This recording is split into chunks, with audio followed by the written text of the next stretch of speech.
Chapter 1247. Receiving the Holy Land. Hellscythe_Fluffy Goblin Chapter 1247. Receiving the Holy Land.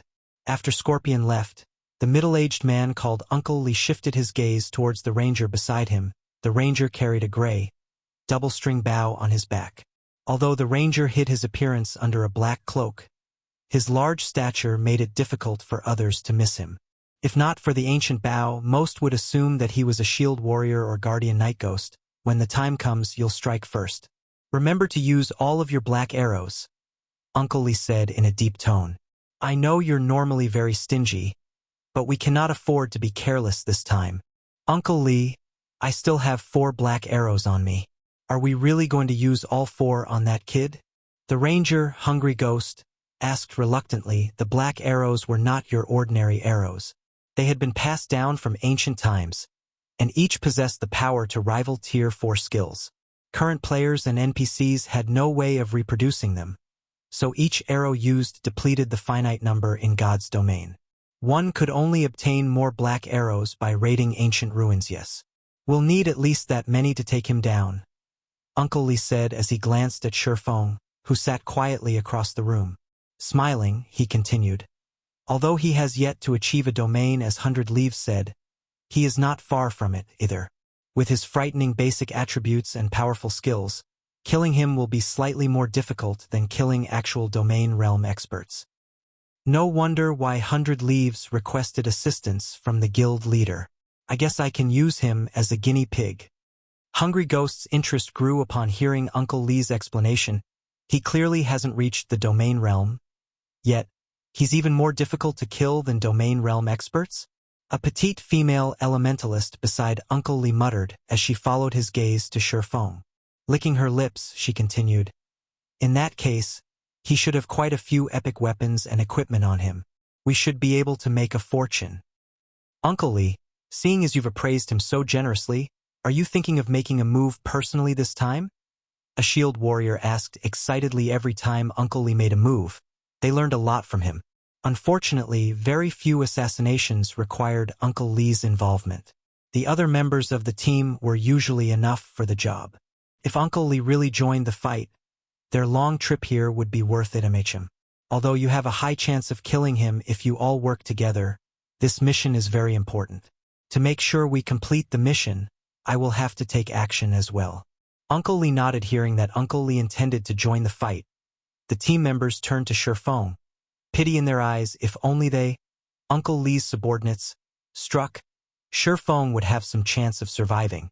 However, if Uncle Lee took action, then Shifeng had no hope whatsoever. While Uncle Lee's team chatted amongst themselves, more players joined the gathering in the hall. Some arrived from the Sea Dragon's secret land, while others came from elsewhere. By the time the Sea Dragon's secret land closed, the hall was packed with players, as expected of one of Sea's End's overlords. This foundation is incredible. Shifeng was a little surprised as he surveyed the room among the players present. The lowest was level 42. As for the weapons and equipment they wore, the most inferior was level 40 fine gold rank. There were over 2,500 such players. Even a first-rate guild didn't have these bragging rights. It was not hard to imagine how the Freedom Alliance had become one of the naval overlords in Shifeng's previous life. God's domain was still in its early stages, yet already the Freedom Alliance was so strong. With the assistance of the 3 major NPC cities the Freedom Alliance controlled, first-rate guilds couldn't compare to its income or number of players it could recruit. As Shifeng silently observed his surroundings, the clamor quieted. In the next moment, Silent Entropy, the First Fleet's commander, slowly walked up the stage in the center of the hall. Now that everyone is here, let us begin. Loudly, Silent Entropy continued. According to the rules, we will reorganize the leveling maps for each fleet based on their performances and losses in the secret land. I'll announce the results now. The present Freedom Alliance members were tense. Although the Alliance's leveling areas were all high-resource maps, there were also huge differences between them. I am sure everyone already knows this, but the fleet with the best performance this time is our 3rd Fleet. Hence, from today on, 3rd Fleet will take over Stormwind Shelter and Silent Lumberyard. Placing in 2nd is the 8th Fleet. It will take over the Silent Canyon and Reef Sea. 1st Fleet came in 3rd. It will occupy the Black Altar and Lock Cemetery. As Silent Entropy announced the various fleets' ranks, silence reigned over the hall. Nobody could have imagined such a massive transformation while everyone already knew that the Third Fleet had placed first this time. The fact that the Eighth Fleet had placed second came as a big surprise. Meanwhile, the Third Fleet's members were ecstatic. Sherfong released a sigh of relief as well. With this, his plans could come to fruition. In the past, Stormwind Shelter had become a miniature holy land due to the Sea God's Temple in Stormwind Town. Like the War God's temples on land, the Sea God's temples offered various quests. At the same time, players could accumulate points with the Sea God's Temple and trade them for items. However, the Sea God's Temple in Stormwind Town was slightly special. Not only could players trade their points for rare items, but they could also trade for laboratories to combat players. The laboratory wasn't worth anything. To lifestyle players, however, it was a treasure that allowed them to improve rapidly. Although the Sea God's Temple's laboratories could not compare to Titan City's research rooms, they were superior to the basic meditation rooms in a 3-star shop. Although laboratories contained dense mana, players could also research information about the various lifestyle classes. Although the information available was basic, it saved lifestyle players time as they didn't have to rely on trial and error.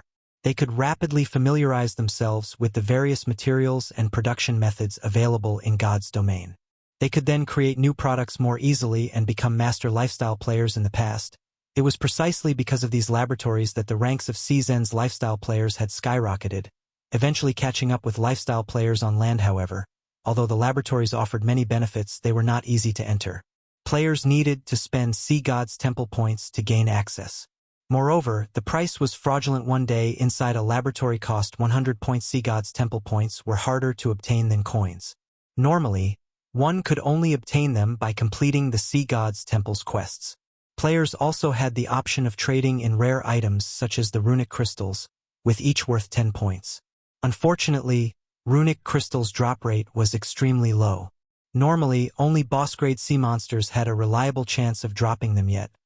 Renting a laboratory for a day cost 10 runic crystals. Hence, very few lifestyle players could afford to use them. Of course, as players' level increased and the supply of runic crystals became more abundant, more lifestyle players could gain access. However, that wouldn't happen for quite some time. However, Sherfong possessed the Philosopher's Stone. As long as he collected enough runic fragments, he could easily synthesize runic crystals. Moreover, if he had the Stormwind emblem, it would grant him advanced authority in Stormwind Town. With that, he would receive a 20% discount when trading for items or services in the town's Sea God's Temple. Most importantly, he could purchase Stormwind Town's land. With all of these factors in hand, growing the Candlelight trading firm would be easy. Commander, now that Passing Monarch has taken over Stormwind Shelter, this will impact our ability to contest for the first seat. Should we cause some trouble for Passing Monarch? A cloaked oracle asked Silent Entropy quietly. No need. Even without our involvement, Passing Monarch will face plenty of challenges from Stormwind Shelter. With the strength of Passing Monarch's fleet, just holding the area will be difficult. We don't need to waste our manpower on this. Locating other leveling spots right now takes priority, Silent Entropy said, chuckling as he glanced at Passing Monarch and Sherfong. Although the Stormwind Shelter was the best leveling spot the Freedom Alliance currently possessed, various other powers fought over the map. Keeping these other powers at bay would require a lot of manpower and resources. In his opinion, handing over Stormwind Shelter to Passing Monarch wouldn't strengthen the Third Fleet, but weaken it. Commander, should we still give the Stormwind emblems to Passing Monarch, then? Chapter 1248. Shop Expansion. Hellscythe_Fluffy Goblin Chapter 1248. Shop Expansion. The Stormwind emblems? Silent Entropy frowned. He then asked, Shepard, how many emblems do we have right now? Town emblems were extremely rare. Although they could not be used to take full control of a town, they did make it easier for players to pick up quests and develop in the area. With Stormwind Shelter being a high-resource map, the Stormwind emblem's value went without saying. It could even rival an epic item too. The oracle named Shepard answered softly. Only 2? Why do we have so few? Silent Entropy could not help but grow curious. Haven't we been exploring Stormwind Shelter? Normally, when they explored a new map, they easily obtained 8 or 9 town emblems, even more if they were lucky. The First Fleet had put everything they had into exploring the area. It was inconceivable that they had only obtained 2 Stormwind emblems so far, Commander. Stormwind Shelter is different. In other maps, the first kill of boss-grade sea monsters has a higher chance of dropping town emblems, but the bosses in Stormwind Shelter have an extremely low drop rate. Thus far, we've obtained the first kill of more than 20 field bosses. We have also been farming the map's monsters. Even then, we have only obtained 2 emblems so far. The drop rate is that low? Silent Entropy was surprised when he heard Shepard's explanation. It seems the Stormwind emblem is worth quite a lot. However, if we don't hand them over to Passing Monarch, he will leverage the Alliance's rules against us. Let's do this, then. Give him one of the emblems. While you're at it, tell him about the low drop rate, lest he comes looking for trouble. Understood. Shepard bowed before leaving. Meanwhile, as the various fleets conducted the handover process for their respective leveling spots, Shurfong, sitting quietly in a corner, received a message from Melancholic Smile. The contents were very simple. At this point, the secret pavilion had handed over the 20 plots of land they had previously agreed upon, and they could reconstruct the buildings on these lands into the Candlelight Trading Firm's shops and begin purchasing diamond wood. The only thing holding them back was the lack of reconstruction funds, as they intended to purchase and stockpile diamond wood. They needed a very large warehouse to store it. Hence, they needed to construct the best shop available. Calculating conservatively, they would need to spend 1,000 gold on each plot of land. 20,000 gold in total. Even Shurfong couldn't collect that much money at a moment's notice after paying Sherlin the 5,000 gold inquiry fee. He had a little over 10,000 gold left on him. After receiving a portion of White River City's teleportation house profits, he now had 12,114 gold in total. Even if he emptied his wallet, he would not have enough to reconstruct the shops, much less purchase diamond wood in bulk. Most importantly, he had already signed a contract with Passing Monarch. As long as the latter gave him the Stormwind emblem, he would pay 10,000 gold. Once this sum was paid, he would only have around 2,000 gold left. Considering his financial status, Shurfeng's stomach cramped. Passing Monarch approached quietly. Excitement and joy plastered across his face. Brother Yifeng, here is the Stormwind emblem you requested. Don't lose it. For some reason, the emblem's drop rate in Stormwind Shelter is extremely low. I only have one. Replacing this will be very difficult. Passing Monarch warned his companion softly. He then traded the Stormwind emblem to Shurfong. Stormwind emblem. Once equipped, player will enjoy advanced authority in Stormwind Town. I'll be careful. Shurfong nodded as he stored the emblem. The Stormwind emblem's rarity didn't surprise him in the least. Otherwise, he wouldn't have offered to buy it for 10,000 gold in the past. Many people had offered to purchase the Stormwind emblem, and their starting bids were usually above 20,000. The emblem was far more valuable than epic items. However, even at that price, players rarely sold their emblems due to the abysmal drop rate. Aside from the higher drop rate for a first kill, subsequent field boss kills had a drop rate of roughly 0.1%. On average, the map only produced 1 Stormwind emblem per month.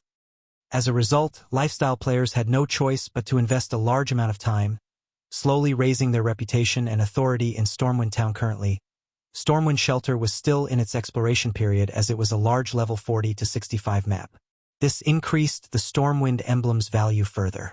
After all, the sooner one obtained the Stormwind emblem, the sooner they could truly garrison themselves in Stormwind Town. If Shurfong headed out to farm the Stormwind emblem himself, even if he relied on divine providence, he would likely need to spend 2 or 3 days grinding. This was the best-case scenario. At this point, the various naval powers had likely monopolized the majority of Stormwind Shelter's field bosses. He would be lucky if he even got his hands on a handful of bosses. If that were the case, he would have to waste even more time grinding in Stormwind Shelter. Hence, the 10,000 gold he spent to obtain the Stormwind emblem was a worthwhile expenditure, following which, Shurfong handed over the remaining 9,500 gold to Passing Monarch, completing the contract between them. After receiving the coins, Passing Monarch sincerely offered, "Brother Yifeng, why don't you join us in the grind in Stormwind Shelter? I've recently received some information on the map from Silent Entropy. We'll split the loot from the bosses we kill. You'll also have priority over swordsman equipment. How about it?" Hearing this, Blue Joy, who stood beside Passing Monarch, gaped in shock. She had never expected Passing Monarch to extend such generosity to Shifeng. Normally, the most he offered peak experts in Sea's End was first pick of one weapon or piece of equipment, yet he had just offered to split the loot equally. Moreover, he intended to give Shifeng first pick. If news of this spread, it would shock every player in Sea's End. However, after considering it for a moment, Blue Joy wasn't terribly surprised. Passing Monarch wouldn't be so generous to just any peak expert. Shifeng was an exception simply because they had already witnessed his strength. With Shifeng's aid, they could take on even more powerful bosses. Although they would only be obtaining half of Theseus' boss's loot, their harvest would likely be more abundant than monopolizing the weaker boss's loot. Thanks for the offer, but I still have many matters to attend to. Shifeng rejected the kind offer. We'll raid bosses together if there is another chance in the future. While killing powerful boss-grade sea monsters was very profitable, he was the leader of a guild. There were many matters that required his attention. If a guild wished to grow powerful, it needed to be managed carefully. Zero Wing would not grow stronger if he neglected his responsibilities as the guild leader. If something like that were possible, so many guilds wouldn't vanish each day. Blue Joy was slightly disappointed by the swordsman's response. However, she knew it was reasonable. Shifeng was both a powerful expert and a member of Zero Wing. How could he possibly spare the time to level with them? What a pity. Until next time, then. During the next contest for the seating positions, we'll have to trouble you again, Passing Monarch said, sighing, following which, Shifeng said his goodbyes to Passing Monarch and the others before leaving the Blue Jade restaurant and hurrying to Stormwind Shelter. As soon as Shifeng left the restaurant, Scorpion, who had hidden in the alleyway beside the building, followed after him. Uncle Lee, the target has left Blue Jade restaurant. By the looks of it, he seems to be heading to the teleportation hall to leave Blue Jade City, Scorpion reported as he followed Shifeng. What a busy man. Follow him. The moment he steps out of an NPC city will be the moment he loses his life, Uncle Lee said, chuckling. It was unwise to attack another player in an NPC city. Although the security in Sea's End's NPC cities was not as strict as the cities on land, it could not be underestimated. Against an expert like Shifeng in particular, they needed a more suitable environment. Understood. Scorpion then quickly followed Shifeng into the teleportation hall. Chapter 1249. Nameless Shop. Hellscythe_Fluffy Goblin. Chapter 1249. Nameless Shop. As a golden glow rose from the teleportation array, Shifeng disappeared from Blue Jade City to arrive in Stormwind Town. Stormwind Town was the only safe location within Stormwind Shelter. While it was called a town, it was not one bit inferior to the NPC cities in Starmoon Kingdom with a player population of 500,000 or so. Moreover, the NPC guards garrisoned here were all level 120 and above. The town's security was only second to Sea's End's 12 major cities. Not many have come here to level up yet. Shifeng examined his surroundings after leaving the teleportation hall. He saw fewer players on the street than NPCs. However, after giving the matter some thought, he found the situation reasonable. After all, Stormwind Shelter was a level 40 to level 65 map. At this stage of the game, only a minority of players were capable of reaching past level 40. Even if players in Sea's End leveled up more quickly than those on land, there shouldn't be too many players capable of reaching level 40 and beyond. Not to mention, Stormwind Shelter was far more dangerous compared to maps of similar levels. As a result, fewer players were willing to visit this place. In fact, Stormwind Town possessed such high-level NPC guards due to the dangerous environment. Not only did players have to watch out for sea monsters when they left the town's protection, but they also had to be wary of Sahuagin ambushes. Stormwind Shelter was home to the foreign race known as Sahuagins. Leveling here was at least twice as challenging as in similar maps.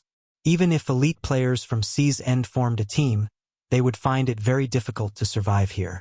A team would need expert leads at the very least. This was because Sahuagins were not stupid like sea monsters.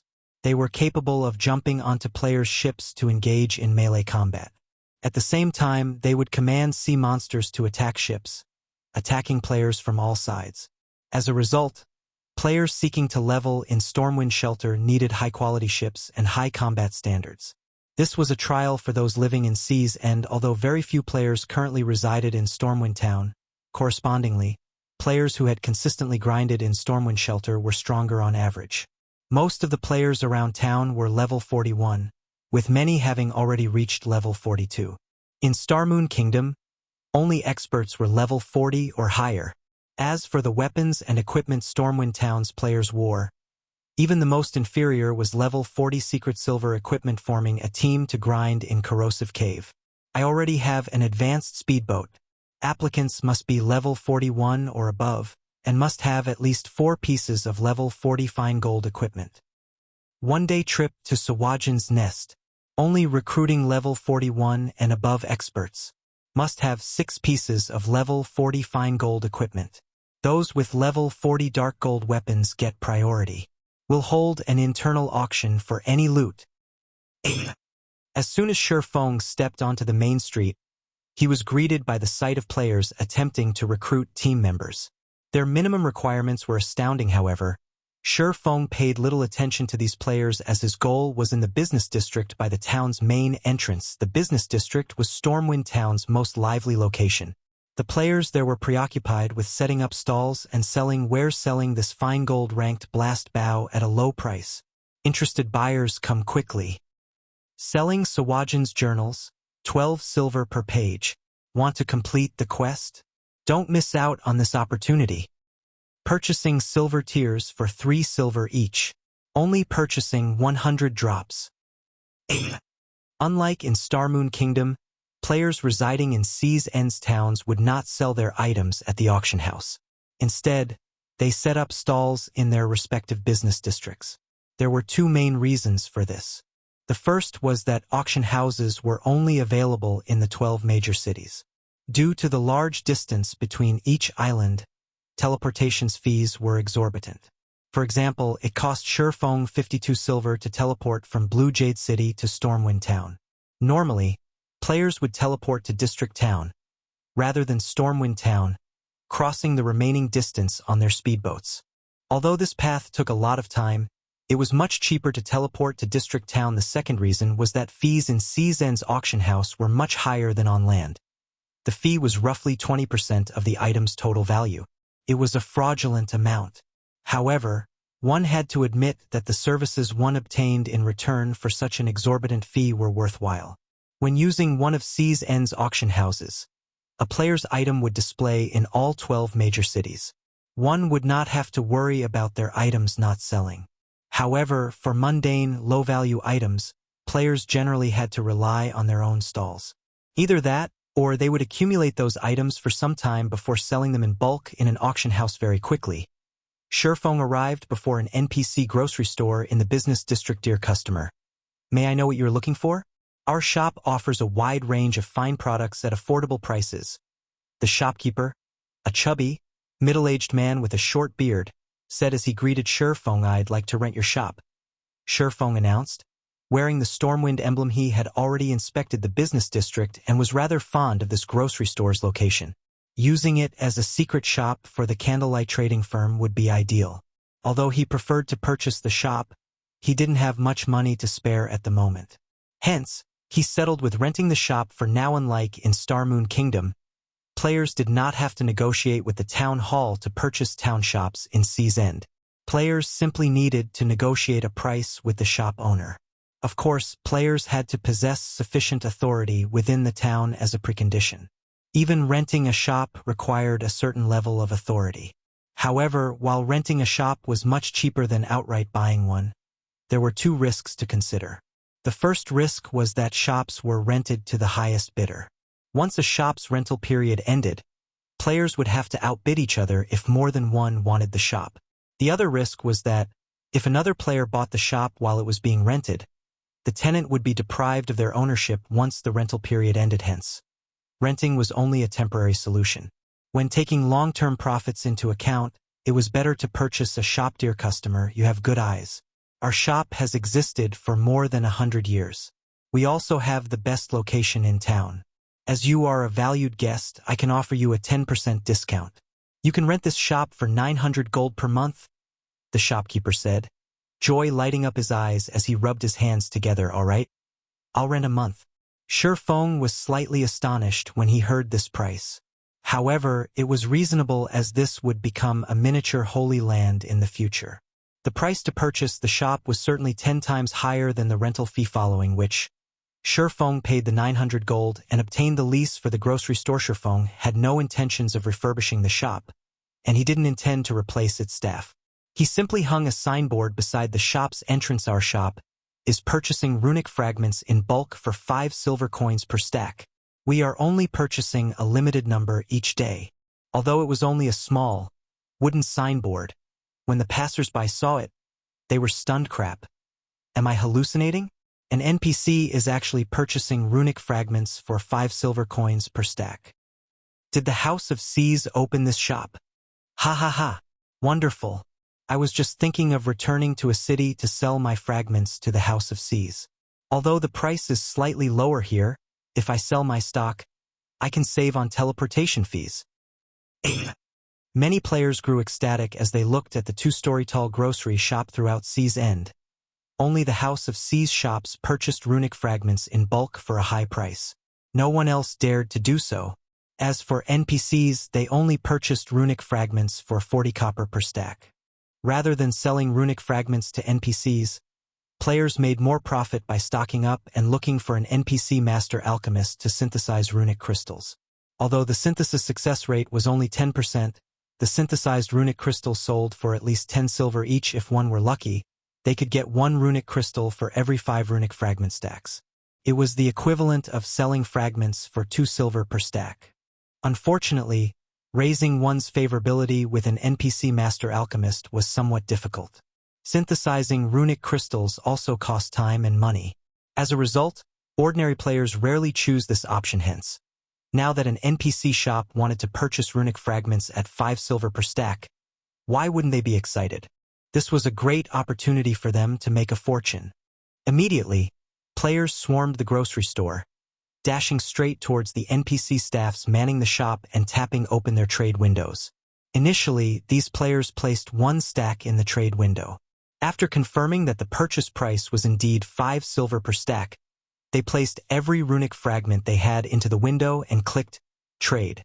The entire process as smoothly as flowing water. These players' trades were far faster and more accurate than dodging boss monsters' attacks in the blink of an eye. The grocery store had purchased over 200 stacks of runic fragments. Meanwhile, the 1,000 gold Shifeng stored in the shop dropped by around 10 gold. Damn it. I still have a ton of runic fragments in my warehouse. Please wait for me. Aside from the crowd that had rushed into the store, a larger crowd dashed to the bank on the main street. Some players had even gone as far as to leave their own stalls unattended. Meanwhile, news of the Nameless shop's request for runic fragments spread very quickly throughout Sea's End. Chapter 1250. The Herb Garden's Magical Effect. Hellscythe_Fluffy Goblin Chapter 1250. The Herb Garden's Magical Effect. Why are there so many people in that shop? Is that shop selling something special? That can't be right. I've visited this town multiple times and have been in every shop. If I recall correctly, that shop should be a grocery store, only selling common goods. It shouldn't have anything special to offer. Let's take a look. In any case, we are on break right now. Teams that had just returned from the fields grew curious when they saw the grocery store packed with players. Although Stormwind Town was quite large, elite players would investigate every new town or city to avoid missing some hidden or advanced quest. This was simply one of the basics of being an elite by now. They had already explored Stormwind Town. However, the grocery store had never once been this popular. Naturally, they were curious what. The shop is buying runic fragments at 5 silver per stack. Impossible. If this is true, can't our team earn 45 gold if we sell the 900 fragment stacks we've accumulated? The curious players were surprised when they read the sign hanging beside the entrance. These players immediately dashed into the shop for fear that they would miss the opportunity to sell their runic fragments. At the same time, they had swiftly contacted their companions and had them retrieve all of the fragments they had stockpiled in their warehouses. It seems that this has been quite effective. Shifeng, who quietly watched the crowd through the grocery store's second-floor window, nodded in satisfaction at the flow of players entering the shop. After a short moment, the grocery store had purchased over 7,000 stacks of runic fragments. He couldn't even store so many fragments in his bag. However, He hadn't only spent so much money on rent just to purchase runic fragments. If that were the case, he could simply set up a street stall. Rather, he had done so to build a sturdy foundation here for the candlelight trading firm in the past. The Stormwind Empire had become a miniature holy land due to the area's sea god's temple. Not only did the sea god's temple give players access to the wondrous laboratories, but it also allowed players to trade for the sea god's blessing. When one spoke about the most profitable item produced in Sea's End, it was none other than the sea god's blessing. While this item might not be particularly valuable in Sea's End as players here relied on their ships in combat, it was a different story for players on land. Faced with severe environments, sufficient resistances were necessary for players. Not only did the sea god's blessing increase all of a player's resistances by 100 points, but it was also capable of increasing a player's basic attributes by 10% for 12 hours. Moreover, the potion did not have a cooldown, and its effects could stack whether one raided a dungeon or adventured in the fields. The sea god's blessing was a must-have. Potion time passed quickly. As Shurfong had nothing better to do, he decided to fiddle with the space-time herb garden. The grocery store sold plenty of items, including herb seeds. Although the herbs were common, they were enough for Shurfong. Shurfong wasn't an alchemist, but he knew what kind of potions players would need during particular times. He also knew which herbs were necessary to craft these potions around level 40. I recall that the various large guilds had focused on exploring ancient ruins. The various guilds had been desperate for lunar potions. The lunar potion's main material is the moonlight flower. Planting moonlight flowers isn't a bad option right now. Shurfong thought to himself. Normally, ancient ruins were located underground. Because of that, it was usually very dark inside. Even if players used spells, they would only illuminate a small area. This made their progress difficult and dangerous. Avoiding monster ambushes was particularly challenging. Hence, the lunar potion had become very popular around this stage of the game in the past. The lunar potion allowed players to see in the dark. In addition, the potion had a long duration, making it suitable for exploring underground ruins. It wasn't hard to find the lunar potion's recipe, and any advanced alchemist could easily produce it. Only moonlight flowers, the potion's main material, was considerably rare, and this resulted in a low supply of the potion on the market. If he could obtain a large quantity of moonlight flowers, he could mass-produce lunar potions. Making a fortune would be a piece of cake. Currently, as the various large guilds had already begun to raid ancient ruins, the lunar potion's market price had already reached 6 silver per bottle. This price was already rivaled that of the intermediate all-recovery potions. Meanwhile, crafting the intermediate all-recovery potion nearly cost 3 silver, whereas one could craft the lunar potion for less than 80 copper, 50 of which were spent on obtaining moonlight flowers. However, due to the rise in the lunar potion's price, moonlight flowers' prices had also increased. Right now, each flower could sell for around 2 silver, significantly increasing the cost of the lunar potions, following which, Shurfong purchased a large quantity of moonlight flower seeds and filled the space-time herb garden. Each moonlight flower needed 2 by 2 yards to grow. Overall, the herb garden allowed Shurfong to plant 62,500 flowers. Each moonlight flower seed cost 5 copper, costing a total of 31 gold, 25 silver. While 62,500 flowers seemed excessive, when taking into consideration the flower's survival rate, he would only end up with a small harvest in the end. Normally, the various large guilds didn't bother to nurture any less than hundreds of thousands of herbs. Fortunately, the space-time herb garden was an epic tool. Shurfong didn't need to invest too much time or money to grow the flowers. After Shurfong finished planting the seeds in the space-time herb garden, he received a communication request from Fire Dance Guild leader. "I've arrived," Fire Dance reported softly. "Good. I've given you access to the 2nd floor, so come up." Shurfong nodded while he fiddled with the space-time herb garden. He had also sent for Fire Dance to bring him the Philosopher's Stone. With Fire Dance's equipment and strength, she could come and go without anyone noticing her guild leader. "Here is the Philosopher's Stone you asked for," Fire Dance said as she entered the 2nd floor room. She then took the Philosopher's Stone from her bag before looking around curiously. By now, runic fragments filled the room. Rather than a room, it looked like a warehouse. Thanks. Shurfong excitedly received the Philosopher's Stone. "With this, I can finally begin my work." "Guild leader, the candlelight auction is tomorrow. Melancholic and the others are preparing for it right now. Aqua is still stuck inside the secret technique space, while Snow is managing things on Stone Forest Town and Lake Heart City's side. They don't know what has happened in the guild, Fire Dance said. Some time ago, many experts with hidden identities attacked our dungeon raiding teams, causing significant losses. Experts with hidden identities? Could they be Dark Guild members? Shifeng asked. After the Dark Guilds their previous lesson, they should have been weak. He hadn't expected them to strike again. That shouldn't be the case. According to the reports from our members who fought these experts, they are all highly skilled. There were also quite a few Refinement Realm experts among them. I believe that they are from a super guild, Fire Dance said. Shaking her head, they wouldn't dare attack in the open. So they're trying to start a secret war of attrition? Shifeng frowned. Since they want to play, we'll entertain them. When the various superpowers in God's domain wish to target a particular guild, they generally used such hidden tactics. Eventually, they would wear the targeted guild to death. After all, in such battles of attrition, the members of both guilds would lose levels as well as weapons and equipment. Without sufficient strength and background, surviving a war of attrition was impossible. Right? One more thing.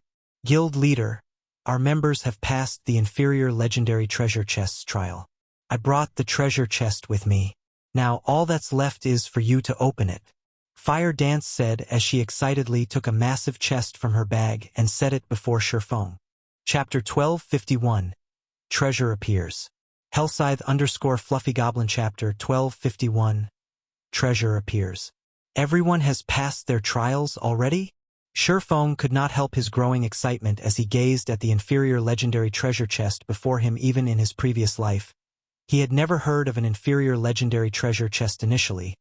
He had expected conquering the treasure chest to take a long time. After all, the trial inside the treasure chest wasn't easy to clear. Clearing it with enough people would be even more difficult. I wonder what kind of items are inside. It'd be great if a fragmented legendary weapon appeared. The guild could give birth to another peak expert in God's domain. Weapons provided a much higher boost to a player's combat power than equipment. Take Fire Dance, for example. Although she was only a Refinement Realm expert with 1,000 transformations abilities, she had a high chance of defeating Void Realm experts of the same level. Please let there be several items inside. Shifeng suppressed his excitement as he activated Divine Providence. He then activated the treasure chest. The inferior legendary treasure chest's loading bar began to fill slowly. It took much longer than opening an epic treasure chest. 5 seconds. 10 seconds.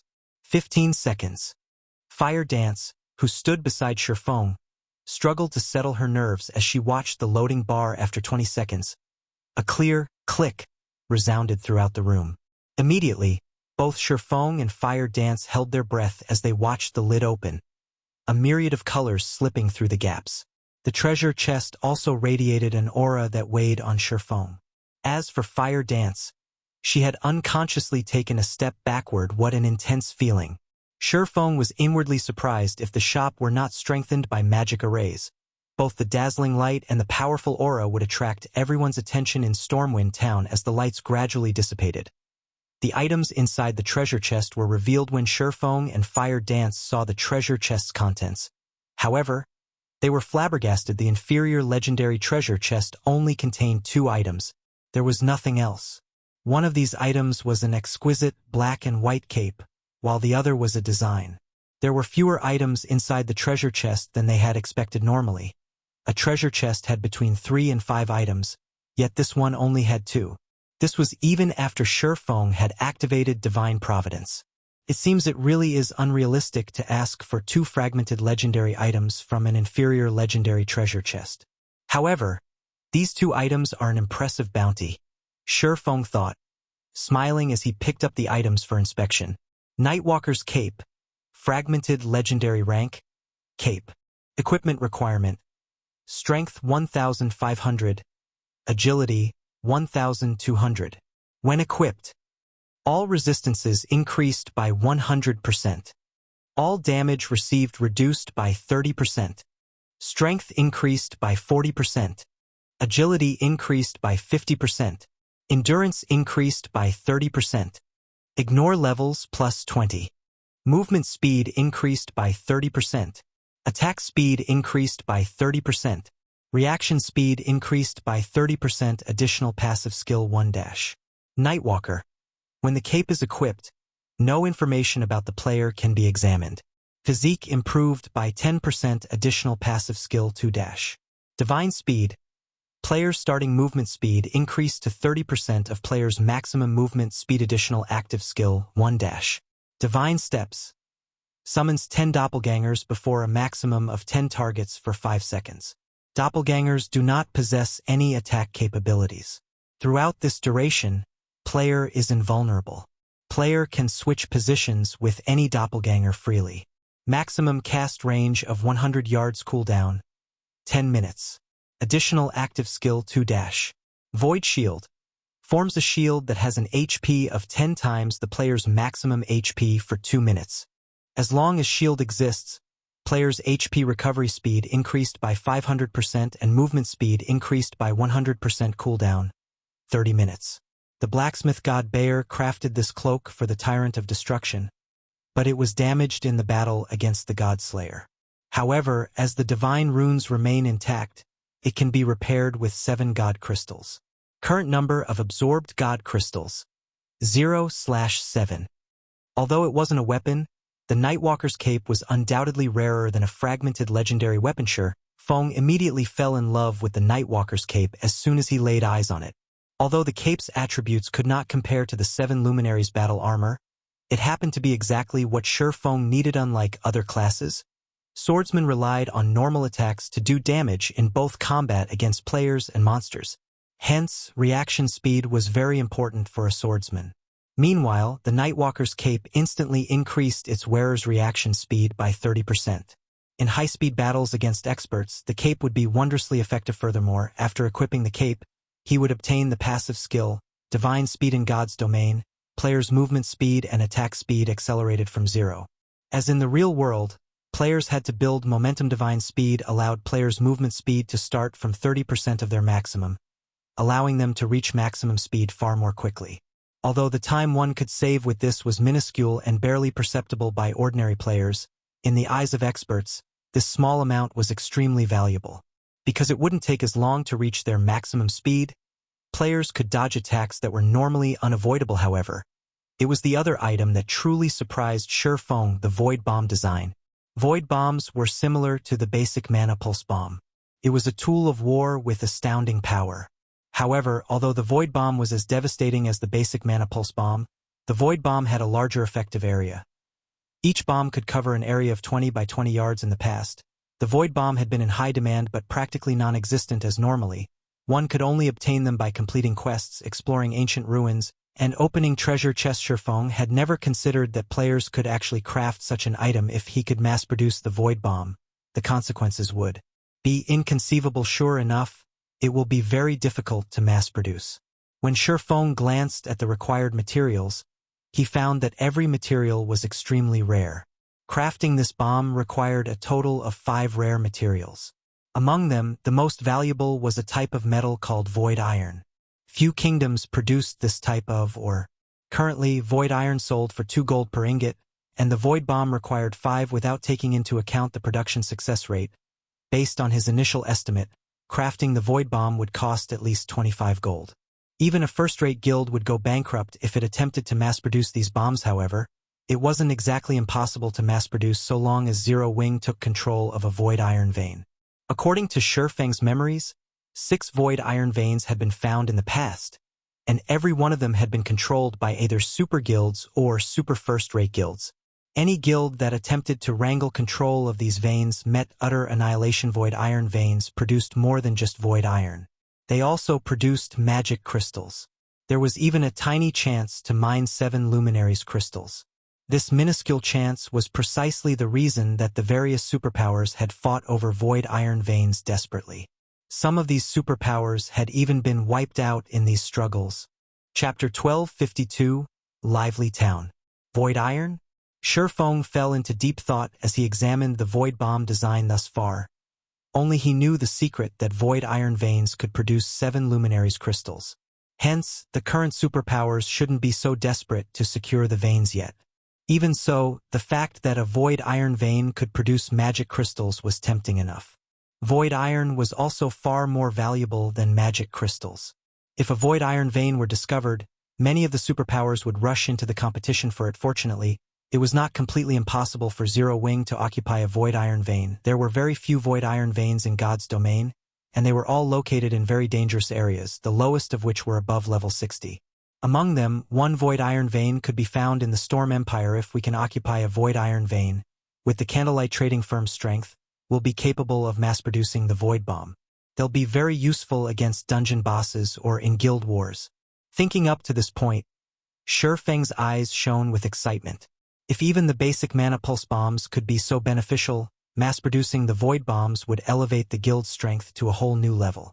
It would be a huge waste to pass up mass production. If there's an opportunity, we'll have to make a trip to the Eye of the Storm. The Storm Empire's Void Iron Vein was located in the Eye of the Storm, which also happened to be the largest canyon in the Empire. Due to the area's steep terrain, it wasn't a suitable place for humans to build their homes. Hence, foreign races had ruled over the Eye of the Storm for many years, making it a very dangerous place for humans. As for the map's level range, it was between level 60 to level 90.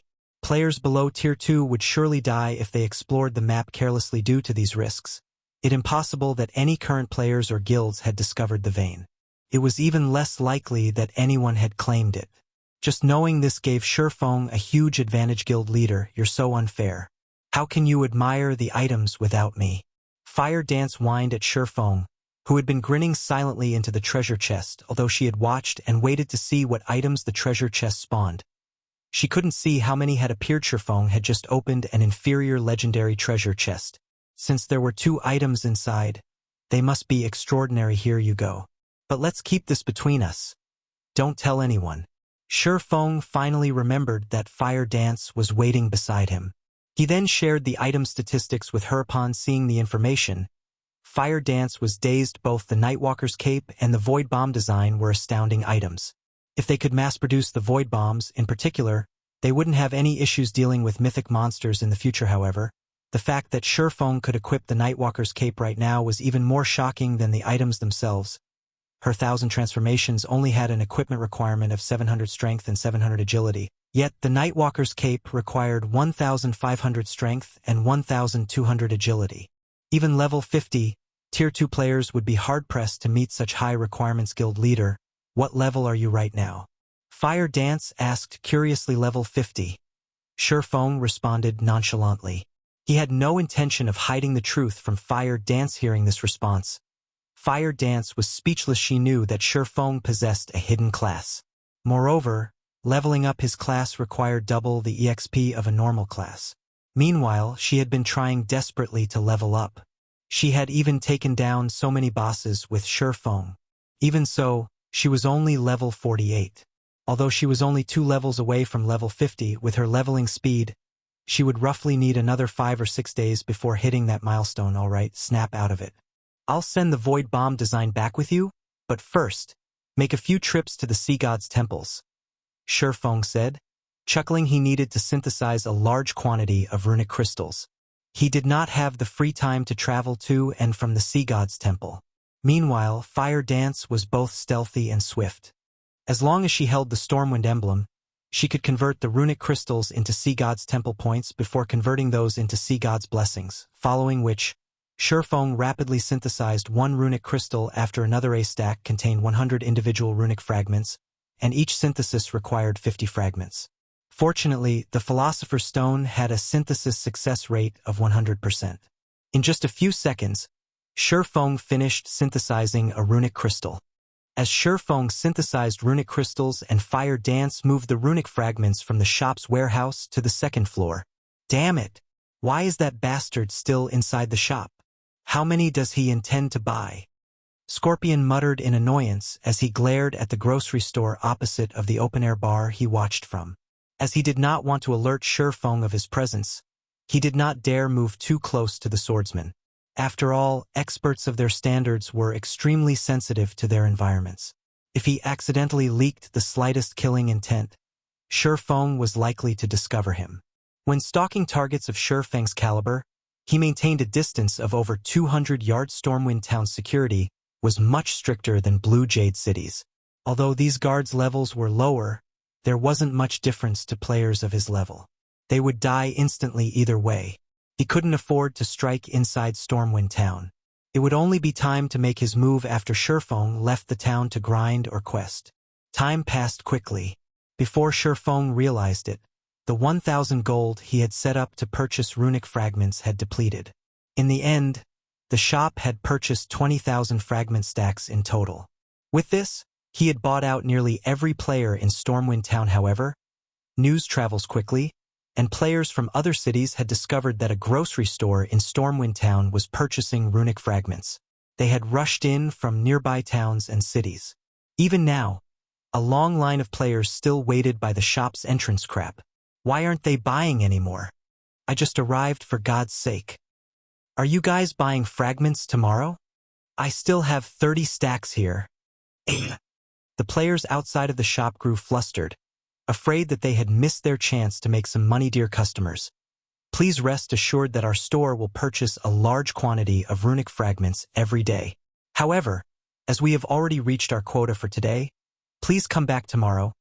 One of the female NPCs managing the store formally announced as Shifeng had requested. Hearing the announcement, everyone outside the shop relaxed. Many reluctant players even decided to spend 2 silver coins to set a stall up beside the store. They intended to wait until the next day to sell off their runic fragments. The business district had grown quite lively. As more time passed, even more players rushed to the area as some set up stalls and others visited bars to chat while they passed the time. In less than half an hour, the crowd had doubled. Guild leader, have these people lost their minds? They're actually willing to wait until tomorrow to sell their runic fragments? Fire Dance was confused as she watched the players crowd the street outside the shop. Rather than waiting here, doing nothing, it would be much more profitable to grind or quest. Isn't that easy to make money in God's domain? These players have particularly larger expenditures. Shifeng explained, smiling bitterly in response to Fire Dance's question. Fire Dance was a considerably powerful expert. After joining Zero Wing, her strength had even increased by leaps and bounds. Meanwhile, the guild paid for most of her costs, including her repair fees and the cost of her usual consumable items. In addition, she wore a set of top-tier equipment. Her equipment needs were met. Even if they weren't, her weapons and equipment were not easy to obtain for players or guilds. She was oblivious about the suffering independent players faced in God's domain. Most elite players in Sea's End only made 10 silver or so each day, and that was if they teamed up. They earned even less if they operated solo. Both land and sea monsters rarely dropped coins. They mainly dropped materials, and NPCs usually purchased these materials for very little, yet selling one stock to payers would require a lot of time. For the majority of these players, quests were their most profitable source of income. Unfortunately, very few players actually got their hands on high-quality quests. To these players, an opportunity to sell their runic fragments for 5 silver per stack was like a gift from heaven. If they had stockpiled fragments, they could easily make several gold. How could these players possibly bypass such a golden opportunity? Alright, now that we've traded for all of the sea god's blessings we can, it's time we leave this place. Chapter 1253, Money-Earning Tactic. Guild Leader, are we returning to the guild? Fire Dance asked. She had already made multiple trips to the Sea God's temple, trading points for a total of 8,000 bottles of Sea God's blessing. She had also seen the potion's effects, and she had to admit that it was a miracle tool for grinding and raiding dungeons. If players could increase their attributes by 10%, dungeons would become at least 10% easier. This way, players could lower the equipment and weapon requirements, and they could dispatch more players to difficult dungeons. The Sea God's blessing also increased players' resistances by 100 points, making it even easier to raid bosses that dealt magical damage. Moreover, the potion had a duration of 12 hours. That was more than enough time for a 50-man team to raid a large-scale team dungeon. If they offered the Sea God's blessing to their guild members in exchange for guild contribution points, their members could level up and upgrade their weapons and equipment much faster. No. We're heading to the Fire Dragon Empire, Shifeng said. Shaking his head, the Sea God's blessing was precious. If not for the Philosopher's Stone, it would not have been possible to obtain so many within such a short time. While it was not a bad idea to put it up for trade in the guild, doing so would expose his identity. Moreover, Earning money was far more important right now in the past. The Sea God's Blessing had sold for a maximum of 2 gold in Sea's End and 3 gold on land during its peak. Land players hadn't discovered the Sea God's Blessing yet, making this an excellent opportunity to make a fortune. If he waited until more players in Sea's End realized how important this potion was, and news of the potion spread to the mainland, he would lose the opportunity to sell it for a high price. Fortunately, there were a limited number of Sea God's temples available, and each temple only stocked 50,000 bottles of Sea God's Blessing each week. It wasn't even enough to satisfy Stormwind Town's players. So, the price shouldn't be affected over much in any case. He had to earn as much as he could while he didn't have any competition. The Fire Dragon Empire was one of the 4 great empires. The empire stood at the peak of God's domain in both quantity and quality of experts. The empire was home to plenty of powerful adventurer teams. Thus, it was an ideal place to sell the Sea God's Blessing. He also had the option of selling the potions in Blackwing City.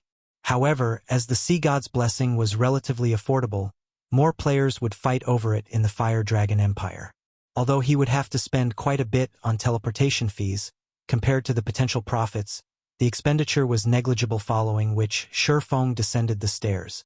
As for Fire Dance, she activated stealth and followed as they traveled to the Fire Dragon Empire together. Since Fire Dance had picked up 8,000 bottles of Sea God's Blessing, Shurfeng's bag couldn't store them all. He needed help transporting the potions. He's finally leaving? A hint of excitement flashed in Scorpion's eyes when he saw Shurfeng exit the shop. Quickly, he finished the glass of liquor he had just ordered. Overall, he had waited several hours for Shurfeng to leave the shop, although it was common for assassination experts like himself to wait several hours at a time on a mission. Stakeouts were tiresome. However, before Scorpion could celebrate, he saw Shurfeng head towards the teleportation hall. After traveling all the way here, he doesn't plan to go out and level? Scorpion was confused as he watched Shurfeng leave the town via the teleportation hall. Suppressing his bubbling frustration, he called out the system map and checked Shurfeng's current location. Flame Dragon City. Scorpion nearly cracked his teeth when he saw the location on the map. Flame Dragon City was the Fire Dragon Empire's imperial capital. The security there was several times higher than Stormwind Town's. It was even more difficult to take out a target there. Excellent.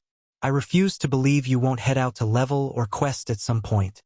Scorpion ground his teeth as he paid 7 gold, 20 silver to teleport to Flame Dragon City as well, his hatred of Shurfeng growing ever stronger.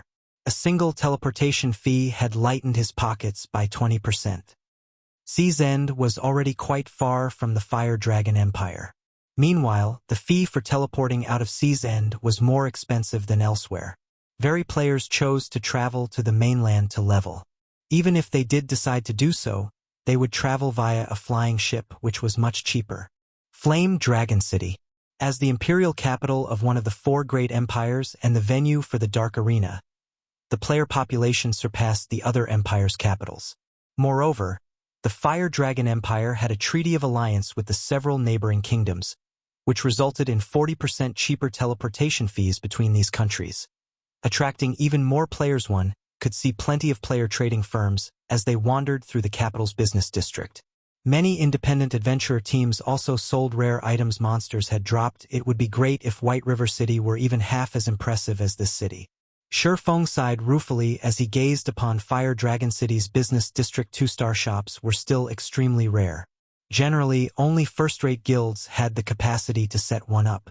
However, as he walked through the business district, he saw plenty of 2-star shops.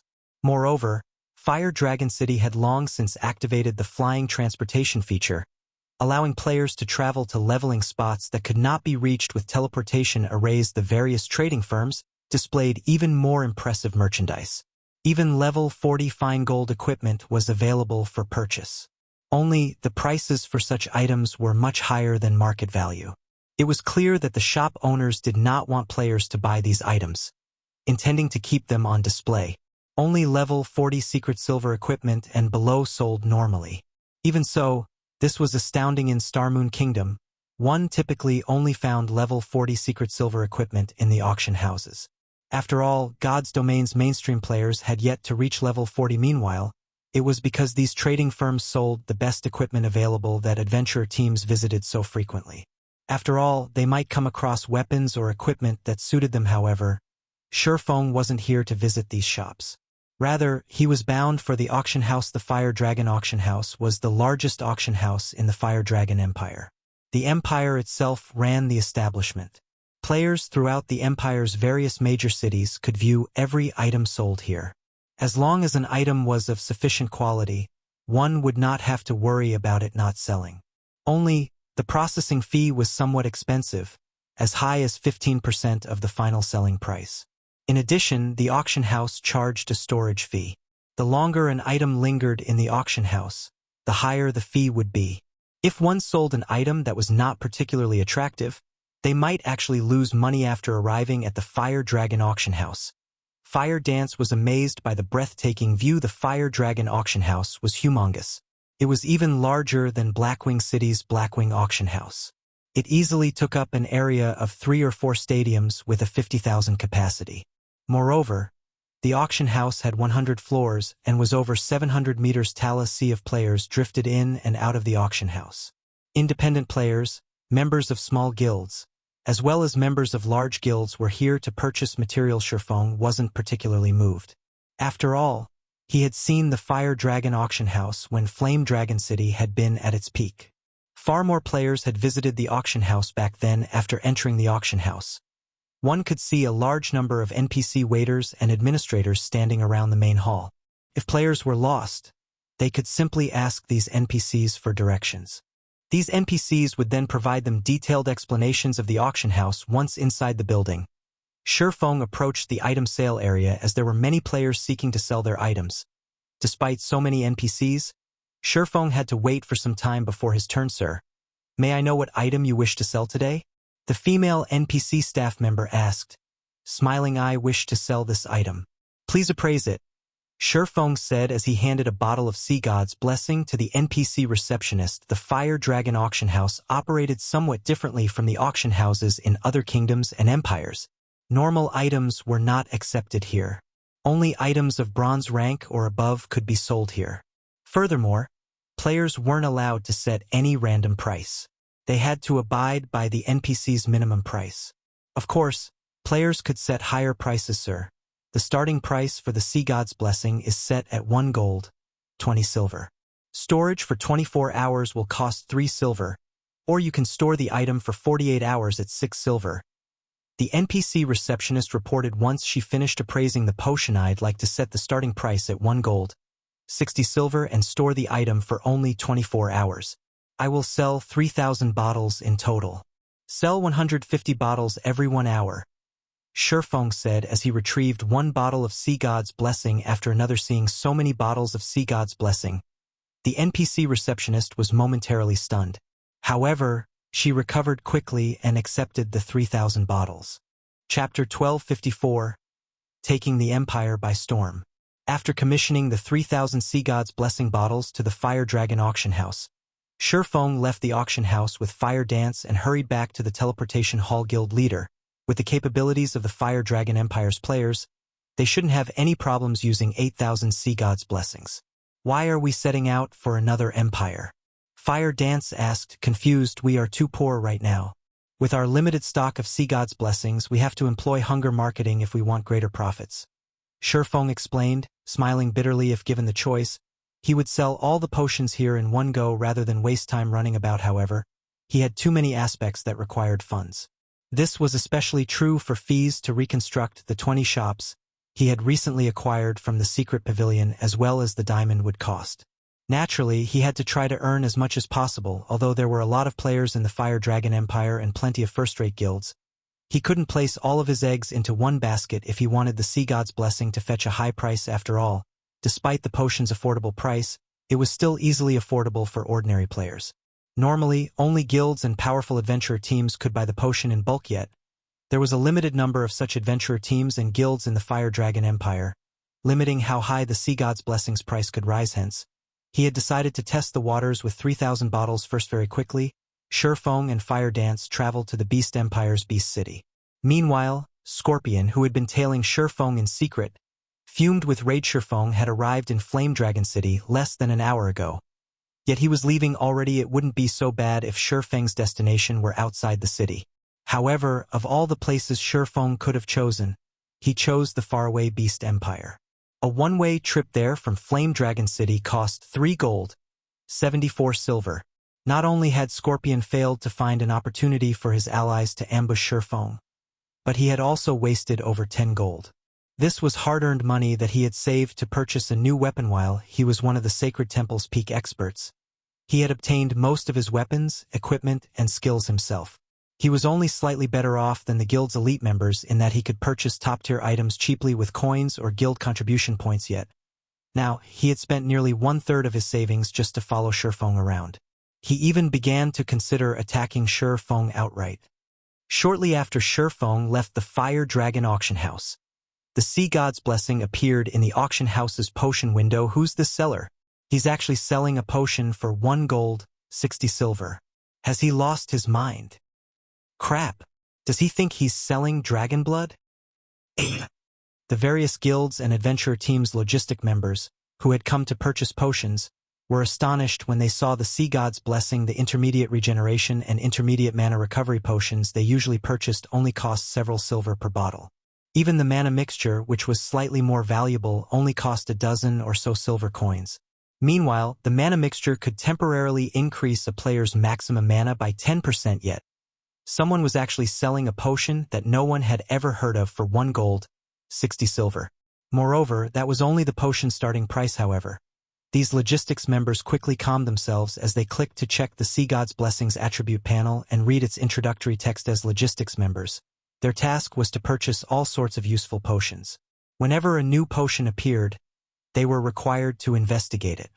If they missed an opportunity to obtain a particularly precious potion, they would be severely reprimanded. However, as these players read the Sea God's Blessing's introduction, their mocking laughter died as an excited madness took its place. Leader, I discovered a super potion that increases all basic attributes by 10% and resistances by 100 points for 12 hours. If every member of our Royal Thunder team drinks this potion, we won't have any issues raiding Hell Mode team dungeons. A potion can do that. Buy them all. Quickly. But the potion isn't cheap. Not cheap? How much is it? As long as it isn't too outrageous, we'll take them all. The starting price is 1 gold, 60 silver per bottle. The various logistics members contacted their superiors. If the potion had simply cost 20 or 30 silver per bottle, they could make the decision on their own. However, the Sea God's Blessing's starting price was too high. They did not have the authority to approve such a large purchase. When they learned of the potion's starting price, the superiors in both the large guilds and the adventurer teams were stunned into silence. However, after a moment of silence, every one of these upper echelons issued the same command: buy them all. While the price was indeed very high, its effects were astonishing. If used properly, it could easily elevate a team's strength to a whole new level.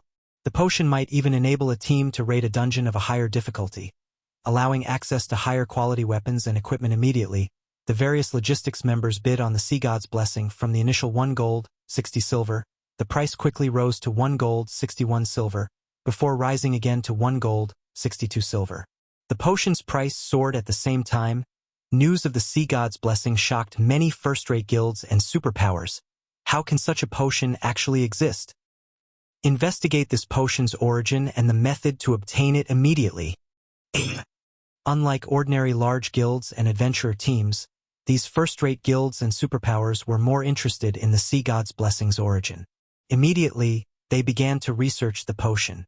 At the same time, they sent their logistics members to purchase every available bottle. At most, the 150 available bottles would cost several hundred gold.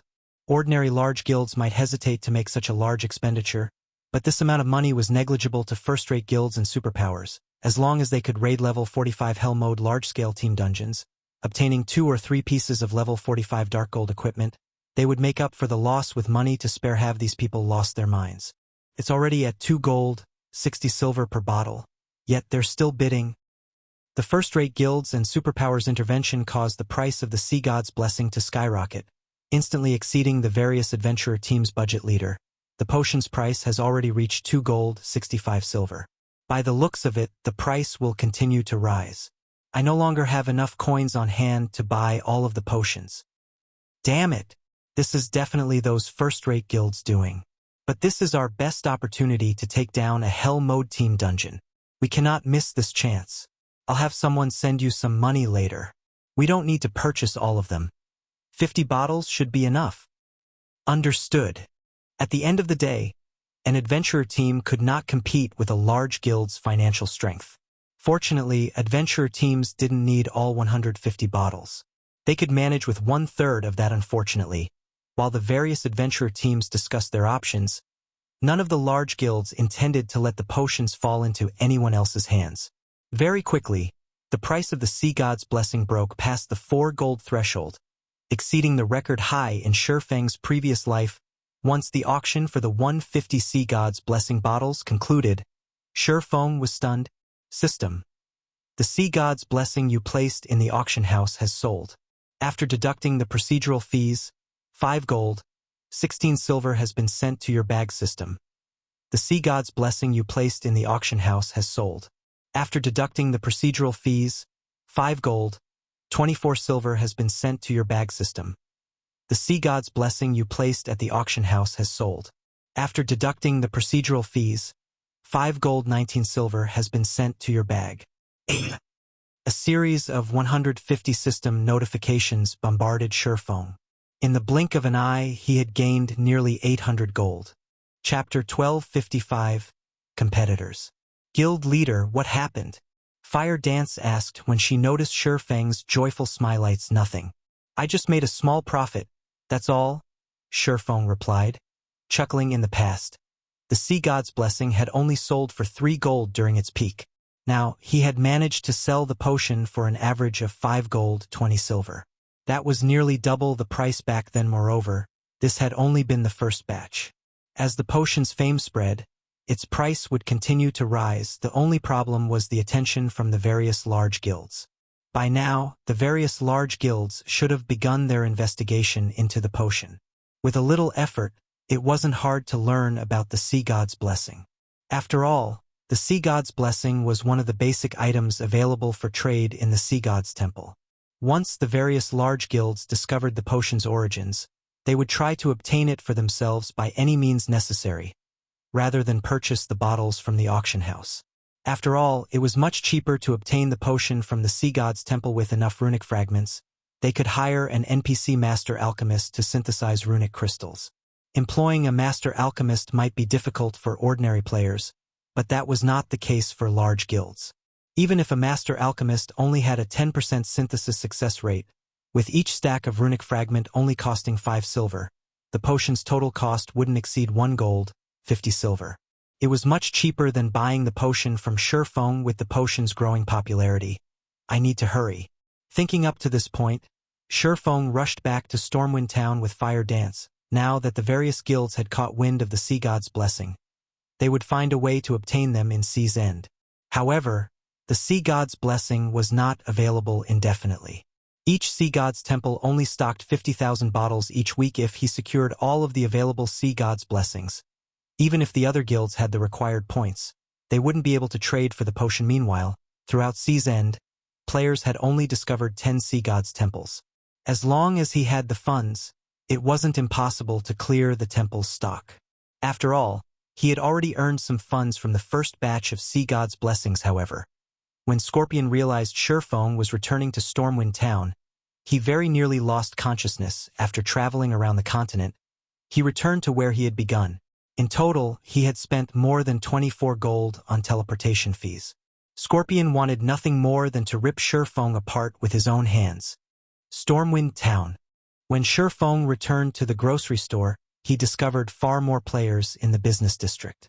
These players watched the grocery store like hawks, waiting for the NPCs to hang the wooden signboard that announced the purchasing of runic fragments. The shop really has become quite famous. I should be able to collect a lot of fragments.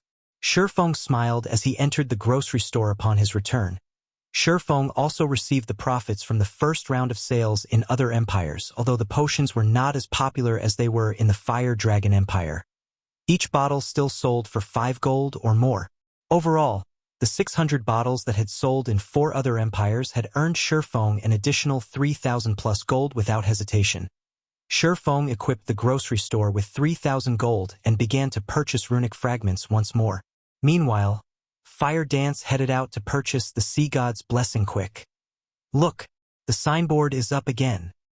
Ha ha ha. I knew it wasn't a waste of time to wait. I've purchased a ton of runic fragments from other cities. I'll make a fortune. When the waiting players saw the signboard, they charged into the shop. Among them, there were a few merchant players trying to make a profit through the price spread after purchasing runic fragments in other NPC cities. These merchant players would come running to the grocery store to sell the fragments for 5 silver per stack. Even if they only earned 1 silver per stack, selling 5 or 600 stacks would earn them 5 or 6 gold. Even experts couldn't earn that much money in a single day. He had offered to purchase each stack of runic fragments for 5 silver precisely to inspire these merchant players to do the dirty work for him, purchasing fragments from other cities and saving him plenty of time in just 10 minutes. The grocery store had purchased over 6,000 runic fragment stacks. This was far faster than before. Unfortunately, Shifeng's synthesis speed remained constant as the Philosopher's Stone could only synthesize 1 runic crystal at a time. Time passed quickly. Despite players' rush to sell their fragments, Shifeng's funds didn't decrease in the slightest. On the contrary, he continued to gain more coins. Very quickly, Shifeng had accumulated 20,000 gold. Meanwhile, Fire Dance had purchased the remaining 42,000 bottles of Sea God's Blessing in Stormwind Town's Sea God's Temple and stored them in the grocery store's warehouse, following which Shifeng sent the 20,000 gold he earned to Melancholic Smile, contacting her and saying, "Melancholic, I just sent you 20,000 gold. Once you receive it, start the new shop's reconstruction." The sooner those 20 shops were complete, the sooner they could purchase diamond wood.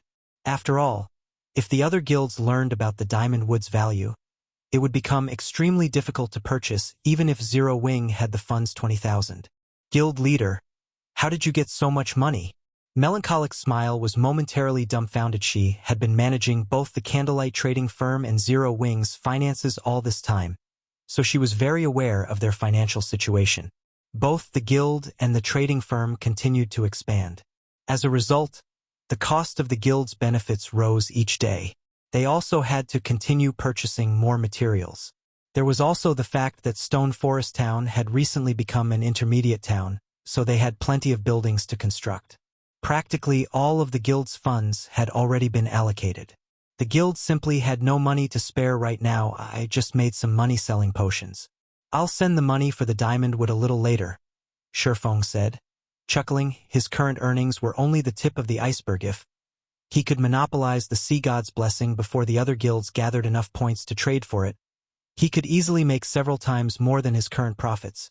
It was for this reason that he had sent Fire Dance to visit the other Sea Gods' temples to exchange their points for Sea God's Blessing. While Fire Dance visited the various Sea Gods' temples, Shifeng wandered throughout God's domain, selling the Sea God's blessings. Although he could only carry 4,000 bottles with him at a time, the potions' prices continued to increase. Excluding the Fire Dragon Empire, the Sea God's Blessing's maximum price had risen from 5 gold, 20 silver to 5 gold, 60 silver.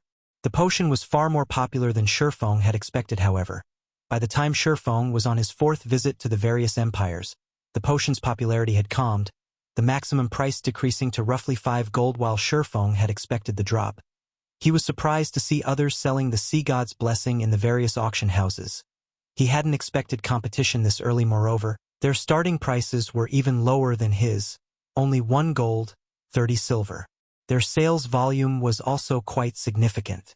It was also because of this that the potions' prices had fallen so much. Guild leader, the Sea God's Temple I'm in only has a little over half its stock remaining. There are less than 20,000 bottles left. The previous temple I visited had already traded a few thousand bottles as well, Fire Dance reported. Should I purchase what's left of this temple's stock? Chapter 1256, Tyrant vs. Lunatic. I've really underestimated them this time. Shifeng smiled bitterly as he shook his head. He had worried about the various empires' guilds, yet he had completely forgotten about the various naval powers in Sea's End. The Sea God's blessing cost a considerable number of Sea God's temple points. Regardless of how powerful the Empire's guilds were, it was impossible for them to afford so many Sea God's blessings in 30 hours or so. After all, an NPC Master Alchemist's synthesis success rate was very low. It could take anywhere from 10 to a few dozen attempts to succeed once. Factoring in the time it required to synthesize fragments, any guild would need a miracle to purchase a few hundred bottles within 30 hours. Even with half a dozen NPC Master Alchemists, even if the Empire's powers worked together, it was impossible for them to obtain more than 10,000 bottles. After all, there were only so many NPC Master Alchemists available. The only people capable of obtaining so many Sea God's temple points were the local superpowers for Sea's End superpowers. It was not difficult to obtain the temple points. They could obtain the points either through quests or trading items such as runic crystals. Not only could one obtain runic crystals through synthesis, but they could also obtain them by killing boss-grade sea monsters in Sea's End Guild Leader. Should we continue to purchase the potion? Fire Dance asked as she watched Shifeng on the screen. They had rushed to purchase the Sea God's blessing in the first place to avoid competition, limiting others' access to the potion. Now that the Sea God's temple she was in had already traded over 30,000 bottles, this would impact their ability to sell the potion for a high price, of course. Why wouldn't we? At worst, we'll earn a little less profit, Shifeng said, chuckling. Although competition would decrease the price, they could still earn coins at a frightening rate. Moreover, he had the Philosopher's Stone to synthesize runic fragments. Even if the potion sold at its minimum price, he would still make a profit. Furthermore, he had already met his initial goal. The Sea God's blessing's price had surpassed his expectations. After repeated sales, he had over 60,000 gold on hand. It was enough to deal with matters such as his Tier 2 promotion, purchasing diamond wood, and reconstructing Stone Forest Town. They also had nearly 140,000 bottles in the grocery store's warehouse. Even if he sold the potion for 2 gold per bottle, he would have more than enough money to construct his city. Understood. After giving the matter some thought, Fire Dance understood Shifeng's reasoning. She also felt that she had been a little too greedy. Stormwind Town. After returning to the grocery store, Shifeng discovered that the crowd around the shop had disappeared. Now, there were only a few dozen people around.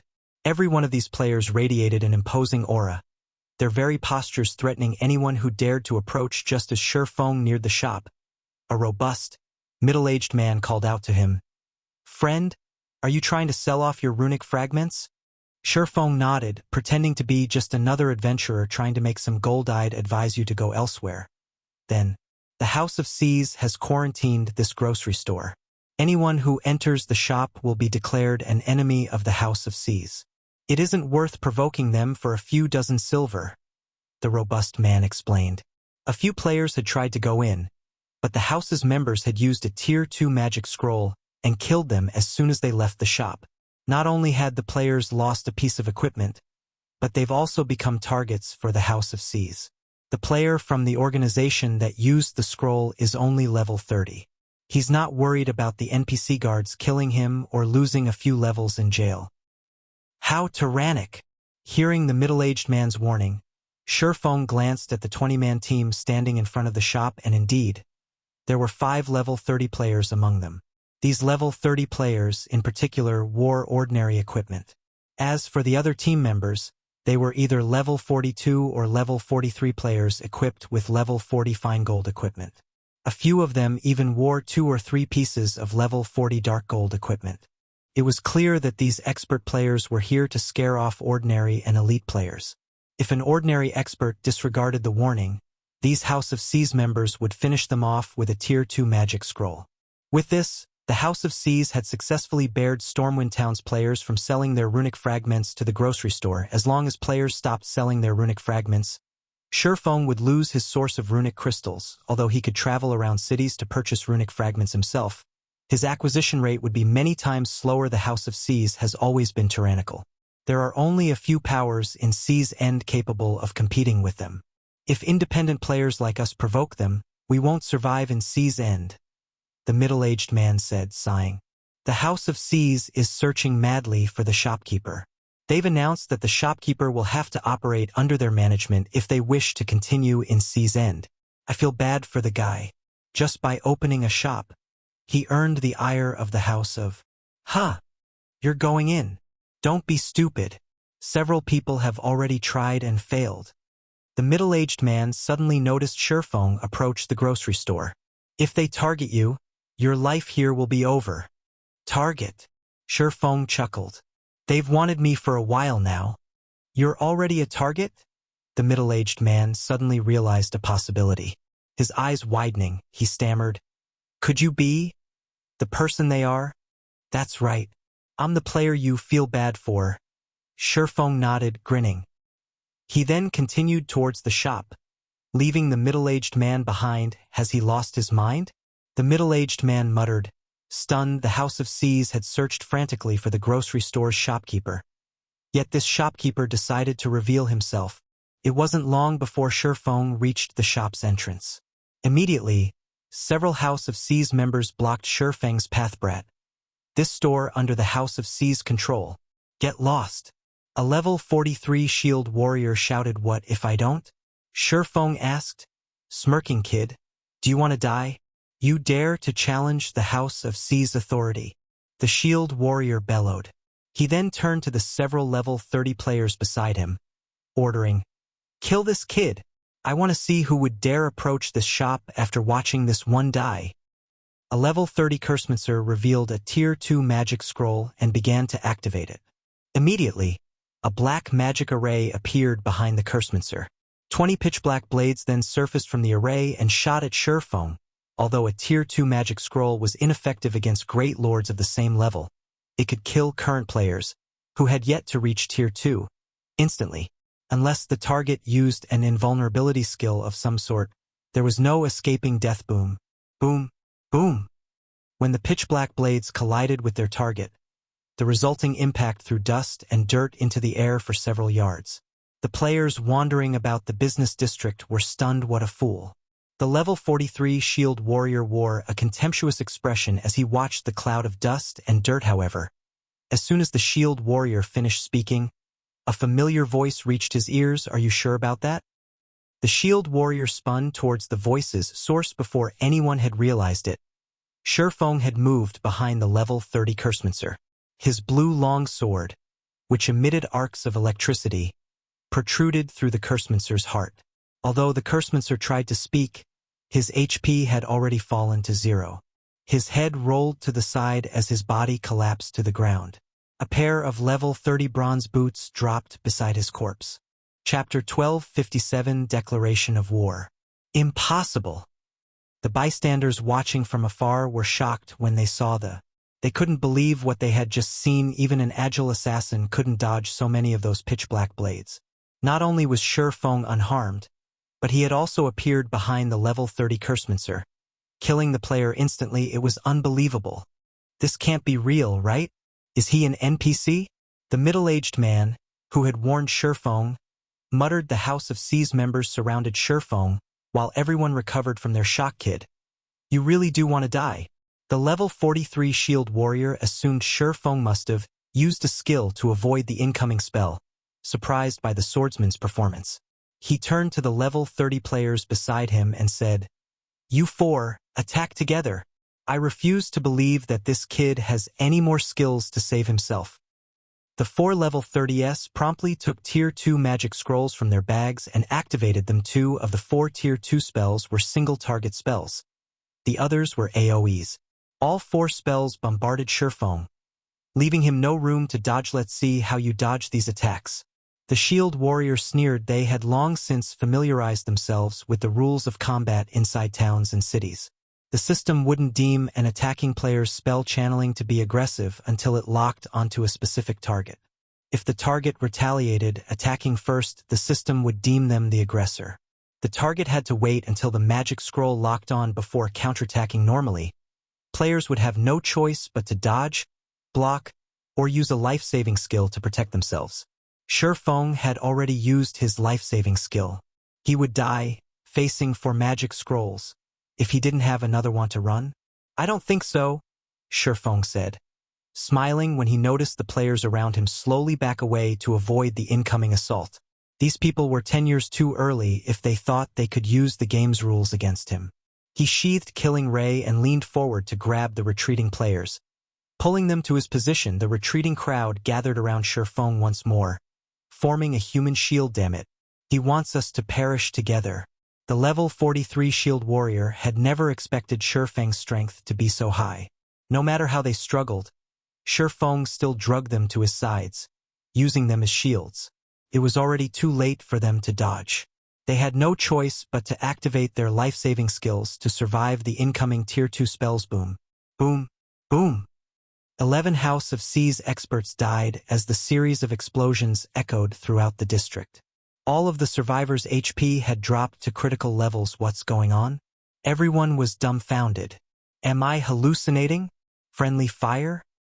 The House of C's members had used a similar strategy to attack other experts that had tried to enter the grocery store. They would surround the disobedient expert before attacking with Tier 2 magic scrolls. They would back away quickly after launching the spells. The experts were utterly helpless as they died. Now the House of C's members hadn't retreated once the spells had been launched, as if they had developed Alzheimer's. On the contrary, they had moved closer to the target. Meanwhile, Shifeng had moved over a dozen yards away from his original position. He looked like a spectator, quietly observing the commotion. The Nightwalker's cape's effects really are impressive.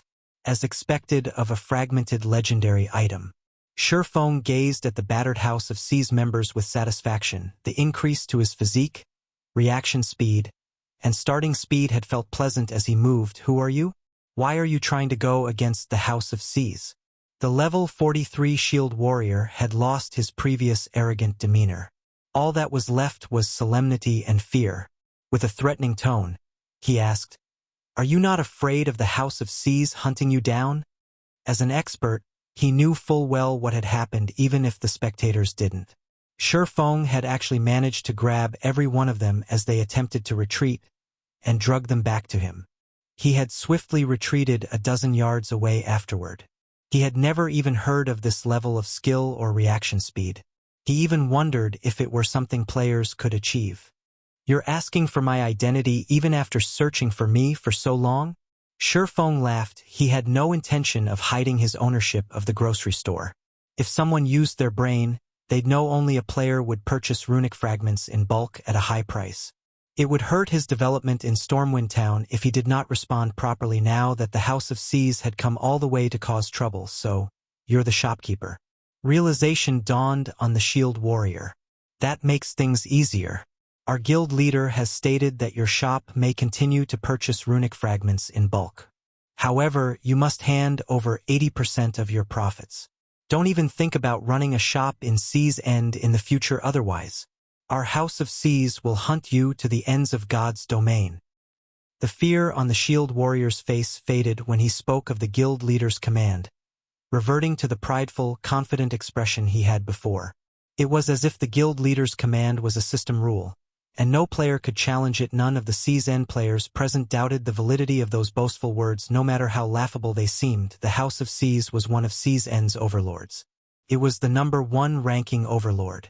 Even the mighty Freedom Alliance, not to mention the other powers at the C's End, had to show respect to the House of C's. The House of C's also possessed a shop in all 12 major cities in C's End. It was obvious just how powerful the guild was. The House of C's could easily stop the players in C's End from entering a particular shop if it wanted to. The players in Stormwind Town proved this point. How was a shop going to buy or sell items if it didn't have any players visiting it? In other words, the shop was useless. Ha ha ha. Interesting. This is too interesting. Scorpion, who had been watching since the beginning, was ecstatic when he heard the shield warrior's words. The frustration from spending so much money on teleportation fees instantly vanished. "Not only will you become the Sacred Temple's target, but you'll also be the House of C's target. I want to see how you're going to survive on your own strength in the future." The House of C's strength wasn't comparable to that of a super first-rate guild, but it was still a veteran first-rate guild. The House of C's current strength was extraordinary because it had focused its development in C's End and had the support of major corporations. Identical Summer had sought cooperation with the House of C's for this same reason. If the House of C's wanted to deal with Shifeng, the Sacred Temple would have a much easier time assassinating him. If he couldn't run a shop in any town or city in Sea's End, he would have to explore and do quests to procure weapons, equipment, and other resources. They would have plenty of chances to strike. The House of Seas really is ruthless to ask for 80% of the profits. Scorpion was curious about how Shifeng was going to respond. In his opinion, Shifeng would most likely give up on the shop altogether. At least he could avoid provoking the House of Seas that way. The likelihood of agreeing to the House Seas demands was very low. It would be no different than working for the House of Seas for free if he gave them 80% of his profits. Is this all your guild leader has to say? Shifeng asked. That's right. You need to give a reply today. Otherwise, we'll take your silence as a refusal to our invitation, and a declaration to make the House of Seas your enemy. The shield warrior said proudly. You want a reply today? Shifeng smiled. All right then. Go back and tell Tyrant Serpent that if he wants to play, I'll play with him until the end. Chapter 1258 Disturbance at Sea. Although Shifeng's tone had been casual, the entire business district had fallen silent. When they heard his words, the spectating players stared at Shifeng with dumbfounded expressions on their faces. A lunatic. He's a lunatic. He actually dares to challenge the House of Seas by himself. Does he know what he just said? The bystanders started excitedly chatting about the situation. The House of Seas was one of Sea's End's overlords. Only a handful of powers in Sea's End were bold enough to provoke the organization. Yet now, a lone player had declared war against this overload. This was the first time such an incident had occurred in Sea's End. Normally, the most they had heard was certain expert players killing an elite or expert member. Even so, such incidents became hot topics. Independent players revering the player in question. Now that someone had openly declared war on the House of Seas, the various spectators commended him, even if it were just a boastful declaration. It was enough to shock players throughout Sea's End. Meanwhile, news of this matter quickly spread to Sea's End's official forums. Mysterious expert openly declares war on the House of Seas. The instant this post published, it sent waves throughout Sea's End. Does this guy want to die? Or does he plan to delete his account and start a new one? After receiving such a challenge, the House of Seas will never live this down if they don't kill that player back to level 0. I heard that the House of Seas is trying to take 80% of that player's profits. Anybody in their position would retaliate. He's still a fool. The House of Seas has plenty of members and influence. They even have ways of hunting down assassin players. Since he's just a swordsman, he will have a hard time going out to level up from now on. That shouldn't be the case. The player has hidden his identity and appearance. Causing trouble for him won't be so easy. What do you know? Don't you know that the various large guilds have tracking experts? There are also a few tracking tools available. Not even wearing a black cloak will help this guy. After all, the black cloak can only hide a person's basic information and appearance. It can't hide a person's figure and class. With how many members the House of Seas has, they can easily send a few assassins to keep an eye on him. This guy is simply too amazing. Even if he dies back to level 0, his achievement will be recorded in God's domain's history. None of the players on the official forums had an optimistic view of Shifeng's foolish actions. However, they were happy to see such an incident. At the very least, the event would spark conversations during their daily visits to the bar. Meanwhile, back in Stormwind Town's business district, the several surviving members of the House of Seas were dazed for a long moment upon hearing Shifeng's reply. They even wondered if they had heard wrong. What a joke. They were the House of Seas, one of Sea's End's overlords. Only a handful of superpowers in Sea's End would dare to declare war against them. Even if they wanted to, they'd have to spend a long time considering the consequences before making a decision. They would avoid war unless it was absolutely necessary. Yet now, the proprietor of a measly grocery store had declared war on the House of Seas. This was simply a mockery. This is your reply? The level 43 shield warrior asked in a chilling tone. That's right. No matter how many times you ask, my answer will be the same. If you want a war, then let's do it. Shifeng said nonchalantly. While the House of Seas possessed an extraordinary background, unfortunately, Sea's End was simply too far away from Star Moon Kingdom. Even if his identity were exposed, Shifeng would not be afraid to declare war. Moreover, He needed to rely on the sea god's blessing as a long-term source of income. He also planned to stock some of the potions for the guild. Hence, he intended to purchase runic fragments long-term. If the House of Seas were just a business competitor, he wouldn't mind a fair competition. However, since the House of Seas dared to hinder his path to riches, he did not mind giving them a broken nose. You have a death wish. The level 43 shield warrior revealed a sinister expression. He then waved his hand.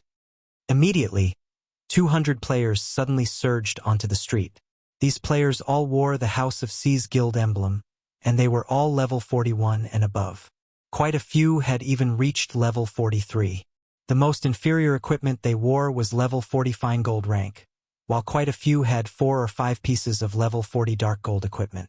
Every one of these players radiated killing intent. They were clearly one of the House of Seas expert teams. Without paying heed to the NPC guards that had already reached the business district, they formed a tight circle around Shurfeng. Unlike the House of Seas members that had blocked off the grocery store's entrance, these experts had originally been leveling and questing around Stormwind Town. They were not originally tasked to deal with Shurfeng. Only, after Shurfeng's declaration of war, they had no choice but to take action. Meanwhile, Scorpion, who watched from afar, was overjoyed. Ha ha ha. Now that this concerns the guild's reputation, the House of Seas won't let you get away even if they have to sacrifice their expert team. Scorpion was thrilled as he watched at Shurfeng.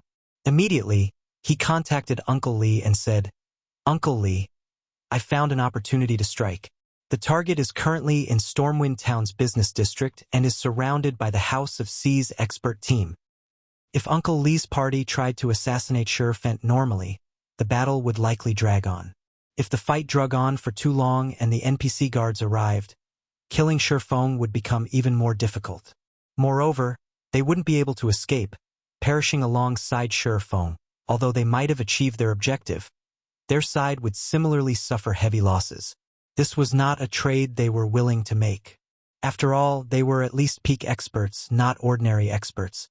Even if they had to die, at the very least, they had to make it worth it, trading one life for another rather than an entire party for one unknown player. Now, with the House of Seas members serving as a shield, not only would they distract the NPC guards, but they could also help expose Shurfeng's weakness, giving Uncle Lee and the others an opportunity to strike a fatal blow. No need to tell me. I've already seen the video on the forums. We're making our way there right now. If you see an opportunity and are confident, don't wait for us to take action." Uncle Lee instructed. Uncle Lee, rest assured, that brat has made me waste over 100 gold. If I get a chance, I will take his life, Scorpion said. So far, he had toured the continent of God's domain with Shurfeng 4 times. To continue his mission, he had even been forced to borrow over 100 gold from 100 Leaves. If he could not complete his mission, he would be saddled with debts. How could he possibly miss a chance to kill Shurfeng? Despite Shurfeng being a peak expert, against 200 experts from the House of Seas, he would undoubtedly lose his life. And in the event that he survived, he'd be forced to flee. As for the swordsman's powerful AoE skills, he couldn't use them easily inside the town. If he accidentally attacked any bystanders, the NPC guards would pounce. When the battle began, Shurfeng would definitely be forced to exercise caution, preventing him from using many of his skills. Even a domain expert would expose gaps in their defense. As Scorpion contemplated the situation, the 200 House of Seas experts were finally in position. 3 level 43 shield warriors at the forefront immediately activated charge, rushing at him from 3 directions and giving Shurfeng no room to dodge. Chapter 1259, First Strike. Melees, distract him. Ranged players, get ready to attack. The black-clad ranger leading the House of Seas expert team commanded as he glared at Shurfeng, who remained motionless.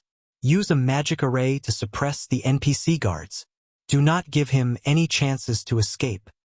Almost immediately after the ranger issued the command, a golden magic array appeared in the business district. 36 magical class players maintained the array, and it instantly enveloped the 10 or so NPC guards that had been making their way towards the battle like a steel wall. The golden barrier only trembled slightly when the NPC guards attacked it. The barrier showed no signs of cracking. Seeing this, the spectating players revealed solemn expressions. While they were shocked by the magic array's performance, they were even more afraid of the House of Seas' capabilities. The NPC guards in Stormwind Town were all level 120. To players like them, these NPCs were invincible. A single hit was all these NPCs needed to finish them off. These NPCs also safeguarded independent players like themselves. It was because of this that they dared to relax and rest in Stormwind Town yet. Now, a single magic array had trapped these invincible NPCs. They suddenly realized how easily the House of Seas could deal with independent players. Is this the House of Seas' true strength? They are actually capable of taking out a magic array that can suppress the NPC guards' movements. What a powerful magic array! Even if that guy tries to buy time, he won't last long enough for the guards to save him. Seeing the trapped NPC guards, everyone became even more afraid of the House of Seas. Many inwardly celebrated the fact that hadn't made an enemy of the House of Seas.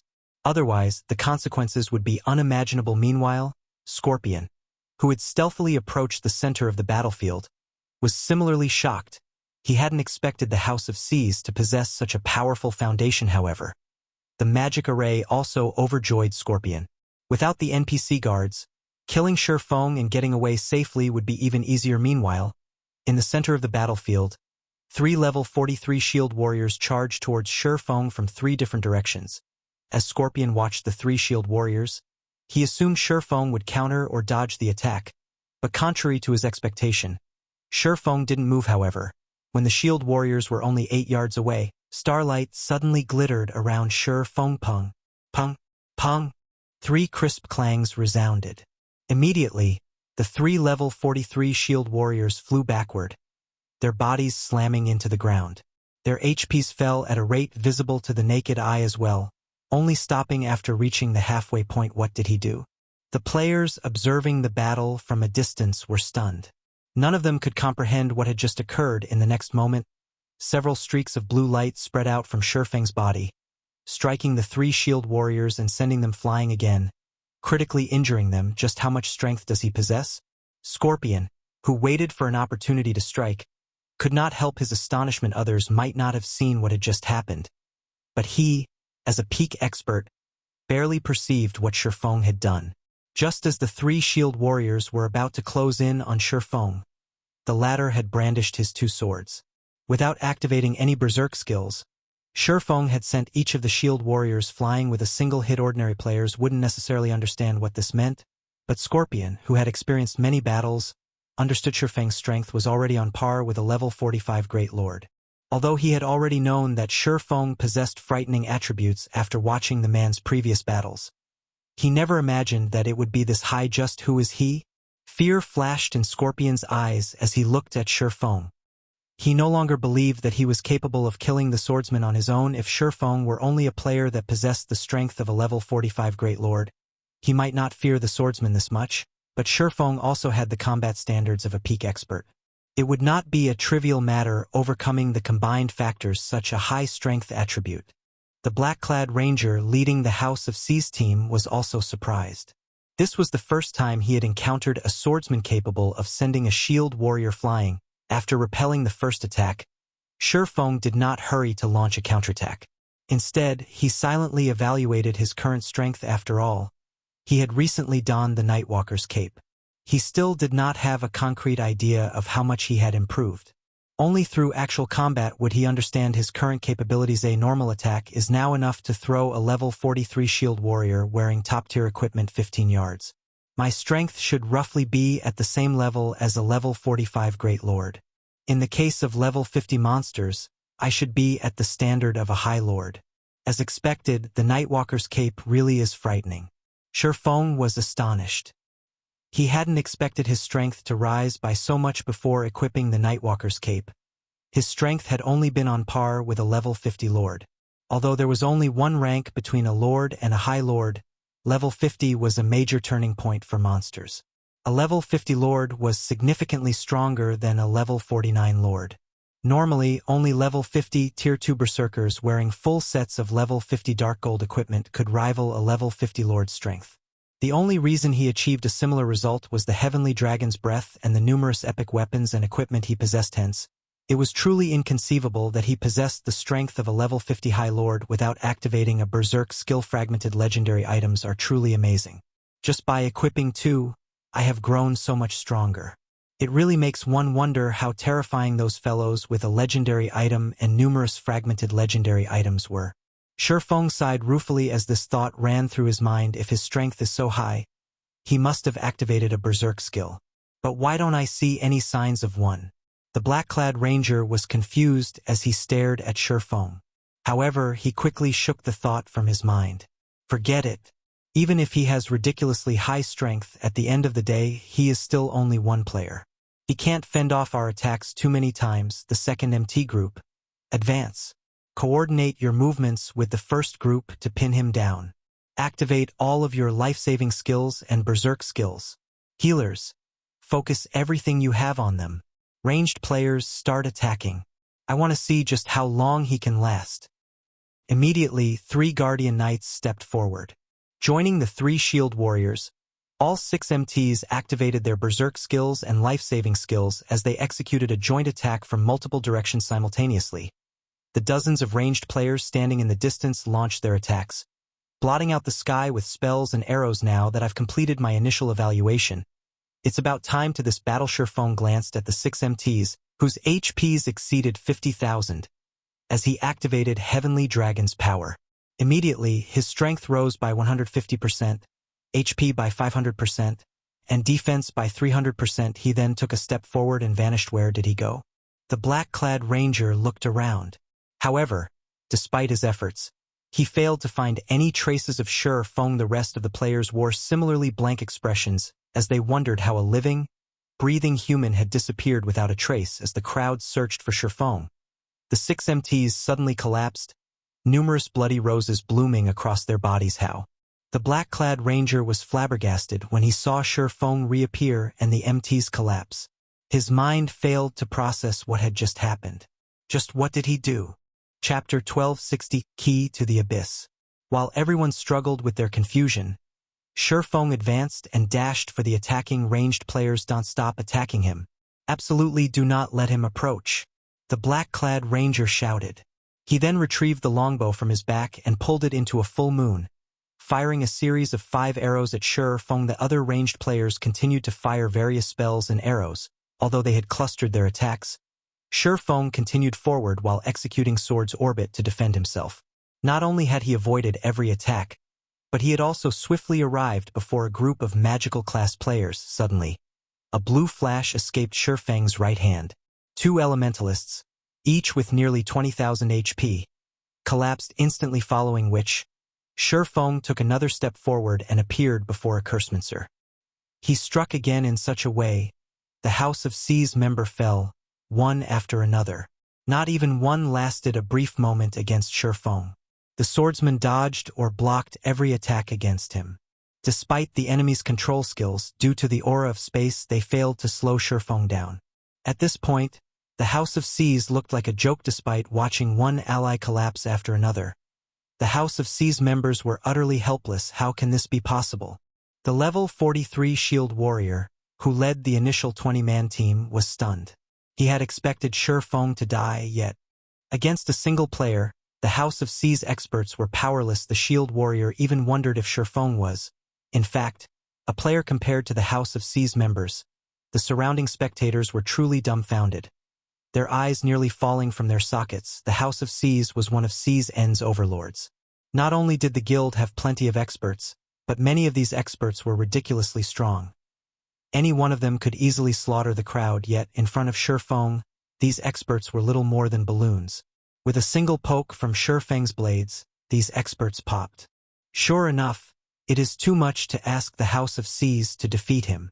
Scorpion could not help but sigh and shake his head as he watched the House of C's members die. The gap in attributes between both sides was simply too vast.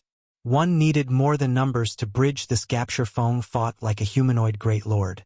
Moreover, he was a great lord that had reached the Void Realm.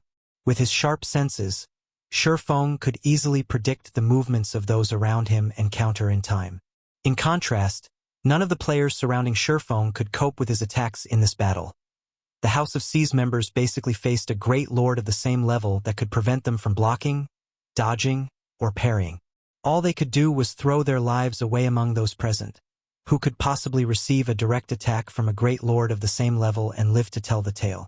Furthermore, Shi Feng had activated his Berserk skill. Scorpion was relieved that he hadn't joined the fray earlier. Otherwise, he really would have pointlessly thrown his life away as well. In a short moment, the House of C's expert team had lost over 30 members. Against Shi Feng's relentless momentum, some of the House of C's members had lost their courage, losing strength as they slumped to the ground, paralyzed. The difference between their strength and their opponents had taught them the meaning of despair. How can such a player exist? The black-clad ranger wore an ugly expression. His was an expert team from the House of C's. Even against a Grand Lord, they would not end up in such a miserable state. Moreover, their guild's prestige was on the line. If they allowed Shi Feng to have his way today, the House of C's influence in C's End would plummet. The ranger even regretted coming to Stormwind Town. Had he gone elsewhere, he wouldn't have been dragged into this mess with things as they are now. I can't hold anything back. As the black-clad ranger watched Shi Feng massacre his allies, he reluctantly took an ancient, gray scroll from his bag. He then unfurled it and began to chant the activation incantation. This magic scroll contained a Tier 3 curse, which he had saved for an important quest in the future. The curse was called Heaven's Punishment Blade. It was even capable of severely injuring mythic monsters. Even with invulnerability, the curse could not be avoided. The curse also dealt physical and magical damage. The ranger shouted as he activated Heaven's Punishment Blade. Immediately, a pitch-black magic array formed above Shi Feng. A massive, pitch-black sword gradually emerged, exuding a peerless aura. Heaven's Punishment Blade. Shi Feng's expression darkened when he saw the pitch-black sword in the sky. The Heaven's Punishment Blade was a famous spell in God's domain because it could penetrate invulnerability. It was a super-rare scroll specifically used to kill Abyssal Guards. As the name suggested, Abyssal Guards defended the Abyss passages. If outsiders opened a passage to the Abyss and tried to enter, they would encounter the Abyssal Guards. Not only were the Abyssal Guards extremely strong, but when their HP fell to a critical level, they also became invulnerable.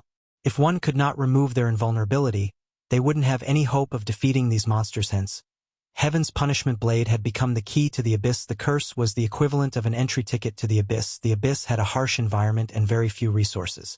However, while the Abyss lacked most resources, 2 items could be found in abundance. The first was the 7 Luminaries Crystal. It was an item that any guild or major corporation that invested in God's domain sought desperately. The second item was the Magic Crystal. However, due to the violent mana ever present in the Abyss, one could not just obtain magic crystals from the Abyss. Instead, one had to obtain demonic stones, which were common, and refine them with alchemy. After refining demonic stones, one could obtain magic crystals and other precious byproducts. Countless guilds had tried to enter the Abyss because of these 2 items. Shi Feng had never expected the black-clad ranger to be insane enough to expend such a precious tool just to kill him. Very quickly, the pitch-black sword finished taking form. Without any flare, it descended on Shi Feng, leaving no opportunities to avoid it. Shi Feng could only receive the attack without hesitation. Shi Feng activated the Nightwalker's Cape's Void Shield. A protective barrier instantly formed around Shi Feng's body. At the same time, Shi Feng met Heaven's Punishment Blade with a counterattack. Boom. An explosion shook the business district as a deep crater formed under Shi Feng's feet. What kind of spell is that? The impact created such a massive hole in the ground. Even Tier 4 spells shouldn't be that powerful. The House of C's used a Tier 3 curse on a single player. They are shameless. In the end, it seems that even a monster-like player can't survive against the House of C's. The crowd involuntarily gasped when they saw the crater in the middle of the business district. Although Shi Feng had lost, he had lost with dignity. After all, he had forced the House of C's to use such a powerful trump card. If not for the Heaven's Punishment Blade, the House of C's would have been powerless against Shi Feng, as everyone believed the battle to be over and the House of C's members released sighs of relief. They suddenly saw a familiar figure standing before the black-clad ranger. How are you still alive? The black-clad ranger stuttered, blood draining from his face as he gaped at Shi Feng, who looked a little worse for wear. The Heaven's Punishment Blade could even rival a Tier 4 spell. Even mythic monsters would suffer heavy injuries, not to mention a Tier 1 player. Logically, Shi Feng shouldn't have survived. However, what the black-clad ranger did not know was that, due to Heavenly Dragon's power, Feng's maximum HP had risen to over 200,000. Meanwhile, Void Shield created a barrier that had 10 times his maximum HP. Factoring in his defense and magic resistance, Feng survived Heaven's Punishment Blade with a little over 60,000 HP remaining. He had very nearly died, however. Feng did not offer the ranger an explanation as he swung Killing Ray. Although the ranger tried to defend himself with his bow, Feng adjusted Killing Ray's trajectory mid-swing, as if he had expected the ranger to defend himself, avoiding the bow, piercing the ranger's heart, and eliminating the player's HP. When the black-clad ranger, who had commanded the team, died, the House of C's member spirits finally broke, and they scattered. Feng didn't bother to chase down these players. After all, the NPC guards would hunt down anyone that had attacked him. If he attacked those that hadn't attacked him, the guards would hunt him instead. Chasing these players down was no longer important as Feng looked for a place to sit and recover. He discovered that he couldn't remove any items from his bag. He couldn't access any of his skills. Either suddenly, a silent figure appeared behind Feng. Even with Feng's sharp senses, he failed to detect the figure's arrival. It was as if this figure had melded with the environment. After the figure appeared, a silvery white dagger thrust into the back of Feng's head. Moving with incredible speed, young lad. You really are something. You are the first person I found that's so difficult to sneak up on. Chapter 1261, Expert Companion. Although Feng had sensed someone behind him, everything had happened too quickly. He couldn't use any of his skills or tools, and it was too late to turn around and defend himself instinctively. Feng bent his knees and leaped forward in an attempt to avoid the swiftly approaching dagger. However, no matter how hard Feng tried to avoid it, the weapon tracked his movements. In the end, he could only watch as the dagger closed in. Y is a domain realm expert here. After attempting to dodge, Feng realized that his attacker was an extraordinary expert. The discovery shocked him. If his opponent were merely a void realm expert like himself, even without his skills, he could avoid the sneak attack. However, his opponent could predict his movements and force him into a corner. It wasn't the dagger itself that was so fast. Rather, it was his enemy's reaction speed. Feng had encountered a similar situation against Ouroboros' Soaring Snake. Due to his innate talent, Soaring Snake's reaction speed was far beyond ordinary people. Meanwhile, Feng's current attacker was twice as fast as Soaring Snake. Based on Feng's understanding, only mysterious domain realm experts had such fast reaction speed. When the silver dagger struck, Feng's vision darkened as he fell into a fainted state. This move was none other than the assassin class's ambush skill. It could force its target into a fainted state for 2 to 4 seconds. Immediately after, another dagger bit into Feng's backstab. Minus 10,249. What a tough nut. Uncle Lee was slightly surprised when he saw the damage above Feng's head. Both of his daggers were epic weapons. He had already activated his Berserk skill as well. Even against a shield warrior or guardian knight with high defense, his backstab could easily deal over minus 20,000 damage. Yet this attack had dealt a little over minus 10,000 damage to the swordsman before him. A short distance away, 5 cloaked players watched the fight. No matter how many times I see Uncle Lee's Vanishing Cloud or Agile Thunder God, they both feel so awe-inspiring. The cloaked ranger named Hungry Ghost said, sighing ruefully. That's to be expected. They are Uncle Lee's trademark moves.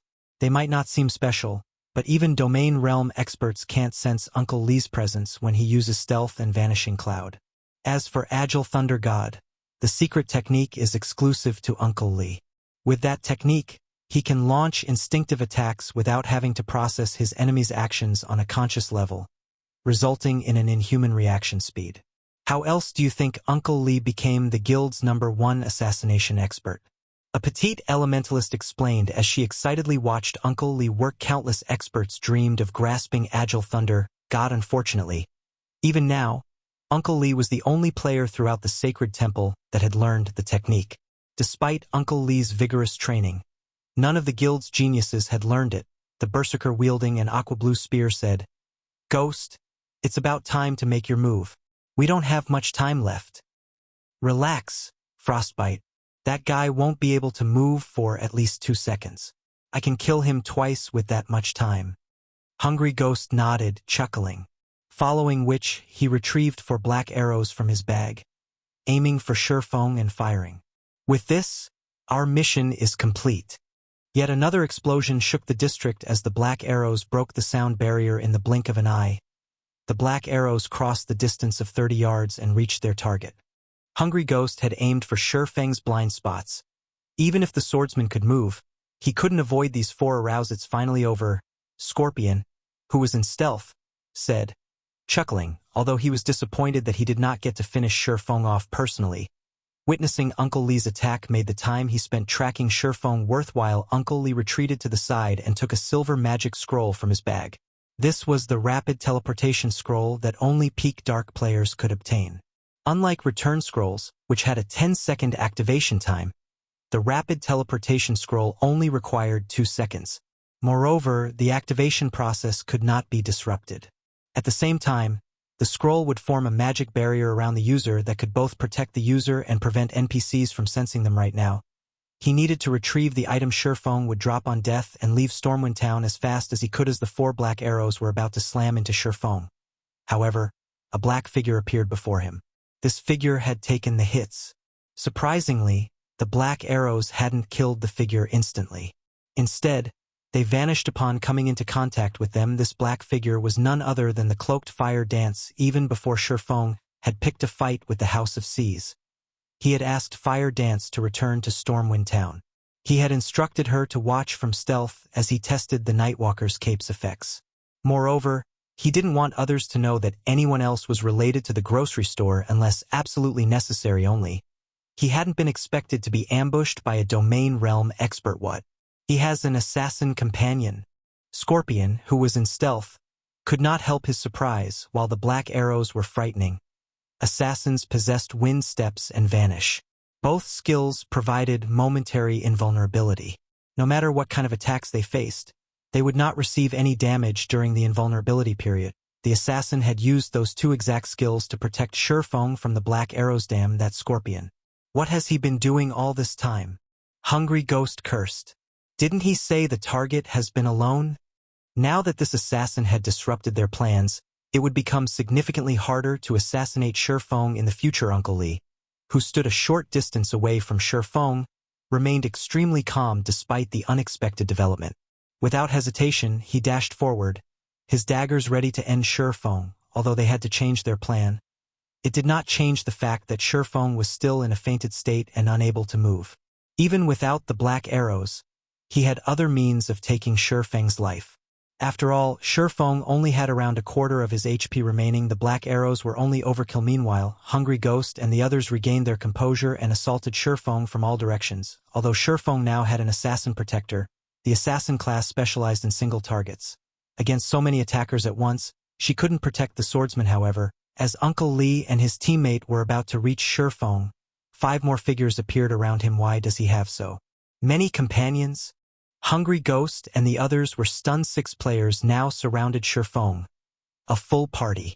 At this point, Scorpion's surveillance was a joke. What Hungry Ghost and the others did not know was that this was one of 1,000 Transformations' additional skills, Phantom. It allowed Fire Dance to create 5 copies of herself. However, Fire Dance had not activated Phantom to shock her opponents. She used the skill to cope with so many enemies. Phantom allowed her to switch places with any of her doppelgangers without a cooldown. Even without moving, Fire Dance could protect her guild leader from any direction. Moreover, thanks to illusory power and 1,000 transformations itself, Fire Dance's strength was only inferior to Shifeng's. Dang. Following which, Fire Dance easily blocked the incoming arrows and spells. Against Uncle Lee's lightning-quick assassinate, Fire Dance countered with her fragmented legendary short sword Pung. On her own, Fire Dance should not be capable of blocking Uncle Lee's assassinate, which he empowered with Agile Thunder God. However, thanks to 1,000 Transformations' hidden effect, she parried the attack in time. Fire Dance had only been forced to retreat by half a step even after receiving the attack. In contrast, Uncle Lee had been forced 2 steps back, his HP falling by over 200. Chapter 1262. Fire Dance's sword. She blocked it? Hungry Ghost and the others were momentarily stunned. Not only had Shifeng's companions blocked all of their attacks, but one of his companions had even parried Uncle Lee's assassinate. Even domain realm experts had a hard time against Agile Thunder God. After all, not only did the technique massively increase attack speed, but it also prevented the opponent from predicting the attack's trajectory. The technique was impossible to react to throughout the sacred temple. There were only a handful of people that could block Uncle Lee's Agile Thunder God. Moreover, that was only if their mental clarity were at its peak. Yet this assassin had blocked the old man's attack effortlessly. Why wouldn't they be surprised? Just who are these people? Scorpion was flabbergasted as he watched from a safe distance. It wouldn't have been terribly surprising to see an expert like Shi Feng in Sea's End, but he had been joined by an expert capable of blocking Uncle Lee's attacks. No one would believe that these two weren't backed by some superpower. After all, experts of such standards were rare even in super guilds. Meanwhile, Fire Dance focused on Uncle Lee, who stood before her, her mind clear like never before. Her instincts constantly warned her that, against this expert, the slightest slip-up would cost her life. If not for 1,000 transformations' hidden effect, she would have fallen prey to Uncle Lee's assassinate. Interesting. Although Uncle Lee was slightly surprised that Fire Dance had blocked his attack, his resolution to kill Shi Feng had not wavered in the slightest. Immediately, Uncle Lee used shadow steps and appeared behind Shi Feng, his dagger aiming for the swordsman's kidneys. Because he didn't use any skills this time, he could attack with both daggers simultaneously. With this, he drastically reduced the likelihood of Fire Dance blocking the attack's despicable. Although Fire Dance knew that Uncle Lee had used shadow steps, she reacted a moment too late. By the time she switched places with one of the doppelgangers and arrived behind Shi Feng, neither her superior attributes nor her speed could help her block the attacks. With no other choice, Fire Dance twirled the dagger in her left hand and slashed downwards, activating one of the Petrified Thorns skill Petrification Domain. Immediately, all enemies within 50 yards were dealt 500% weapon damage and had their movement speed reduced by 50%. At the same time, Fire Dance's attributes rose based on the number of targets the domain had affected. However, as if Uncle Lee had been prepared for this, he used wind steps, becoming momentarily invulnerable and negating Petrification Domain's damage. Meanwhile, his two daggers struck Shi Feng, 718, minus 2,259. To Shi Feng, who still had over 50,000 HP remaining, those two attacks only took around 10% of his HP. Sure enough, normal attacks are not enough to kill him. Uncle Lee frowned. Frustrated with Shi Feng's defense and HPA's, Uncle Lee was about to use the 5-star eviscerate he had accumulated. Fire Dance, who was faster, slashed 1,000 transformations at the man. Although Uncle Lee sensed the attack coming, he didn't want to waste a skill to block it. Quickly adjusting his footwork, he tilted his body slightly to dodge the incoming short sword. However, Uncle Lee's expression changed when Fire Dance swung her blade, multiple afterimages appearing around 1,000 transformations. How? Uncle Lee may have been surprised, but he was a domain realm expert. With the help of Agile Thunder God, he defended himself instinctively. Dang. A clang pierced the air when Uncle Lee's daggers collided with 1,000 transformations. Meanwhile, Uncle Lee was forced to retreat by 3 steps, a damage of over -500 appearing above his head after landing the first strike. Fire Dance brandished 1,000 transformations once more, giving Uncle Lee no time to react. Although Fire Dance's reaction speed was slower than the old man's, she had an absolute advantage when it came to attack speed against countless sword lights. Even Uncle Lee had to be careful. As a result, Fire Dance forced him back farther. Uncle Lee tried his best to counterattack, brandishing both daggers simultaneously, but Fire Dance simply responded by swinging 1,000 transformations. Innumerable sword lights flickered around the combatants, blocking the daggers again. The resulting impact forced Uncle Lee to retreat. Impossible. Hungry Ghost and the others, who were about to launch another wave of attacks, were stunned to them.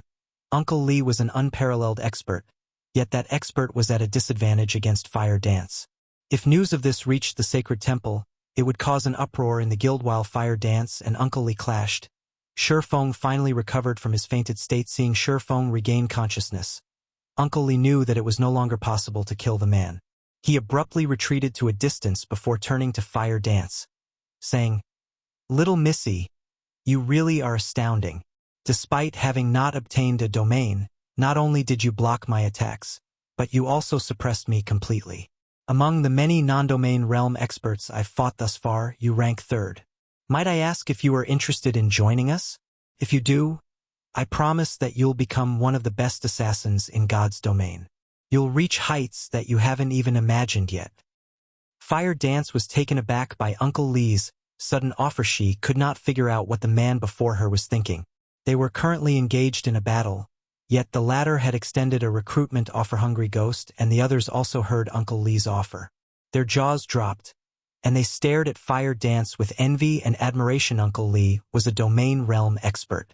He was also the Sacred Temple's #1 expert. His evaluations were harsh.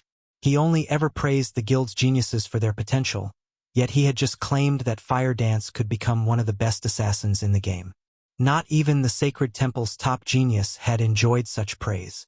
One could see just how much Fire Dance had impressed Uncle Lee. Forget it. I will never join you.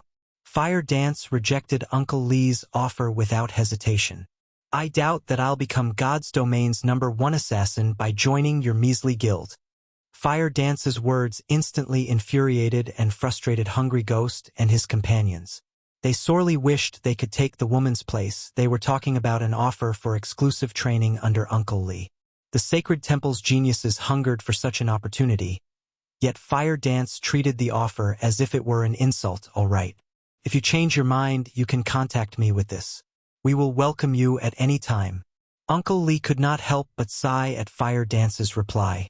He tossed her a communication scroll before turning to leave. Vanishing the communication scroll was a common tool in God's domain. Even if without being friends, they could communicate through the scroll. Only it needed to be bound to someone first, then the wielder could contact the initial owner at any time. The scroll was mostly intended for players that wished to hide their identities. In Uncle Lee's opinion, Fire Dance was still too young. She had only replied in such a way because she had yet to understand just how powerful the experts at the top of the world were. Only after Fire Dance had fought those experts would she learn how vast this world truly was. At that time, she would seek him out. Meanwhile, upon realizing that Shurfeng had recovered, Hungry Ghost and his team used their rapid teleportation scrolls and left Stormwind Town. Sea's End, Dark City Yasland. After using the rapid teleportation scroll, Hungry Ghost and the others arrived in Yasland, a lawless city. Even if one killed other players inside this city, the NPC guards paid no attention to the crime. The only reason these NPC patrols existed was to defend the city itself from those who sought to harm it. Uncle Lee, the target is stronger than we expected. Moreover, he has companions following him in secret. Should we ask for the Punishment Legion's help during our next attempt? We'll have a greater chance of eliminating the target, Hungry Ghost asked Uncle Lee, who had just teleported into the city. The Punishment Legion was the Sacred Temple's Assassination Legion. The Legion had specifically been formed to deal with other superpowers' key figures. Although the Legion's members were weaker than their party members individually, they had the advantage of numbers. They also had gear that gave them an advantage against other players. No need. We're giving up on this mission, Uncle Lee said, shaking his head. As for the guild leader and 100 Leaves, I'll explain the situation to them personally. You guys can go level up and upgrade your gear for now. Chapter 1263, Becoming Famous at Sea. The Reef Sea, famed for its coral reefs, pearls, and other precious materials, was a level 40 to level 55 high-resource map a short distance away from Reef Island. Dozens of speedboats attacked a massive, level 53 sea monster. Unlike normal sea monsters, this was a boss, a chieftain-rank sea monster. It was also one of Reef Sea's overlords right now. This overlord had very little HP remaining. Its HP is at 20%. Advanced speedboats, back away. Let the bronze speedboats tank it. 100 Leaves commanded through the team chat after the Freedom Alliance redistributed the leveling maps. The 8th Fleet's members traveled to the Reef Sea and Echo Canyon to level. The first thing they needed to do was kill the map's field bosses. The first reason was to guarantee their ship safety when exploring these maps, allowing their members easy access to towns and leveling spots. The second reason was to obtain the weapons and equipment these bosses dropped. Each map had a limited number of field bosses. Once these bosses were killed, they could take anywhere from 1 to 3 days to respawn. Each time players killed these bosses, they dropped fewer top-tier weapons and equipment when they respawned. Hence, when the area's major powers discovered a field boss, they swarmed to kill it immediately. This was also why conflict was so common in leveling maps. As independent players passed, they watched the 8th Fleet with shock and envy. The Freedom Alliance's 8th Fleet is so strong. They're actually challenging a 9-claw squid so soon after arriving. Even the Freedom Alliance's second fleet never dared to challenge this boss. Haven't you heard? There's been a huge shift in the Freedom Alliance's ranks. The 8th Fleet currently ranks the second strongest. As for the second fleet, it's ranked 10th. We really got lucky this time. If they kill the 9-claw squid, it'll be easier to get to Reef Island.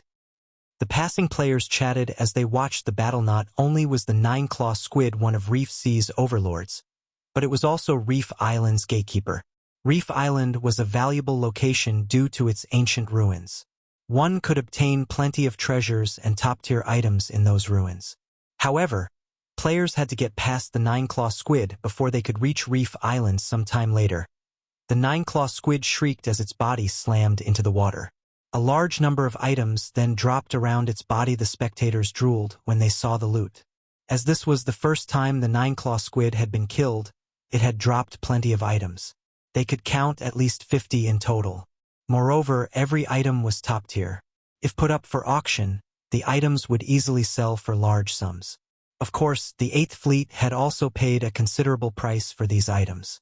In total, they had lost 3 advanced speedboats and 11 ordinary speedboats. The fleet's bronze speedboats also received varying amounts of damage. The repairs would be costly. Repairing ships was far more expensive than repairing weapons and equipment. Even an ordinary speedboat with half of its durability would cost around 2 or 3 gold to repair. Advanced speedboats could cost anywhere from 10 to 20 gold. Needless to say, bronze speedboats were even more expensive. Moreover, advanced shipwright someone collect the loot. Everyone else, rest up. We'll dock on Reef Island soon. 100 Leaves instructed. She then noticed the communication request from Uncle Lee. Revealing an excited expression, she accepted the call and asked, "Uncle Lee, have you dealt with the issue?" As far as she was concerned, once she dispatched Uncle Lee's party, Shifeng had no hope of survival. Uncle Lee must have contacted her to report his success. No. The assassination failed. Uncle Lee said, shaking his head. Failed? 100 Leaves was momentarily stunned. Quickly, she reacted and asked, "Is he that strong?" Uncle Lee was the Sacred Temple's #1 assassination expert. Both Vanishing Cloud and Agile Thunder God were advanced techniques that even Domain Realm experts struggled to learn. Agile Thunder God, in particular, allowed one to become practically invincible in melee combat, giving the player the upper hand in every exchange. That's not the case. When we attacked, his companions showed up to protect him. When Uncle Lee thought about Fire Dance, he was disappointed that he couldn't recruit the woman. Uncle Lee, whatever you need for the next assassination attempt, just ask. I can even hire other assassination experts to help you. After hearing about Shifeng's companions, 100 Leaves had a rough guess as to what had happened. Usually, assassination attempts were carefully planned.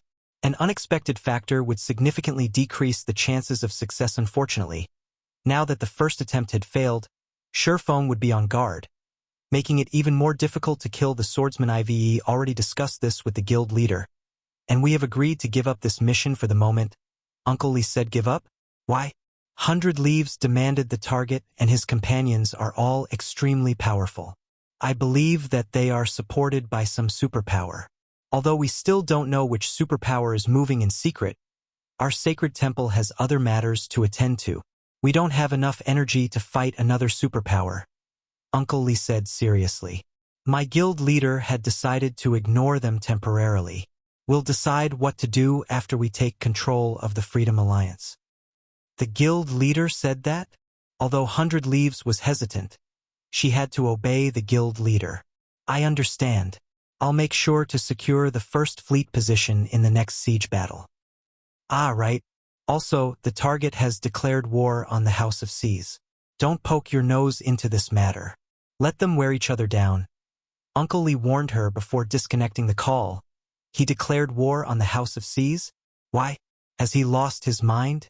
100 Leaves gaped, wondering if she had heard wrong. The House of Seas was even stronger than the entire Freedom Alliance. It also had the support of a major corporation. It had both financial strength and manpower in abundance. Moreover, although it wasn't as powerful as a super first-rate guilds, due to the situation in Sea's End, It was much stronger than veteran first-rate guilds, yet Shifeng had openly declared war against the guild.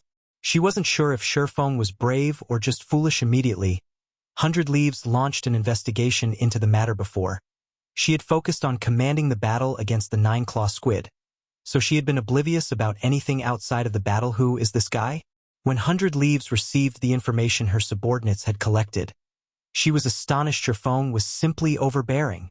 He actually intended to fight the House of Seas to the bitter end. Meanwhile, a storm brewed in the House of Seas main headquarters in Meteorite City. Great. A single player dares to declare war against the House of Seas. Now we're a laughingstock in Seas End. Pass the word. Use everything we have to take down Stormwind Town. I want him obliterated. Send the Blood-Drinking Legion to keep an eye on him as well. If he sets foot outside of the town, kill him. I want everyone in Seas End to know that no one gets away with provoking the House of Seas. Tyrant Serpent, the House of Seas guild leader, laughed in anger after watching the declaration of war video on the official forums. Since he wants to sell the Sea God's blessing, I'll give him a chance. From now on, sell our Sea God's blessings in our shops. Sell them at 1 gold per bottle. Didn't he recently purchase a large stock? I want to see just how much money he can afford to lose. Chapter 1264, Number 1 at Sea. Inside the House of Seas meeting room, Tyrant Serpent's orders shocked the guild's upper echelons in the room. This was the first time they had seen their guild leader so enraged. Angry enough to make rash decisions. Guild leader? Isn't that a little too far? We're already spending 1 gold for each Sea God's blessing we obtain. If we sell the potion for 1 gold, won't we be working for nothing? Moreover, our stock is limited. If we don't sell enough potions, that player will continue to make a profit. Yet if we sell too many, we might not have enough for our members. It could hurt our exploration of Death's Waterfall. The House of Seas had stumbled upon the secret land, Death's Waterfall, by coincidence. The area's resources were beyond abundant. It was even home to quite a few ancient ruins. The small corner of Death's Waterfall they had explored thus far had already boosted the guild's strength significantly. Among their initial harvest, they had obtained over a dozen bronze speedboats. They had also obtained a mysterious iron speedboat. There was even less need to mention the number of top-tier weapons and equipment they had found. The areas of Death's Waterfall they had explored thus far were only the tip of the iceberg. The farther they ventured, the more frightening the treasures they encountered. However, the secret land's environment was severe. If players did not possess sufficiently high magic resistance, survival was out of the question. Hence, the House of Seas had purchased the Sea God's blessing in bulk. Fortunately, the House of Seas had met an NPC Grandmaster Alchemist, which allowed them to synthesize runic crystals at a much higher success rate. However, while the cost of synthesizing the runic crystals had decreased significantly, it still wasn't cheap to explore Death's Waterfall. The House of Seas invested tons of coins and resources each day. Moreover, the guild increased its investments by the day. The more players they could send into the secret land, the faster they could explore the area. Naturally, they would send as many players as they could. This was also why their guild was in short supply of coins. However, after seeing the popularity of the Sea God's blessing in the various empires, they had found a solution to their money problem. They could sell some of their stock to fund the exploration. But selling the Sea God's blessing at cost would gain them nothing. Don't worry. Previously, we only purchased runic fragments for 6 silver per stack to prevent others from synthesizing runic crystals. If we purchase the fragments in bulk for 4 silver per stack, that brat won't have any hope against us, Tyrant Serpent said, chuckling. You just need to focus on finding an opportunity to kill that player. Hearing this, realization dawned on the upper echelons. After all was said and done, Stormwind Town was only a town. The teleportation fees to get there weren't cheap. Meanwhile, the House of Seas had shops in all of the 12 major NPC cities as well as numerous NPC towns in Seas End. If players only planned to sell a small number of fragments, they could earn far more by selling them for 4 silver per stack rather than traveling to Stormwind Town to sell them for 5 silver per stack. By doing this, not only could they hinder Shifeng's financial progress, but they could also lower their cost of obtaining the Sea God's blessing. Killing 2 birds with 1 stone, they doubted that Shifeng had the assistance of a Grandmaster Alchemist. If this competition persisted long-term, Shifeng would eventually fail to make any money with the sea god's blessing. Suffering losses instead. Guild leader is the best. If that brat had agreed to cooperate from the very beginning, he could have kept 20% of his profits. Now he'll be kicked out of the competition and hunted endlessly. Following which, the House of C's upper echelons left to fulfill Tyrant Serpent's orders. As the House of C's had discussed Shifeng's situation, players also discussed the matter on CZN's official forum. Someone had long since uploaded Shifeng's declaration video against the House of C's. No one had ever expected this outcome. Despite the House of C's sending hundreds of experts at Shifeng, the guild suffered a miserable defeat, its experts either dying or running away with their tails between their legs. Shifeng's battle video had also mesmerized many independent players. Whether it was his positioning, dodges, or attacks, compared to the other expert battle videos they had seen, this video was worlds apart. In prior battle videos, they had seen experts take on 20 opponents at most. Moreover, those crowds usually consisted of ordinary players with poor equipment and low levels. The higher quality videos usually only recorded a single expert taking on 3 or 4 elite players. Even so, the videos were educational and helped them to learn many combat techniques. However, Shifeng's battle video showcased a fight against the House of C's 200-man expert team. Even if some were not true experts, they were not that far off from it either. Just one of these players could easily overwhelm multiple independent players like themselves. Yet Shifeng had suppressed all 200. If these players were distracted in the slightest while watching the battle video, they'd miss how the House of C's members had died. Some of them had even opted to play the video in slow motion. Their eyes couldn't keep up with Shifeng's speed. After all, such a mythical battle completely redefined their definition of expert. Compared to Shifeng, the usual experts were nothing than a joke. The boss of this grocery store is invincible. He actually killed close to half of the House of C's 200 experts by himself. I wonder if he'd accept an apprentice? I have to ask him to teach me his ways. I wonder if that shopkeeper plans to establish an adventurer team or guild. If he does, I have to join even if I go bankrupt. How can he move so fast? Is he even human?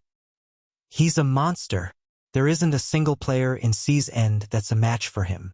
Even those famous experts can't block one of his attacks. Ha ha ha. The House of C's is in trouble this time. They've provoked such an expert. If this expert wants revenge, the House of C's members will have to be careful. The House of C's has indeed knocked on the wrong door this time. However, it won't be easy for this expert to cause trouble for the House of C's. After all, the guild has nearly 1 million members. Even if he can kill a player each second, it would take him days to annihilate the guild. Even if he goes out of his way to hunt them down, what about his level and equipment? At the end of the day, one man's power is limited. At most, this player can annoy the House of C's and damage its reputation. Even so, he's still pretty impressive. The House of C's is one of CZN's overlords. Have you ever seen the House of C's suffer such a miserable defeat before? The forums buzzed with conversation regarding Shifeng. The most debated topic was about who would emerge victorious. Would it be Shifeng? Or would the House of C's triumph? Although the outcome was unknown, everyone agreed on one thing. The grocery store's proprietor was undoubtedly the #1 expert in C's, and for a time, many players dreamed of being Shifeng students because of this. The grocery store's popularity skyrocketed. By now, practically everyone in CZN knew about it. In just half an hour after Shifeng's battle with the House of C's experts, Stormwind Town was packed with players, the town's player population increasing by several times. Many had come out of admiration, while some had come to convince Shifeng to teach them. There was also a portion that had come to sell their runic fragments. Players swarmed the shop. Even getting through the entrance was now a problem. Guild leader. Too many players are trying to sell their runic fragments. The grocery store's warehouse is nearly at full capacity. Why don't we start renovating the shop? We can bring in some of Candlelight's products. Fire Dance excitedly suggested after entering the second-floor room while she had been out purchasing Sea God's blessings. She had gained a general understanding of C's, and she had to admit that the business standards here were significantly inferior to the Star Moon Kingdoms. The area's lifestyle players were also low quality. If they sold the Candlelight trading firm's merchandise here, the items would definitely be in high demand. Chapter 1265 Town Manager. Promote Candlelight's merchandise? Fire Dance's sudden suggestion tempted even Shifeng. However, he quickly came to a decision and shook his head, saying, "It's not time for that yet." "Why?" Fire Dance was confused. "The House of Seas can't touch us in Stormwind Town for now. Even if we sell our merchandise here, all they can do is watch. They might not be able to touch us, but that's not the case for everyone," Shifeng said as he glanced out the window. He pointed at the large group of players wearing the House of Seas Guild emblem that had appeared on the street below. "Speak of the devil." Fire Dance curiously followed his gaze immediately. She noticed 100 House of Seas members outside the grocery store. These players had blocked off the shop's entrance, preventing anyone from getting clothes from now on. Anybody that enters this grocery store will be an enemy of the House of Seas. Anybody that ignores this warning will reap the consequences as soon as they leave the town. The House of Seas will also start purchasing runic fragments without limit for 5 silver per stack. The leading House of Seas member announced. The representative instantly had the attention of every player in the business district. They hadn't expected the guild to adopt the stick and carrot approach. Rather than provoking the House of Seas, they'd be safest to sell their fragments to the guild. Fire Dance also realized what Shifeng had meant. The House of Seas might not be able to attack them, but the guild could easily deal with other players. As Fire Dance considered the situation, several more groups appeared on the street. These players were all House of Seas members, and they were all level 41 and above. They were decorated with excellent weapons and equipment, the most inferior of which was level 40 secret silver rank. After making their appearance, these players marched towards Stormwind Town's entrance. It was obvious they intended to grind in Stormwind Shelter. The House of Seas sure moves quickly. Shifeng smiled faintly as he watched the House of Seas elite teams leave town to grind. "It seems we need to hurry. Guild leader, leave this to me. Even if the House of Seas bars players from selling us their fragments in Stormwind Town, I can set up stalls in other towns and cities. I refuse to believe they can corner us completely," Fire Dance said confidently. She was an assassin. She was also incredibly strong. It would be very difficult for the House of Seas to keep track of and assassinate her, although it would be tiresome running about numerous towns and cities, and she could only carry so many runic fragments in her bag space. They could still purchase quite a few Sea God's blessings with 4,000 fragment stacks. The House of Seas was dreaming if it thought it could stop them from purchasing runic fragments. "No. We'll stop collecting runic fragments temporarily. Our priority is to secure ownership of Stormwind Town," Shifeng said, chuckling. "Secure ownership?" Fire Dance was surprised. "That's right. The towns in Sea's End are slightly special. If we want to develop a shop here, we need to manage the town," Shifeng said, nodding. "The town managers wield powerful authority. Although they cannot banish players from the town, they can prevent players from setting up shops. Players would have to sign a contract with the town manager before doing so. This is why there are so few shops in Sea's End and why the business development here is so poor currently. Stormwind Town isn't under any player's control.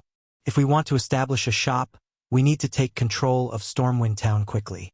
If we let the House of Seas get there first, we'll be doomed." This was also why the House of Seas had dispatched several elite teams to grind in Stormwind Shelter to become a town's manager. One first needed to have the most contribution points of any player in that town. They would then have to take the manager's test and pass it. Only then could they become the town's manager for a single month. Once the month ended, if the player still had the highest contribution points, they could continue to serve as the town's manager. If not, they would be replaced. It was a brutal competition. In contrast, the player towns on land did not have time limits. As long as no one else conquered the town, they could hold the position. "Should I summon the Dark God's Legion to help?" Fire Dance asked. If they wanted to obtain contribution points quickly, they needed more manpower. Currently, the Dark God's Legion was only second to Zero Wing's main force. Although the members were not as high-leveled as Sea's End's experts, when it came to combat standards, they could easily triumph if it came to a fight. The Dark God's Legion members would have no problems taking on 3 of the House of Seas experts. "No need. We're more than enough for this," Shifeng said, waving his hand. While having the Dark God's Legion wasn't a bad idea, this problem couldn't be resolved with more manpower. After all, the requirement to become a town's manager depended on an individual player's contribution points, not the contribution points of a guild or team. Part of the reason that he had spent 10,000 gold to purchase a Stormwind emblem was to obtain Stormwind Town only. The House of Seas had given him no choice but to accelerate his plans with the Stormwind emblem. Players were granted authority within Stormwind Town. With this authority, players could accept advanced town quests, which would allow them to gain town contribution points far more quickly. After all, a large fraction of the TCP's players obtained came from quests. Moreover, the higher a quest's rank, the more TCPs it awarded. This was why the various powers fought for town emblems. Synthesizing runic crystals is boring. Let's pay a visit to the Sea God's Temple. Shi Feng said as he stood. In the past, Stormwind Town had been a miniature holy land, which God's domain's various superpowers had fought over. War had been common here, each conflict reaping easily over 500,000 lives to take control of the town. These powers first had to grind for contribution points. Aside from the daily town quests, plenty of hidden advanced quests and rare quests were available. However, only players with the town emblem or a particular level of authority could accept these quests. In the past, the Sacred Temple had obtained Stormwind Town in part due to a rare quest. Players could accept this quest repeatedly as long as they could pay the price. Every time players completed it, it awarded more contribution points. Many players with authority had known about this quest. However, almost all of them had disregarded it as a waste of both time and manpower.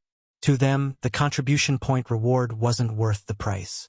For a while, no one had accepted it. However, one player from the Sacred Temple had persevered and stubbornly completed the quest, again and again.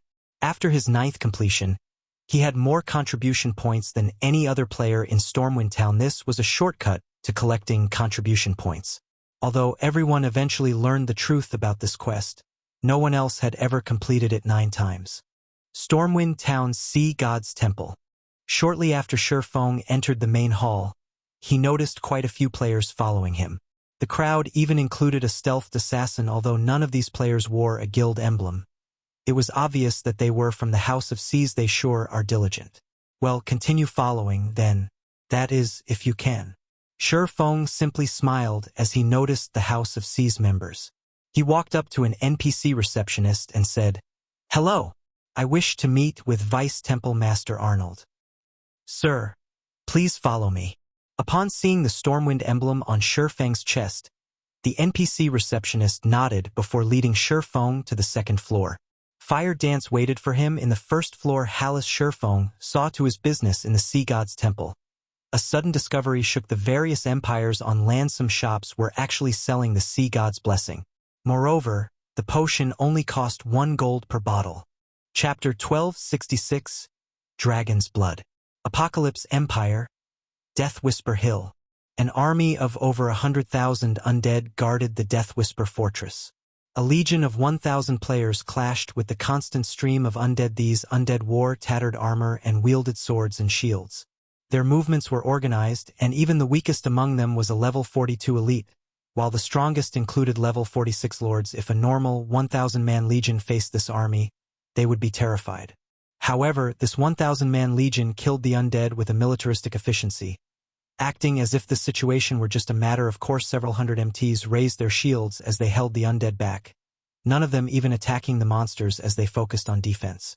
With the limited space, the MTs maneuvered their shields and displayed impressive technique as they prevented the undead from breaking past their line. As for the DPS players behind the shield wall, they launched an unrelenting assault. Occasionally, they used AoE attacks, dealing high amounts of damage to a cluster of monsters. Good DPS prioritized chieftain rank and above monsters. Healers, keep an eye on your mana. If it falls below 30%, retreat, switch players with a backup healer, and recover. Phoenix Rain commanded her legion while attacking a Lord-ranked monster. She remained wholly unperturbed despite facing down an undead army led by 100 lords. It seemed as if this battle were completely under her control. As Phoenix Rain was commanding the battle, Blue Phoenix, who wielded a dark blue crystal staff that radiated the epic rank glow and wore a complete level 45 dark gold set equipment for elementalists, walked up to her leader's side. Blue Phoenix then reported quietly, "Big Sis Rain, We just received news that a shop in Chaos Rock City is selling the popular Sea God's Blessing. Moreover, the potion only costs 1 gold per bottle. What? Why is it so cheap? When Phoenix Rain heard Blue Phoenix's report, a hint of surprise slipped through her calm exterior. Is the information reliable? Or is that shop just trying to become famous, selling a small number for such a low price? The Sea God's Blessing had become a strategic resource, which God's domain's superpowers competed over. Its effects were wondrous for exploring secret ruins and raiding dungeons. Among the Sea God's Blessings sold in the Apocalypse Empire, Phoenix Rain had only obtained a little over 500 bottles. Miracle and Battle Wolves had snatched the majority of the potions. Meanwhile, she was saving the Sea God's Blessing as a trump card to raid large-scale Hell Mode team dungeons and the competition on Thunder Island previously. The cheapest Sea God's Blessings in the Apocalypse Empire's auction house had sold for 6 gold. Even after deducting the processing fees, the players selling the potion would get over 5 gold per bottle, yet someone had decided to sell it for 1 gold. No matter how she looked at it, this felt like fake news. She had long since investigated the Sea God's Blessing. The potion could only be purchased from the Sea God's Temple. The only way to obtain a large quantity in a short time right now was to trade in runic crystals. However, runic crystals were even rarer than magic crystals. Other than defeating boss-grade sea monsters, the only reliable way of obtaining them was to synthesize runic fragments. Unfortunately, the synthesis was expensive. Initial estimates put the cost of 1 bottle of Sea God's Blessing at a minimum of 1 gold, 50 silver. If unlucky, the potion might even cost 2 gold, although her people had tried that method. The results had been disappointing. After all, they knew very few NPC master alchemists. Moreover, unless they achieved a certain level of favorability with these NPCs, they would not receive any help. Most importantly, each Sea God's Temple had a limited number of Sea God's Blessings. By the time they had amassed a large number of runic crystals, the Sea God's Temple they had visited had run out of stock. I thought the same thing, but according to our reports, the shop has already sold more than 1,000 bottles. Many large guilds have given up on purchasing the potion in the auction house. Only independent teams with flimsy information networks are bidding on the potions.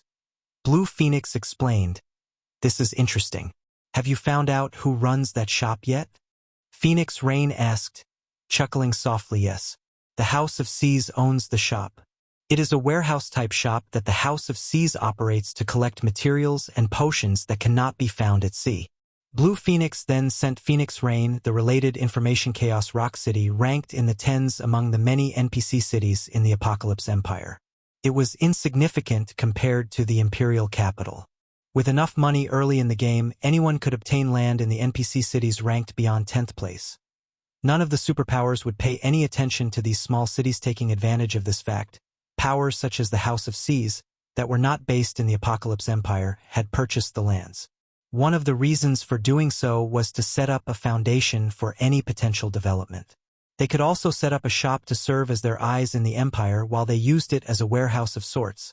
Their competitor must be quite strong to force the House of Seas to this. Phoenix Rain chuckled. Since the House of Seas wants to stomp its competition by lowering the potion's price, we'll use this opportunity to buy as many as we can. However, we cannot let the House of Seas' competitor die off too quickly. Have someone contact the competitor and tell them that we wish to have a chat. Understood. Blue Phoenix promptly began to contact her subordinates while Phoenix Rain and Blue Phoenix had conversed. The other major powers had sent their people to investigate the situation. After all, they all knew that the House of Seas had a very strong backer. They were curious to know who was capable of forcing the House of Seas into this corner. Moreover, whoever was responsible was capable of securing a large quantity of Sea God's Blessings. If the other party were strong enough, they could consider forming a partnership. If not, all the better. Stormwind Town, Sea God's Temple's second-floor reception room. After waiting in the reception room for some time, Shurfeng watched a stern, gray-robed, old man nearing his 70s enter the room. Although this old man's hair was fully white, he brimmed with spirit. Moreover, the instant this old man appeared, Shurfeng felt the space around him radiate an immense pressure. He felt as if he would be turned into meat paste if he made any sudden movements. This old man was none other than Arnold, the Vice-Temple Master of Stormwind Town's Sea God's Temple. On the surface, the NPC's information showed that he was a level 160, Tier 3 Great Mage. In reality, however, he was a Tier 4 Great Wizard. Only, due to his last battle, he had fallen ill, falling a tier as a result. This was the beginning of the rare quest chain. Young adventurer, what business do you have with me?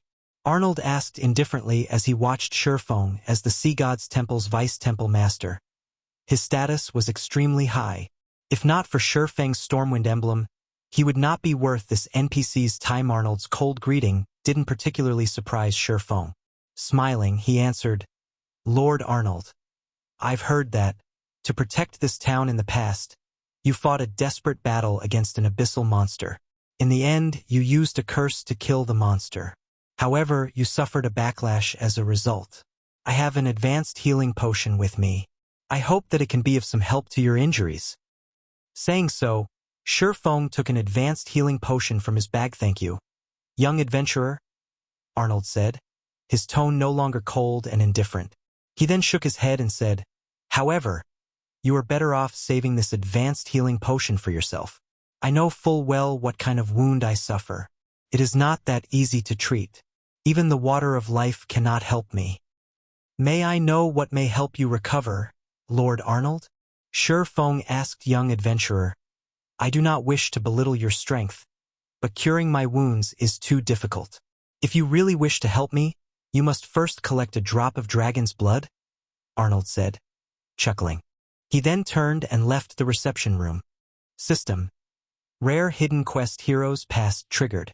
Do you wish to accept? Shurfeng accepted the quest without hesitation. Sure enough, the quest is the same as it was in the past. Shurfeng released a sigh of relief. After all, he did not have a deep understanding of Sea's End. Much of his information contained falsehoods. Fortunately, the information regarding this quest had been true. The first item this chain quest required was the super rare herb, Dragon's Blood. When consumed, players would permanently gain anywhere from 10 to 20 strength. Very few players were willing to trade such a precious item for a few TCP, following which, Shurfeng left the reception room and headed downstairs. Fire Dance, who was in stealth, approached with an anxious expression and reported, Guild leader, this isn't good. The House of Seas is selling a large number of Sea God's blessings in shops throughout the various empires. Moreover, they are selling them for 1 gold per bottle. Everyone has stopped buying the potion from the auction house. In addition, the House of Seas is purchasing runic fragments without limit in the various towns and cities for 4 silver per stack. I'm afraid that it won't be long before they buy out all of the runic fragments other players have accumulated. If that happens, it won't be easy to purchase fragments in bulk anymore. Chapter 1267, Frightening Influence. The House of Seas is quite bold, Shurfeng muttered, revealing a bitter smile when he read the information Fire Dance had given him. Aren't they afraid that they'll go bankrupt? Selling the Sea God's blessing for 1 gold per bottle was simply foolish. It was the equivalent of harming oneself to damage the enemy. By doing so, neither side would profit while the House of Seas could recover from the losses if it endured. If it lost the competition, its efforts would go to waste. Unlike the House of Seas, which could sell the potions in its shops through the various empires, Shurfeng was at a disadvantage. He could only sell the Sea God's blessing for a minimum of 1 gold, 2 silver in the auction house. In this case, he only sold a very small number of Sea God's blessings each day. He would make barely any money. Guild leader, are we still going to sell the Sea God's blessing? Fire Dance asked. Of course we are. Since the House of Seas wants to fight to the bitter end, I'd like to see how long they can keep this up, Shurfeng said, smiling nonchalantly. Get a group of trustworthy assassins from the guild over here and have them sell our Sea God's blessings in the various empires. We'll sell the potion for 60 silver per bottle. Limit the sales volume to 3,000 bottles per empire per day. Have them work in 3-man groups and rotate. Instruct a few others to split up and head to Sea's End cities to purchase fragments in bulk. Since the House of Seas will buy the fragments at 4 silver per stack, we'll buy the fragments at 5 silver per stack. Keep our prices 1 silver higher than the House of Seas. To any other player, Selling the sea god's blessing for 60 silver per bottle would result in a loss. Fortunately, that wasn't the case for Shifeng. If he purchased runic fragments at 5 silver per stack, it would only cost him 12 silver, 50 copper for each bottle of sea god's blessing. By selling the potions at 60 silver per bottle, he didn't get as much profit. Even so, profit was profit. The House of Seas could only blame itself for picking a fight with the wrong player. Understood. Fire Dance smiled. Had the House of Seas chosen to challenge them properly, both sides would have made a profit. Now, however, the House of Seas had shot itself in the leg, following which, Fire Dance contacted the guild's elite assassins and had them hurry to Stormwind Town. Meanwhile, Shifeng brought 4,000 bottles of Sea God's Blessing back to White River City. He planned to store them in the guild warehouse and let the guild's core members trade GCP for the potions. At the same time, he intended to search for Dragon's Blood. Dragon's Blood was also known as Draconic Herb. It was extremely rare. Even if one scoured Sea's End, they wouldn't find it. Normally, it was a treasure that only bloomed in kingdoms and empires that produced herbs. To obtain the herb, a player needed luck. Even Shifeng would have a hard time finding the herb. Hence, he would rely on the Candlelight trading firm to purchase it for a high price. Otherwise, he'd never move to the next part of the quest chain. White River City's teleportation hall. As soon as Shifeng returned using the return scroll, he discovered a flood of players teleporting into the city. There were at least twice as many players than before. Among them, there were members of large guilds belonging to other kingdoms and empires. He easily counted members of 14 first-rate guilds in the teleportation hall. There were also a large group of Battle Wolves members. For a moment, Shifeng wondered if he had mistakenly teleported to the Beast Empire's capital. What's going on? Shifeng was surprised as he observed the teleportation hall. Before Shifeng could figure out what was happening, he heard players discussing the Candlelight auction. There sure are a lot of people going to the Candlelight auction this time. No kidding. Not only will the auction offer slots to enter the Holy City of Titan, but they're also selling bronze mounts and personal houses. The popularity of the Holy City slots goes without saying. And every player wants a personal house. Not only can you train in a high mana density environment, but you can also take advantage of the NPC shops selling rare items. It'd be so convenient to travel to and from Stone Forest Town and the nearby leveling maps. That's right. Aside from large guilds, plenty of famous adventurer teams have come to participate in the auction. I have heard that they are all here to get one of Stone Forest Town's personal houses. It's a pity that the starting bid for the houses is 300 gold.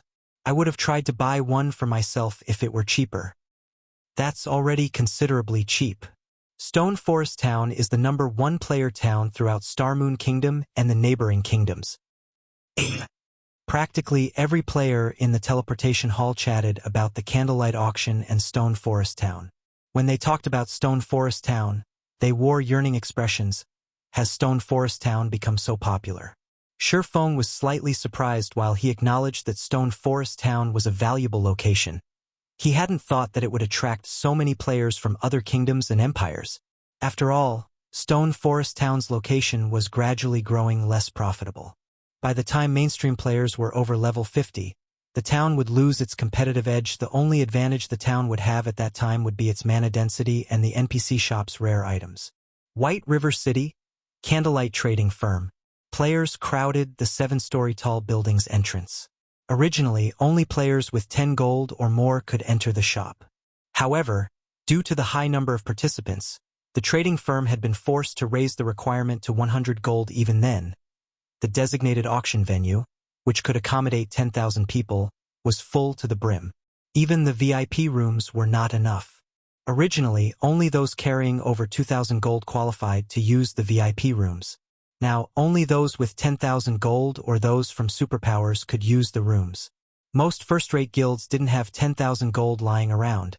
Yet the 30 VIP rooms were occupied. The Candlelight auction was more popular than anyone had expected. Melancholic smile. The auction's host was stupefied.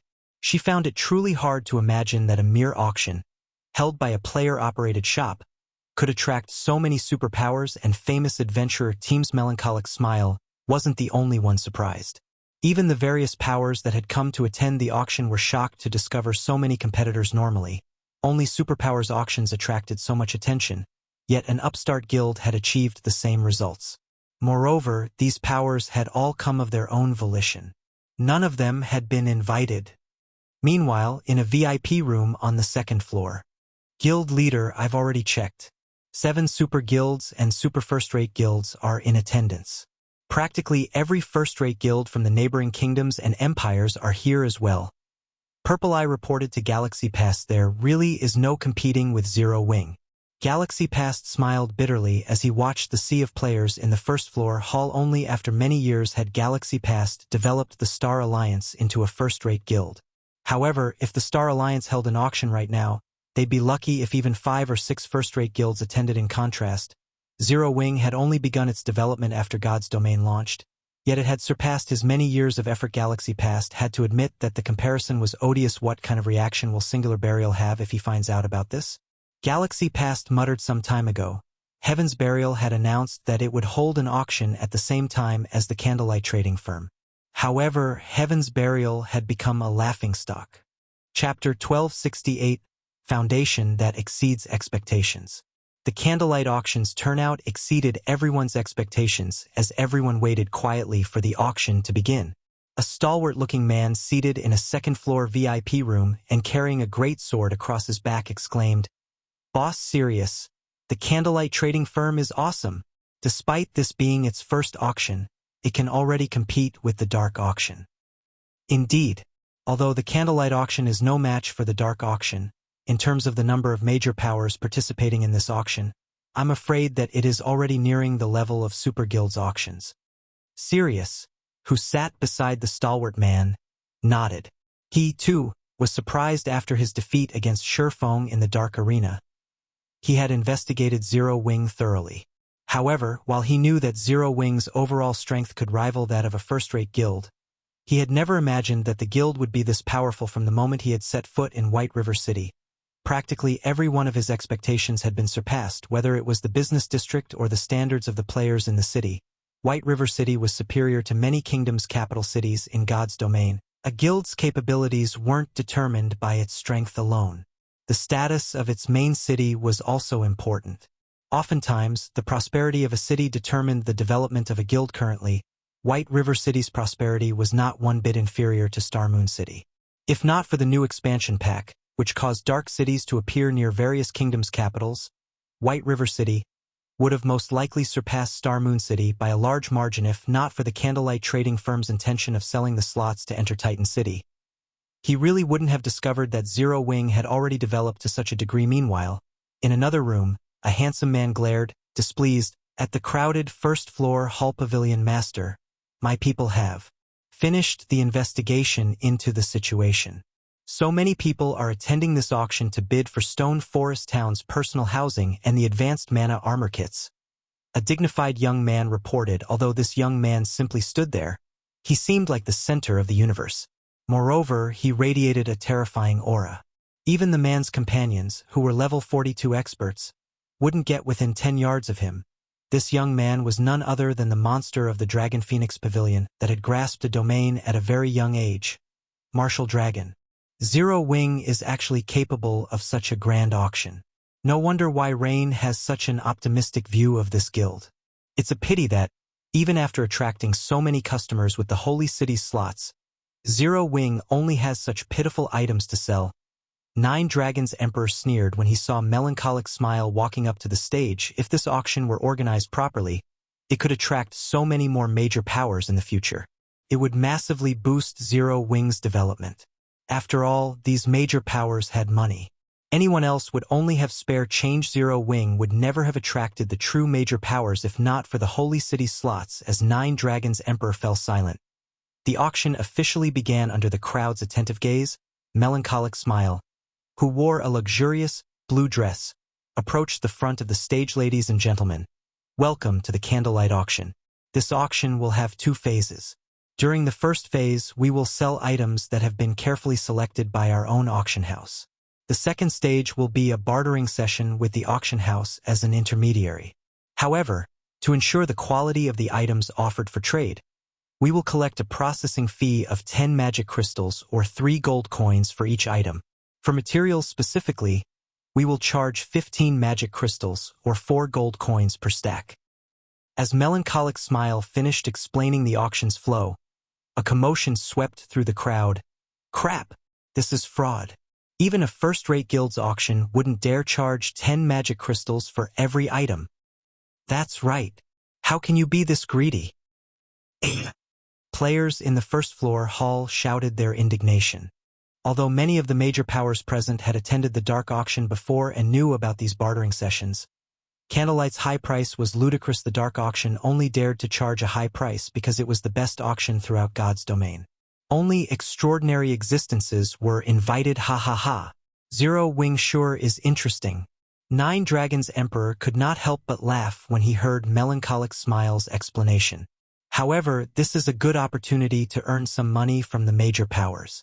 After all, a few of the superpowers here have come to bid for the Holy City's slots. Whether it is the adventurer teams, independent players, or guilds, none would miss such a golden opportunity to trade high-value items. Such a shameful behavior would earn the various major powers' ire. Needless to say, the candlelight auction wouldn't happen again. Even Phoenix Rain's reputation in the Dragon Phoenix Pavilion would be soiled for supporting Zero Wing. Just what is Black Flame thinking? Yuan Tianxin stared at Melancholic Smile in confusion. Is he so desperate for money that he's willing to abandon his reputation? The first auction was always the most important. Asking for such an unreasonable price would only incur the wrath of the various major powers. None of these powers would likely visit the auction house in the future. Purple Jade, who sat beside Yuan Tianxin, was also confused based on her understanding of Black Flame. He wouldn't make such a newbie mistake. Meanwhile, as Melancholic Smile saw the attendees' reactions, she revealed an expression that seemed to say, as expected. Originally, she had planned to set the processing fees at 1 magic crystal or 30 silver coins per item. This way, they could more or less guarantee the quality of the items while avoiding such a negative reaction. After all, the candlelight auction was relatively small compared to something like the dark auction. Players weren't likely to offer high-quality items for trade. The candlelight auction had only attracted so many superpowers and first-rate guilds due to the Holy City's slots, yet Shifeng had insisted on increasing the price. It was obvious he was treating the various attendees like fools. However, now that things had already developed to this point, Melancholic Smile could only endure the complaints while starting the auction. We will now begin the auction. The first item we are offering is a magic whale skin. Melancholic Smile said as she gestured to the semi-transparent screen above the stage. The screen displayed an image of the magic whale skin, as well as its attribute panel. Suddenly, the venue fell silent. What? Everyone was stunned after reading the item's introduction. The various major powers, particularly the superpowers, had already begun to develop their naval forces. Hence, they understood just how important ships were and were madly investing manpower and resources into obtaining high-ranking ships. These major powers wanted to upgrade their high-ranking ships to ease the fights against sea monsters. These organizations were even purchasing bronze-rank strengthening items at astronomical prices. However, such strengthening items were extremely rare, no less than the high-ranking ships themselves. Even if one obtained such an item, they'd refuse to sell it. After all, if one could strengthen their own ships, their power at sea would increase by a large margin. Yet, the Candlelight trading firm was actually auctioning off a dark gold-ranked strengthening item. Chapter 1269 Crazy Start. The Candlelight auction has even obtained a dark gold strengthening item. These attributes are ridiculous. I've heard that bronze strengthening items can only increase a ship's durability by 2 points. Yet the magic whale skin can increase a ship's defense by 10% and durability by 10 points. It can even increase movement speed by 3%. The various guilds' upper echelons in the first floor hall panted as they stared at the magic whale skin. Ordinary players might not yet understand the game's ships, but the various large guilds present understood them very clearly. If an item like the magic whale skin were used to strengthen a bronze speedboat, it could improve the speedboat's performance significantly. Meanwhile, a speedboat could be enhanced to a total of 5 times. If one fully enhanced a bronze speedboat with magic whale skins, the speedboat's performance might even exceed mysterious iron speedboats. However, strengthening a bronze speedboat with a magic whale skin would be the epitome of luxury. At the very least, only mysterious iron ships would qualify for such a powerful strengthening item. Black Flame is quite generous. He has decided to use such a valuable item to open the auction. Yuan Tianxin was slightly astonished when he saw the magic whale skin. The various major powers had spared no effort to get ahead of others at sea. Yet Zero Wing was giving such a wondrous item away in another VIP room. Nine Dragons Emperor's eyes shone as he stared at the magic whale skin. There were still a few days until the contest on Thunder Island began. If he could purchase the magic whale skin, he could upgrade one of his bronze speedboats. With this, he would have an easier time killing boss-grade sea monsters and obtaining thunder passes. When Melancholic Smile saw the crowd's excitement, she quietly released a sigh of relief now that everyone has seen the magic whaleskin's attributes. Let us proceed to the bidding. We will sell 3 sheets at a time. The starting price is 10,000 magic crystals, and each increment must not be lower than 500. Let us begin. As soon as Melancholic Smile announced the starting price, many players gasped. According to the current market price, 10,000 magic crystals was the equivalent of 2,500 gold. With that amount of money, one could purchase a relatively good plot of land in an NPC city. Moreover, magic crystals were far more precious than coins as they were more difficult to obtain. However, the high price wasn't the only reason these players were shocked. What surprised them more was Candlelight's ability to offer 3 magic whale skin sheets at a time. After all, a single sheet could not qualitatively transform a ship. However, 3 sheets could. What a ruthless price. Sirius chuckled as he shook his head. It seems Candlelight is going to take our money today. The competition at sea grew more intense with each passing day. If his guild could increase a high-ranking ship's performance by a rank, it would raise the guild's naval strength to new heights. While Sirius sighed, the price of the magic whaleskins rose rapidly. 10,500 crystals. 11,000 crystals. 12,000 crystals. In just 10 seconds, the price had soared to 15,000 magic crystals. One could purchase epic equipment with that kind of money. Big Sis Rain, what should we do? We have already lent our magic crystals to Zero Wing. We have less than 5,000 crystals on hand.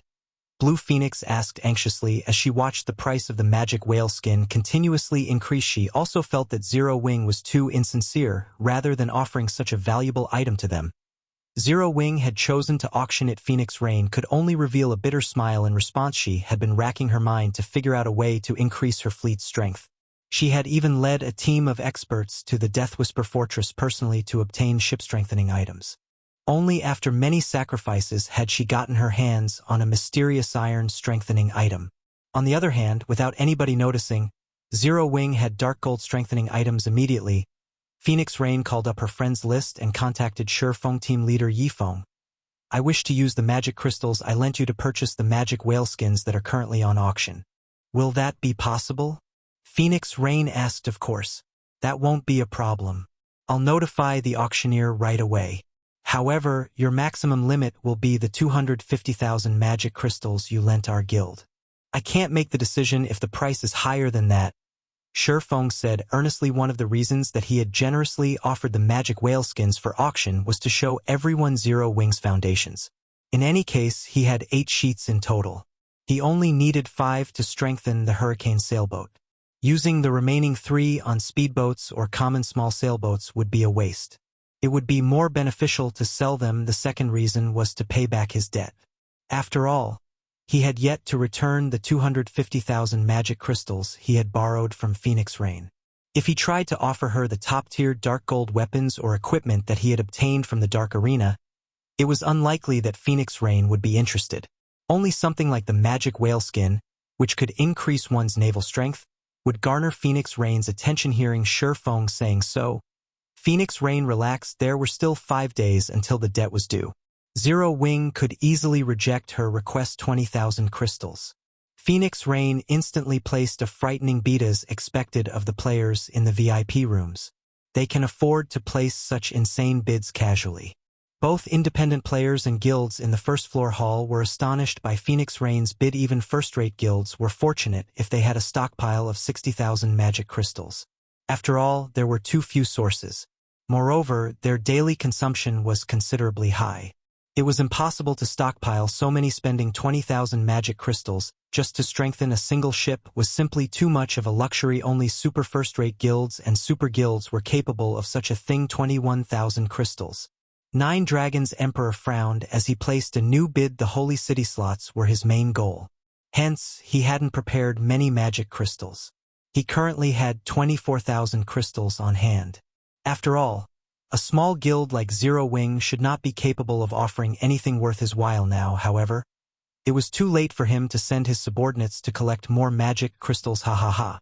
It seems the other powers haven't come prepared. Yuan Tiexian chuckled, following which, he shouted, 30,000 crystals. The secret pavilion had prepared plenty of coins and magic crystals for the candlelight auction. After all, the secret pavilion had done business with Zero Wing many times before, so they knew that Zero Wing possessed strong foundations and had many items that could even tempt the secret pavilion. However, Yuan Tiexian had never expected to find such an opportunity. 31,000 crystals. Phoenix Rain placed a new bid, but she didn't raise it by much. While the magic whale skin was valuable, its price was already high. Any higher and one could afford a bronze speedboat. 35,000 crystals. Yuan Tiexian said without hesitation. 36,000 crystals. Phoenix Rain frowned as she glanced at Yuan Tiexian's room a short distance away. This was the highest she was willing to go. Although she had plenty of magic crystals, she could not waste them. The other audience members were stupefied. The cost of 3 magic whale skins could already rival half of a first-rate guild's magic crystals. Seems that they have reached their limit. Yuan Tiexian smiled. 40,000 crystals. The other superpowers might only want the magic whale skin to fortify a bronze speedboat. However, the secret pavilion was in possession of a mysterious iron speedboat. 3 magic whale skins could almost put their ship on par with a secret silver speedboat. A secret silver speedboat. He wouldn't even blink at spending 100,000 magic crystals on such a ship, much less 40,000. The instant he placed his 40,000 crystal bid, the venue fell silent. After Melancholic Smile knocked the gavel 3 times and confirmed the sale, a gasp echoed throughout the auction house. The major powers that had scolded the Candlelight trading firm for fraud had run out of comments. The first auction item had sold for 40,000 magic crystals. They had to admit that the Candlelight auction was high quality. Only, they still thought that the processing fees for the bartering session were somewhat expensive. However, not long after these major powers had such thoughts, the second auction item was revealed above the stage. Every one of these major powers stared in silence. Even the various superpowers were no exception. The reason for such a reaction was that the second item was none other than the Thunder Pass. Chapter 1270. The Cost of Arrogance. Thunder Island was no longer a secret among the various major powers. Even some second-rate guilds with powerful information networks knew about the island. Various superpowers were frantically collecting Thunder Passes. But these weren't easily obtainable, requiring a lot of manpower and resources. Each additional Thunder Pass would allow them to bring 10 more experts to Thunder Island. When the contest for Thunder Island's authority began, the superpower with the most Thunder Passes would have a greater advantage. Hence, the various superpowers constantly offered to purchase Thunder Passes at a high price, attracting plenty of adventurer teams to sail the Sea of Death and kill sea monsters. Only, there had been no news of any adventurer team obtaining passes even now. Nevertheless, the Candlelight trading firm was selling a Thunder Pass. It was truly hard to imagine that an upstart guild's auction could consecutively offer 2 treasures that could tempt the various superpowers. Moreover, they had already announced the final item, the Holy City's slots. How could these major powers not be shocked? Now that everyone has seen our second auction item, without further ado, we will begin the bidding at 3,000 magic crystals. Each increment cannot be lower than 100 crystals. Begin. Melancholic Smile announced the starting price. This price surprised many of the players in the first floor hall. They all thought it was outrageously high. However, the various superpowers on the second floor made nothing of it. On the contrary, they all felt it was considerably cheap. After all, they normally offered 1,000 gold per pass. 4,000 crystals. 4,300 crystals. 5,000 crystals. As soon as Melancholic Smile opened the floor for bids, the various superpowers, which initially had little interest in the Candlelight auction, contested madly for the Thunder Pass. These superpowers gave the players in the first floor hall no opportunities to intervene, raising the price again and again. Even the participating second-rate guilds felt out of their league in this auction. As for the players and guilds that had scolded the Candlelight trading firm for being fraudulent, None of them dared to make a peep eventually. Phoenix Rain won the Thunder Pass for 8,300 magic crystals. Pavilion Master, are we letting Phoenix Rain have the pass just like that? Martial Dragon asked curiously. It doesn't matter. Any higher and the pass wouldn't be worth it. In any case, Rain has 10 extra slots. They're not enough to make a difference. Nine Dragons Emperor growled, sneering. After giving the matter some thought, Martial Dragon agreed with his guild leader. They had far more slots than Phoenix Rain. Even if she had 10 more, the increase wouldn't be enough to affect the big picture. Following the end of the second item's bidding, Melancholic Smile gestured to the image above the stage once more. However, the image remained the same as before. Smiling, she said, "Let's begin the auction for the third item." The third item is another Thunder Pass. Like before, the starting price is 3,000 magic crystals. Begin. What? There's more? Gasps echoed throughout the venue. Thunder Passes were extremely difficult to obtain. Obtaining one was already an amazing feat, yet Zero Wing had another to offer. Even Phoenix Rain was surprised. Of course, she was also elated. Although it was only one more entry pass, there was a huge difference between 10 and 20.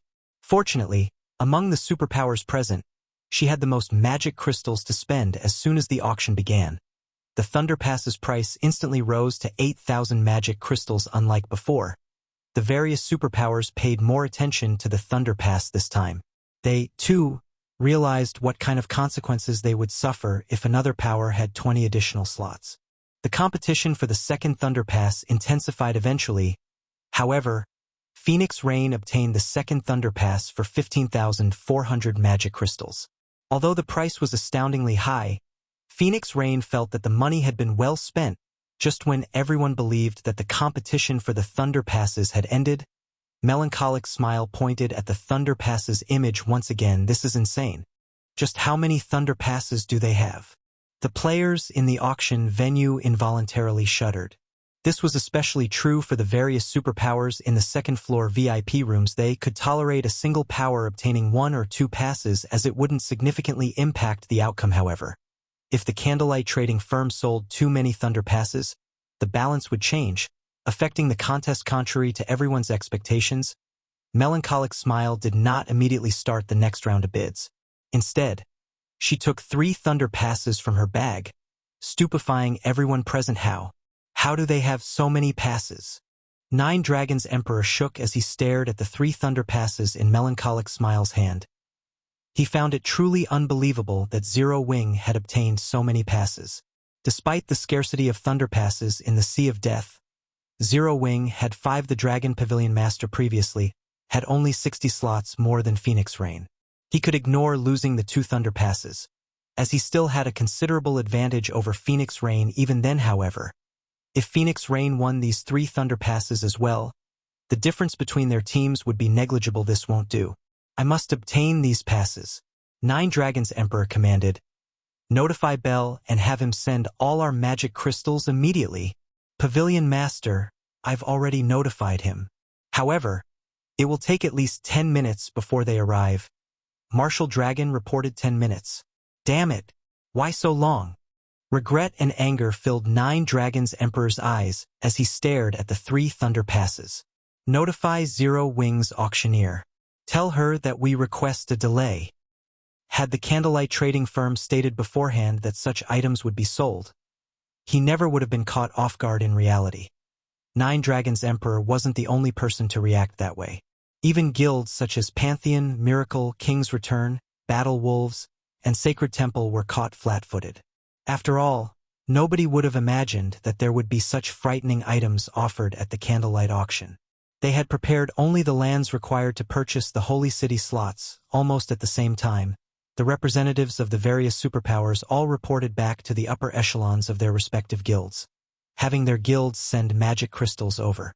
Aside from this, they also contacted the Candlelight Trading Firm asking for a delay in the auctioning of the Thunder Passes or permission to use other items as collateral. This scene stunned the various major powers and adventurer teams present. After all, asking for a delay in the auctioning of an item was a relatively humiliating thing to do, as this would show that one had insufficient funds. Despite that, the various superpowers of God's domain were actually willing to cast away their reputation It was truly inconceivable. Guild leader, are we going to delay the auction of the Thunder Passes?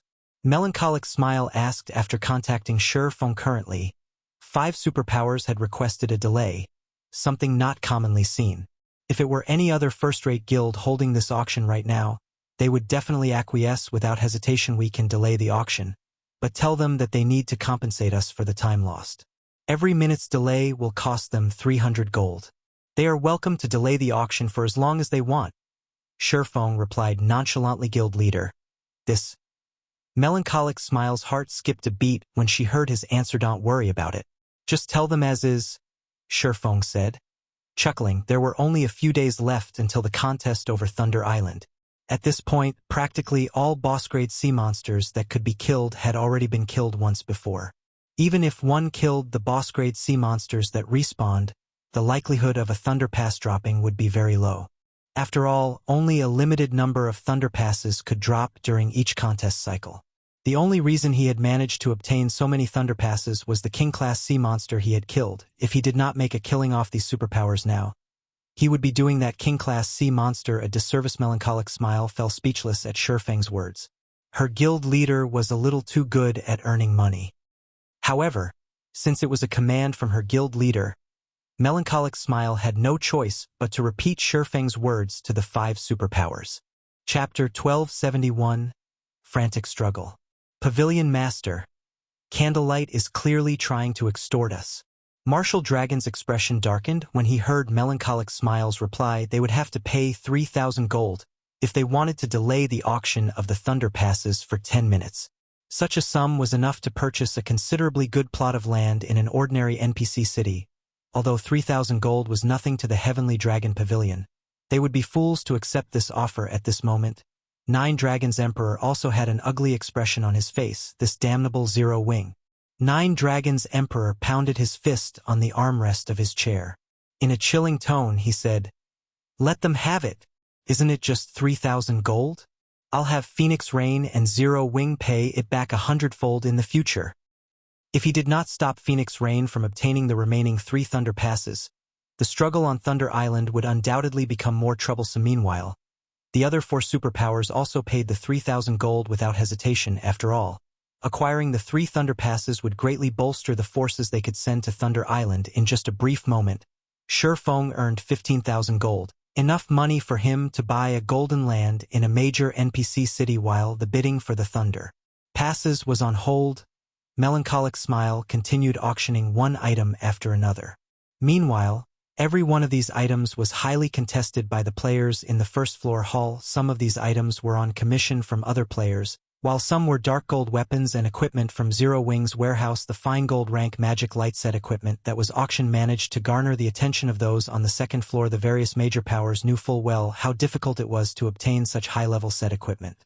Despite all their efforts in challenging level 50+ monsters, they had yet to get even a piece of level 50 fine gold equipment, much less fine gold set equipment. In the end, the secret pavilion bought the magic light set equipment for 4,000 gold. Meanwhile, each one of the 100 advanced mana armor kits offered sold for roughly 150 gold. After the auction of the advanced mana armor kits came to an end, the sale of the bronze engineering locomotives began. Nowadays, the various major powers in God's domain were frantically collecting high-ranking mounts as well as equipping their elite members with common mounts.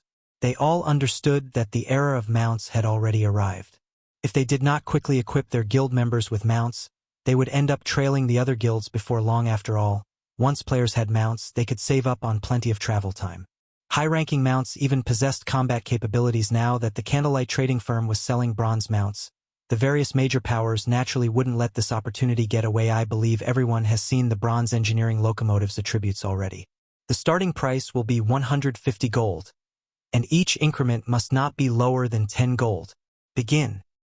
The moment Melancholic Smile announced the start of the auction, whether it was the various large guilds or adventurer teams, they all began placing bids fervently. 160 gold, 170 gold, 180 gold. In the blink of an eye, the price of the bronze engineering locomotive reached 350 gold, just as everyone believed that the price of the mount would stop at 400 gold. A new bid came from one of the second-floor rooms. 600 gold. Yuan Tiexin declared, "It's just a bronze mount. Yet the guy in that room is actually offering 600 gold? He might as well use the money to buy a top-tier dark gold weapon. Everyone was astonished by Yuan Tiexian's bid. While they understood that bronze mounts were extremely rare, they were definitely unwilling to spend 600 gold to obtain one Uncle Yuan. We could have gotten the mount for just 500 gold. Why did you offer 600? Purple Jade asked curiously after the price reached 400 gold. The representatives of first-rate guilds no longer showed much interest. It would have even been possible to obtain the engineering locomotive for just 460 or 470 gold, yet Yuan Tiexian had offered 600 gold. Even if the secret pavilion was rich, they should not be wasting their money in such a way. This is an order from the guild leader. He has tasked us with purchasing every engineering locomotive that comes up. If I only bid 500 gold this time, other people will still harbor some hope of purchasing it later on. If I offer 600 gold at once, they will give up on trying for the mounts that come up later on in the auction. Yuan Tiexian explained, chuckling. What? Didn't we already obtain plenty of engineering locomotives from Zero Wing before? Moreover, many of our experts frequently raid ancient ruins to collect high-ranking mounts. We shouldn't be lacking in bronze mounts, right? Purple Jade asked, confused. It is precisely because we have obtained so many engineering locomotives from Zero Wing that we have even more reason to purchase every one of them that appears today. Yuan Tiexian replied, smiling. Originally, I also thought that there was nothing special about the bronze engineering locomotives. Their base attributes are even weaker than those of other bronze mounts. However, when 50 engineering locomotives are gathered within a certain range, they will gain a buff called Mechanical Heart. The buff increases the mount's movement speed by 15%, and both the rider's and mount's defense by 20%. This buff will greatly assist teams in both travel and battle. They actually have such an effect? Purple Jade was shocked. She immediately understood why the guild leader wanted to purchase all of the bronze engineering locomotives. Large guilds often conducted team operations. If they could fully equip a 50-man team with bronze engineering locomotives, the team's efficiency would increase considerably, following which, the secret pavilion instantly purchased every bronze engineering locomotive that went up on auction. Although some first-rate guilds tried to compete for the mount, the secret pavilion shut them down with a significantly higher bid. None of them got any chance whatsoever. In the end, the secret pavilion purchased all 10 mounts that were offered. Consequently, people also started recognizing the standard of the candlelight auction. At the same time, the atmosphere in the auction venue grew increasingly heated. When Melancholic Smile revealed the 3 Thunder Passes before everyone once again, the entire hall went into an uproar. The reason for such a reaction was everyone's desire to see the various superpowers going all out in bidding for the passes. Let us begin bidding for the next auction item. The starting price for these 3 Thunder Passes will be 10,000 magic crystals. Each increment may not be lower than 1,000 crystals. Begin. As soon as Melancholic Smile finished speaking, the struggle between the various superpowers present began. Only before the crowd on the first floor could enjoy the pleasure of watching this auction, they heard a bid that made even the various first-rate guilds present shudder involuntarily. 50,000 crystals. 9 Dragons Emperor shouted, with the bid rising to 50,000 crystals right off the bat. The first-rate guilds present that were entertaining thoughts of competing for the Thunder Passes were immediately disqualified. Meanwhile, everyone present was also shocked by 9 Dragons Emperor's wealth just to obtain 3 entry passes. 9 Dragons Emperor had bid the equivalent of a first-rate guild's entire stockpile of magic crystals. 53,000 crystals. 55,000 crystals. 60,000 crystals. Phoenix Rain called out a new price. Now, just one Thunder Pass costs 20,000 magic crystals. Have these superpowers lost their minds? The players on the first floor hall were stupefied. Melancholic Smile was also shocked. She could not comprehend why the various superpowers were going so crazy over a few entry passes. However, Melancholic Smile and the others did not realize Shurfeng's intent in selling 3 Thunder Passes at once. The difference in the number of Thunder Island slots each superpower currently possessed was not particularly large. At this point, the number of slots each superpower wielded also wouldn't undergo any massive changes. The addition of these 30 slots might very well become the straw that broke the camel's back. Hence, the various superpowers naturally wouldn't give up on competing for them so close to the contest for Thunder Island's authority. Otherwise, wouldn't all their previous efforts in obtaining Thunder Passes go to waste? Chapter 1272, Growth of the Guild. Just as everyone was feeling shocked at the wealth of the various superpowers, a new bid appeared once again: 70,000 crystals. Are magic crystals rocks? The players in the first floor hall felt their minds going numb when they heard this price. The bids were actually rising in increments of 10,000 magic crystals in the past. They only knew that the superpowers of the virtual gaming world were existences that should not be provoked, as the disparity was simply too big.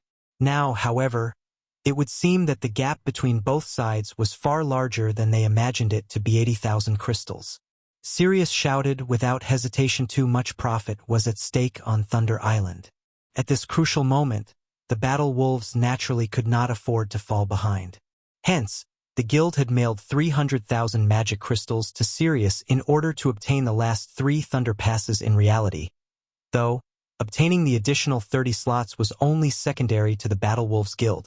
The crucial point was that these 30 slots must not fall into the hands of another power. Shortly after Sirius placed his bid, the representative from Miracle raised the price by another 10,000 crystals in less than a minute. The price for the 3 Thunder Passes had already reached an astronomical sum of 250,000 magic crystals. They sure are desperate. Shurfeng was greatly surprised when he heard this figure. Although he had long since known that the Thunder Passes would fetch a high price, he had never imagined that they would be this valuable. Just 3 Thunder Passes would already allow him to settle his debt with Phoenix Rain. Big Sis Rain, what should we do? We don't have that many magic crystals left anymore, Blue Phoenix said anxiously. The person who placed the 250,000 crystal bid was Nine Dragons Emperor. If Nine Dragons Emperor obtained the 3 passes, he would definitely suppress their side during the contest on Thunder Island. Phoenix Rain also frowned at this scene. She never thought that the situation would develop in this manner. If it were the other powers that obtained the passes, she wouldn't have minded it that much. However, if Nine Dragons Emperor got the passes, she would lose her chance to become the Great Pavilion Master. After a moment of silence, Phoenix Rain's lips curled up into a bright smile. However, her smile also carried a hint of bitterness. She immediately contacted Shurfeng once again. Team leader Yifeng, I wish to borrow 300,000 magic crystals from Zero Wing, Phoenix Rain said, smiling. Of course, I won't be borrowing it for nothing. I will use 2 golden shops in 2 of the Apocalypse Empire's top 3 NPC cities as collateral.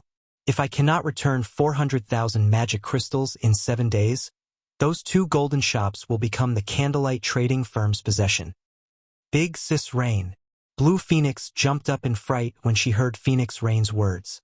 Those 2 golden shops are the foundations of the Phoenix Pavilion. Although the Apocalypse Empire was very large with a high player population, it had only 8 NPC cities that had a player population of over 5 million.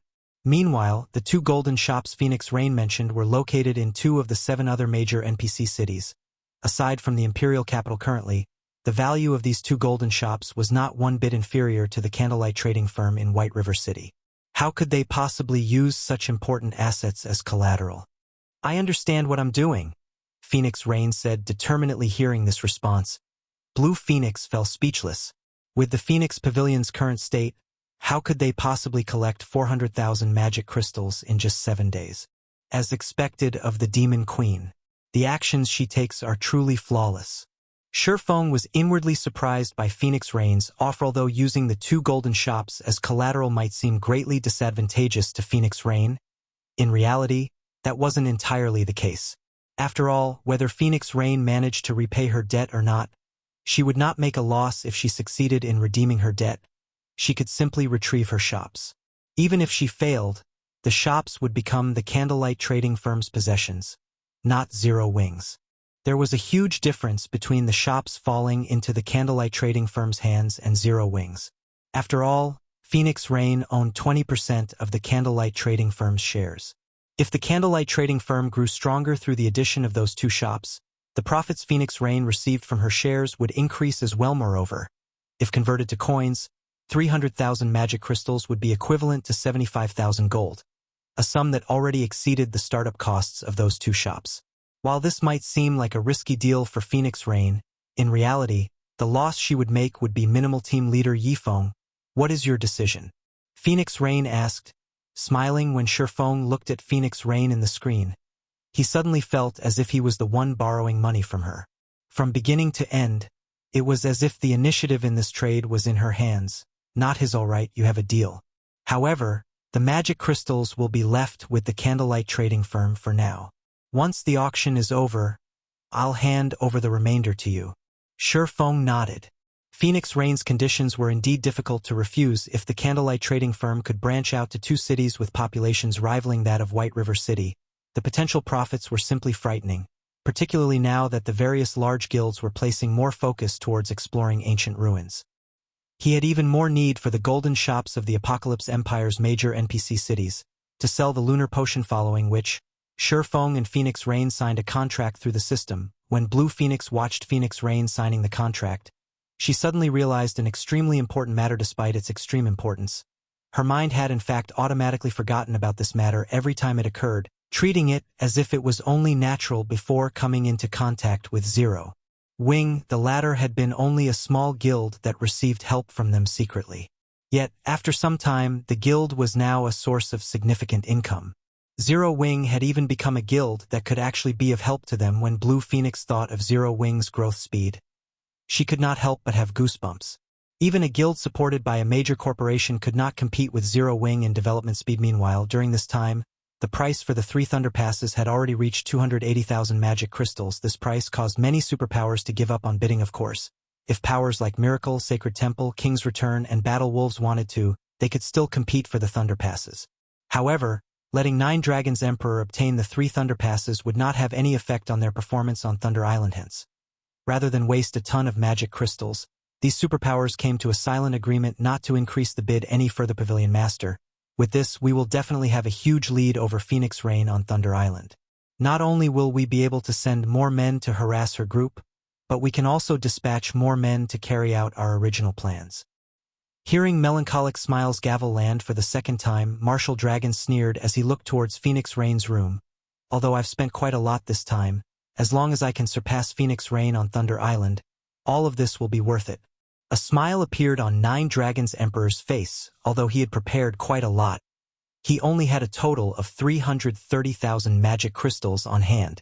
If the other powers continued contesting for the Thunder Passes, he would not be able to put up a struggle. Just as the gavel was about to land for the 3rd time, however, a new bid appeared in the auction venue. 300,000. Didn't she run out of magic crystals already? 9 Dragons Emperor was confused as he looked at Phoenix Rain's room. However, a possibility very quickly occurred to him. Damn that Zero Wing. They actually lent magic crystals to her. 310,000. However, 9 Dragons Emperor was also helpless to do anything about this situation. He had no choice but to continue bidding. As for the other superpowers, they had already given up on fighting over this bottomless pit, because regardless if Phoenix Rain or 9 Dragons Emperor obtained these 3 Thunder Passes, the 2 of them would not be able to affect their results on Thunder Island at all. 320,000. 330,000. 340,000. Phoenix Rain continued increasing her bid without hesitation.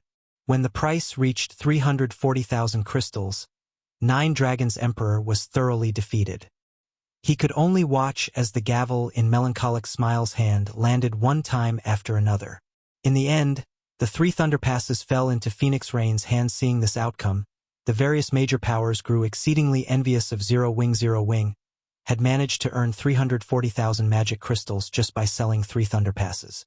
This was practically even more profitable than robbing a bank. After the auction for the Thunder Passes came to an end, the remaining items that came up did not garner much interest from the various superpowers. Only the players seated in the first floor hall bid for them. Although the prices of the items were not particularly high, the quantity was much higher. Time passed quickly, as one item after another sold for a high price. One of the highly anticipated finale items finally appeared before everyone: the personal houses of Stone Forest Town. Chapter 1273, Enviable Zero Wing. The moment the image of Stone Forest Town's personal houses appeared, the players in the first floor hall grew restless. Apart from the Holy City slots, these players had come to the Candlelight auction to see Stone Forest Town's personal housing. The various major powers might ignore the personal houses, but to independent players, these houses were extremely important. If I can get a house, I can easily travel to Stone Forest Town's battle arena. I can definitely surpass those other experts. Using the houses in Stone Forest Town as a training ground isn't a bad idea, either. Many independent experts and adventurer teams' eyes shone with excitement when they saw the personal houses introduction. Stone Forest Town had undergone a qualitative transformation since the last war. Not only was the town's mana density much higher, but the number of wandering merchant NPCs visiting the town continued to increase. Most importantly, more expert players had been attracted to the town every day. Stone Forest Town hosted hundreds of duels between experts, and anyone was free to watch. One could also participate in the Battle Arenas tournaments, fighting for the chance to learn the rumored combat techniques and enjoy more benefits in the establishment. However, traveling to and from Stone Forest Town was somewhat inconvenient as the town didn't have any teleportation arrays for public use. If they could purchase a personal house, traveling to and from Stone Forest Town would be a lot easier now that everyone has seen the personal houses. The starting price is 300 gold per unit, and each increment must not be lower than 10 gold. Begin. As Melancholic Smile finished speaking, the first floor's players shouted one bid after another. 310 gold. 320 gold. 500 gold. The price's rise was simply staggering. With 500 gold, one could purchase a considerably good house in an NPC town. However, it was obvious that the price had yet to reach its limit. Only after the price reached 610 gold did it finally stop. After watching the first house sell, the various major powers grew envious. Constructing a house in a player town was extremely cheap, with the cheapest only costing 20 gold and the pricey houses costing up to 100 gold. However, the more expensive a house was, the more space it occupied. Needless to say, to maximize their land use, Zero Wing would have constructed the 20 gold houses rather than the 100 gold houses. Now, every one of these 20 gold houses sold for more than 600 gold. The candlelight auction sold a total of 50 houses, but it was nothing compared to the number of adventurer teams and independent players present. The following houses sold for much higher prices than the first. Among the 50 houses, the most expensive had sold for 740 gold. On average, the houses had sold for 650 gold. By auctioning the 50 houses, Zero Wing had made 32,500 gold. Although this was spare change to superpowers, to first-rate guilds, it was a massive sum of money. It was enough to equip many of their elite members with common mounts. Guild leader, this is a rare opportunity. Why don't we sell a few more units? Melancholic Smile contacted Shurfeng and suggested after seeing the players' disappointment. It was clear that the number of houses they had offered was far from enough to satisfy the demand. No. We'll stick with our original plan. We want them to learn about the benefit of Stone Forest Town's houses first. In the future, we'll be able to sell the houses for a higher price. Shurfeng instantly rejected the proposal. Although Stone Forest Town could accommodate many more houses, he had other plans for the town, Stone Forest Town's migration plan in particular. By the time that plan came to fruition, they would attack far more players, and the houses would fetch a much higher price. He had simply offered these 50 units to introduce everyone to the benefits of owning a house in Stone Forest Town. When the auction for the personal houses came to an end, the various superpowers in the second-floor rooms focused on the stage. The next auction item was the reason they had come to the candlelight auction: the slots to enter the holy city of Titan. To ordinary guilds, these slots were not of much use. However, it was a different story for superpowers like themselves.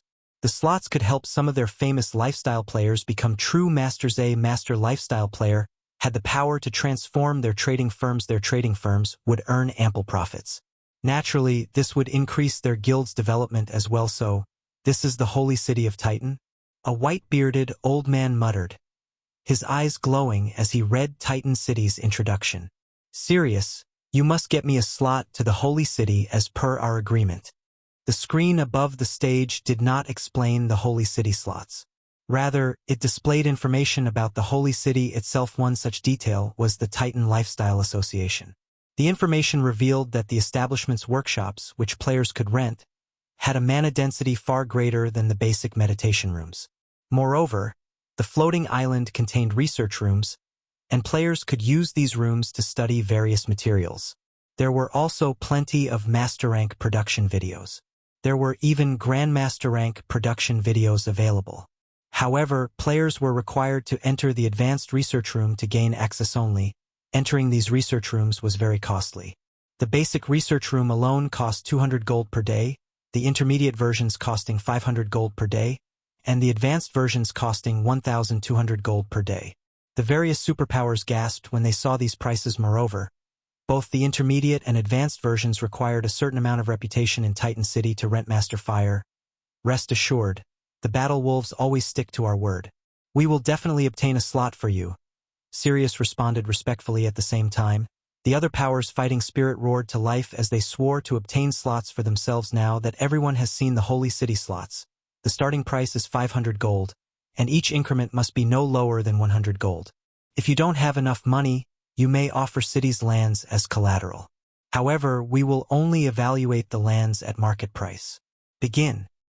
After Melancholic Smile announced the next round's rules, the venue's atmosphere reached its boiling point. 500 gold, 600 gold, 800 gold. In the blink of an eye, the price had reached 3,000 gold, shocking every player present. The first-rate guilds soon gave up on the Holy City slots. They could already purchase a relatively good plot of land in an ordinary NPC city with that kind of money.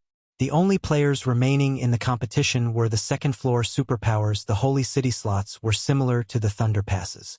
To those who needed them, they were worth a ton of money. To those who didn't, however, they were utterly worthless. Every superpower had a batch of lifestyle players who were so close to their master ranks. Unfortunately, these lifestyle players weren't familiar enough with God's domain's materials and production techniques, unable to cross that final hurdle as long as they obtained the Holy City slots. These superpowers were confident in nurturing a master lifestyle player and improving their respective trading firms. They would easily rake in far more than this investment. 5,000 gold. Sirius instantly increased the price by 2,000 gold. That lunatic. It seems he's hellbent on getting this slot. The other superpowers shook their heads and gave when they heard this price. While they could afford it, it had exceeded their initial expectations. Although they were rich, their money did not grow on trees. Moreover, the various superpowers were preparing for the contest on Thunder Island. They did not have that much money to waste. Hence, they decided to let Sirius have the first slot in any case. There were 10 slots up for grabs. Even if split equally among their 7 superpowers, they could each obtain at least 1 slot.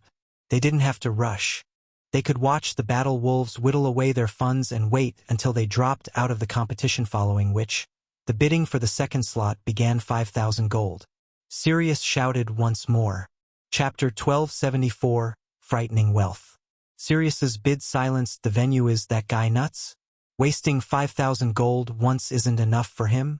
Sirius's generosity stunned the players in the first-floor hall. With 5,000 gold, one could purchase considerably high-quality epic equipment. Meanwhile, Melancholic Smile, who stood above the stage, revealed an excited smile. She had never expected the Holy City slots to sell for such a high price. Although she wouldn't receive a single coin from the sales, Zero Wing could earn so more money. They would have enough for the guild's development, reconstructing Stone Forest Town, and purchasing Diamond Wood. Like the first round of bidding for the Holy City slots, none of the superpowers contested for the second. Following which, Melancholic Smile started the bidding for the third slot. 5,000 gold. Sirius shouted yet again, have the Battle Wolves gone mad? Nine Dragons Emperor frowned. Do they really think we won't challenge them? This time, the superpowers refused to let Sirius have his way. 5,100 gold. 5,300 gold. 5,500 gold. Both Nine Dragons Emperor and Phoenix Rain raised the price again and again. In the end, however, Sirius still won the third Holy City slot for 6,500 gold as another purchased the first 3 slots. The various superpowers began to grow anxious, bidding even more fervently. In the end, among the 7 remaining slots, the cheapest had sold for 6,100 gold, while the final slot sold for 7,000 gold. The players in the venue were stunned. Meanwhile, the various first-rate guilds turned green with envy. Zero Wing made 62,400 gold by selling 10 slots. If Singular Burial knew about this, he would go mad. Galaxy Past smiled bitterly as he watched the Candlelight Auction's first phase come to an end. I'm afraid that it won't be long before Zero Wing becomes Starmoon Kingdom's overlord. It seems we'll still have to shift the Star Alliance's development to other kingdoms. A guild's strength was reflected not only in its expert and elite players, but also in its financial prowess. Although Zero Wing had been acknowledged the #1 guild in Star Moon Kingdom, it had far fewer elite players than first-rate guilds. Zero Wing was only superior regarding tools of war and peak experts. In terms of management and deterrence, force wasn't in the same league. The guild's range of influence, in particular, couldn't compare to Blackwater's. For example, after Blackwater's withdrawal from Star Moon Kingdom, Heaven's Burial and the kingdom's second-rate guilds had rushed to take control of the abandoned territory. Even the Star Alliance had gotten in on the action in hopes of replacing Zero Wing as the kingdom's overlord. The Dark Guilds in Star Moon Kingdom had also harbored such thoughts, as they frequently killed Zero Wing's members, and the players heading into Stone Forest Town. Zero Wing had always walked the path of the elite and, as a result, lacked manpower. However, now that the guild had obtained so much funding during the Candlelight Auction, it wouldn't be long before the guild could recruit a large number of high-quality elite members, compensating for its flaws. If any guild wanted to challenge Zero Wing's Star Moon Kingdom, they had to think twice. After all, with so much money, Zero Wing would not fear a battle of attrition. Once the auction's first phase ended, the second phase quickly began. Fortunately, no one had anything more to say about Zero Wing's processing fees, obediently retrieving their prepared treasures and putting them up for trade. Due to the 10 magic crystal or 3 gold processing fees, only items worth at least 10 gold were accepted for trade. This guaranteed the item's quality and made it easy for players to find what they wanted. Even the various major powers on the second floor found quite a few items they needed. As the event died down, everyone's final evaluation of the Candlelight Auction was quite high. The Candlelight Auction could definitely stand on the same stage as Superpowers Auctions. Shurfeng similarly browsed the trade list in the hopes of finding the Draconic Herb. Players from numerous countries had attended the Candlelight Auction. Among those present, many were either major powers representatives or independent experts.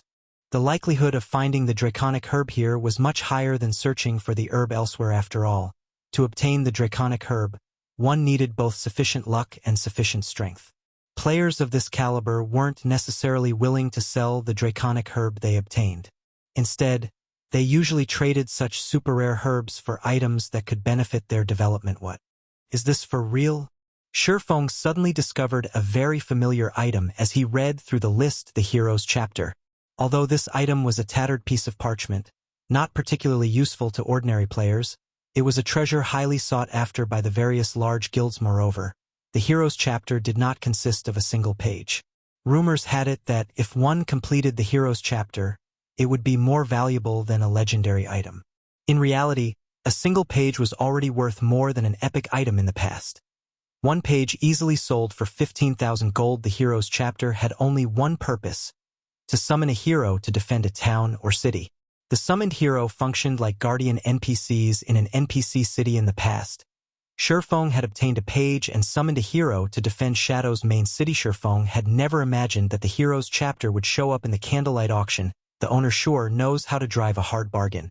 Shurfeng was astonished when he saw the player's price. The other party requested a top-tier, level 45 Dark Gold Greatsword and top-tier, level 40 Dark Gold Plate Gauntlets and boots. Aside from epic and growth-type weapons, level 45 Dark Gold weapons were the best available. As the various large guilds players had yet to reach level 45, it was very difficult to obtain level 45 weapons, not to mention top-tier, level 45 Dark Gold weapons. Such a weapon could easily fetch over 1,000 gold on the marketas for the level 40 Dark Gold equipment. Each piece could easily fetch over 400 gold. Shurfeng even began to wonder if the seller knew the Heroes chapter's true value. The Heroes chapter's introductory text was very simple. It only stated that one could recruit a hero that was tier 3 and 10 levels higher than the summoner to defend a town or city. From the introduction, one could surmise that the Heroes chapter was on par with a tier 3 summoning scroll. Only, this summoning scroll did not have a duration. However, it could only help protect towns or cities, not help players grind or raid dungeons. Hence, the chapter's value should be limited. At this stage of the game, it'd be surprising if it could sell for 600 gold. If it were an actual tier 3 summoning scroll, though, it could go for a little more as it could help fight powerful bosses. What the introductory text had not mentioned was the fact that the tier 3 hero could grow. The introductory text only revealed the hero's base attributes. Moreover, unlike personal guards, it was much easier to level heroes. Even the weakest among them could grow to level 180 tier 4, while the more powerful heroes could grow to level 200 tier 5. Forget it. I'll just have Melancholic Smile trade for it. Shi Feng then contacted Melancholic Smile shortly after. Shi Feng found the draconic herb. Similarly, the other party had asked for the high price of a piece of level 45 top-tier dark gold equipment. Fortunately, this wasn't an issue for Shi Feng. There was plenty of level 45 dark gold equipment in Zero Wing's guild warehouse. Time passed quickly. Soon, the auction's second phase ended as well. Although each player had not put up many items for trade, a lot of players had attended. Shi Feng earned over 2,000 gold and 150,000 magic crystals during the second phase, only, as Phoenix Rain had borrowed quite a bit, he hadn't earned as much as he would have liked. After the auction ended, news of Candlelight Auction's wealth spread to the various major powers. Damn it! How could this have happened? Singular Burial, in the distant Star Moon City, felt himself age by several years when he read the report. He hadn't thought that the Candlelight Auction would be such a huge success. Star Moon City's auction was a joke in comparison. Moreover, now that Zero Wing had earned a fortune, Heaven's Burial's development was at risk. Following which, Singular Burial contacted Flame Blood and asked, "Blood, how are things going on your side?" Guild leader, I've tried my best to lure the small guilds and adventurer teams over. Although some of them have started to wise up and grow suspicious, things on Abandoned Wave's side are developing smoothly. I don't believe it will be long before Heaven's Burial owns Star Moon Kingdom. Flame Blood said, excitedly notify Abandoned Wave that Zero Wing has secured a lot of funding. If we don't hurry, the guild will be even more difficult to deal with in the future. Singular Burial commanded sternly.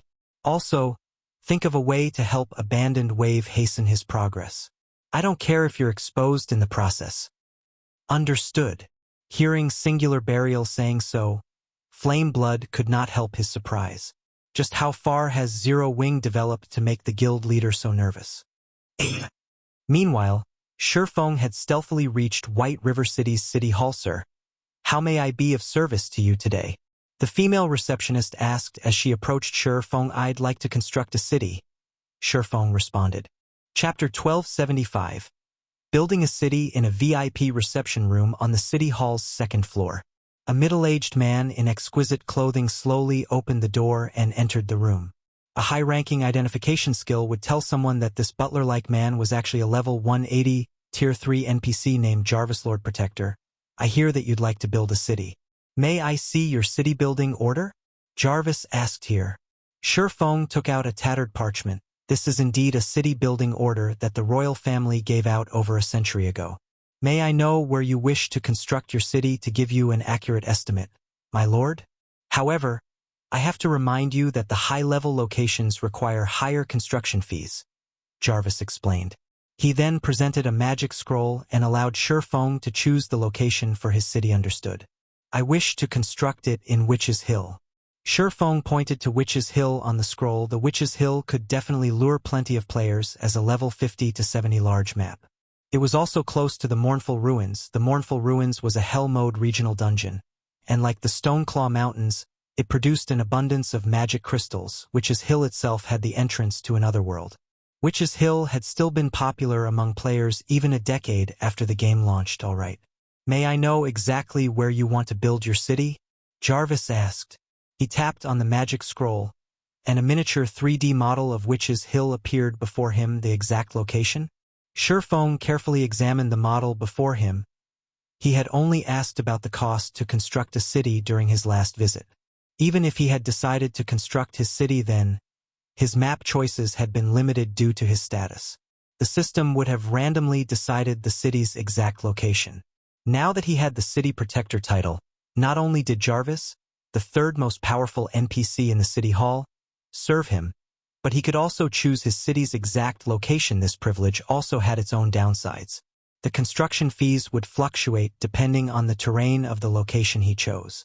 If the system decided the location, however, ease of construction was generally prioritized over surrounding scenery. I'll pick this location. Shi Feng pointed to the top of a mountain that was near a large waterfall. Sightseeing players would enjoy the wonderful scenery, and the terrain made the city difficult to attack. The only inconvenience one would face was ascending and descending the mountain.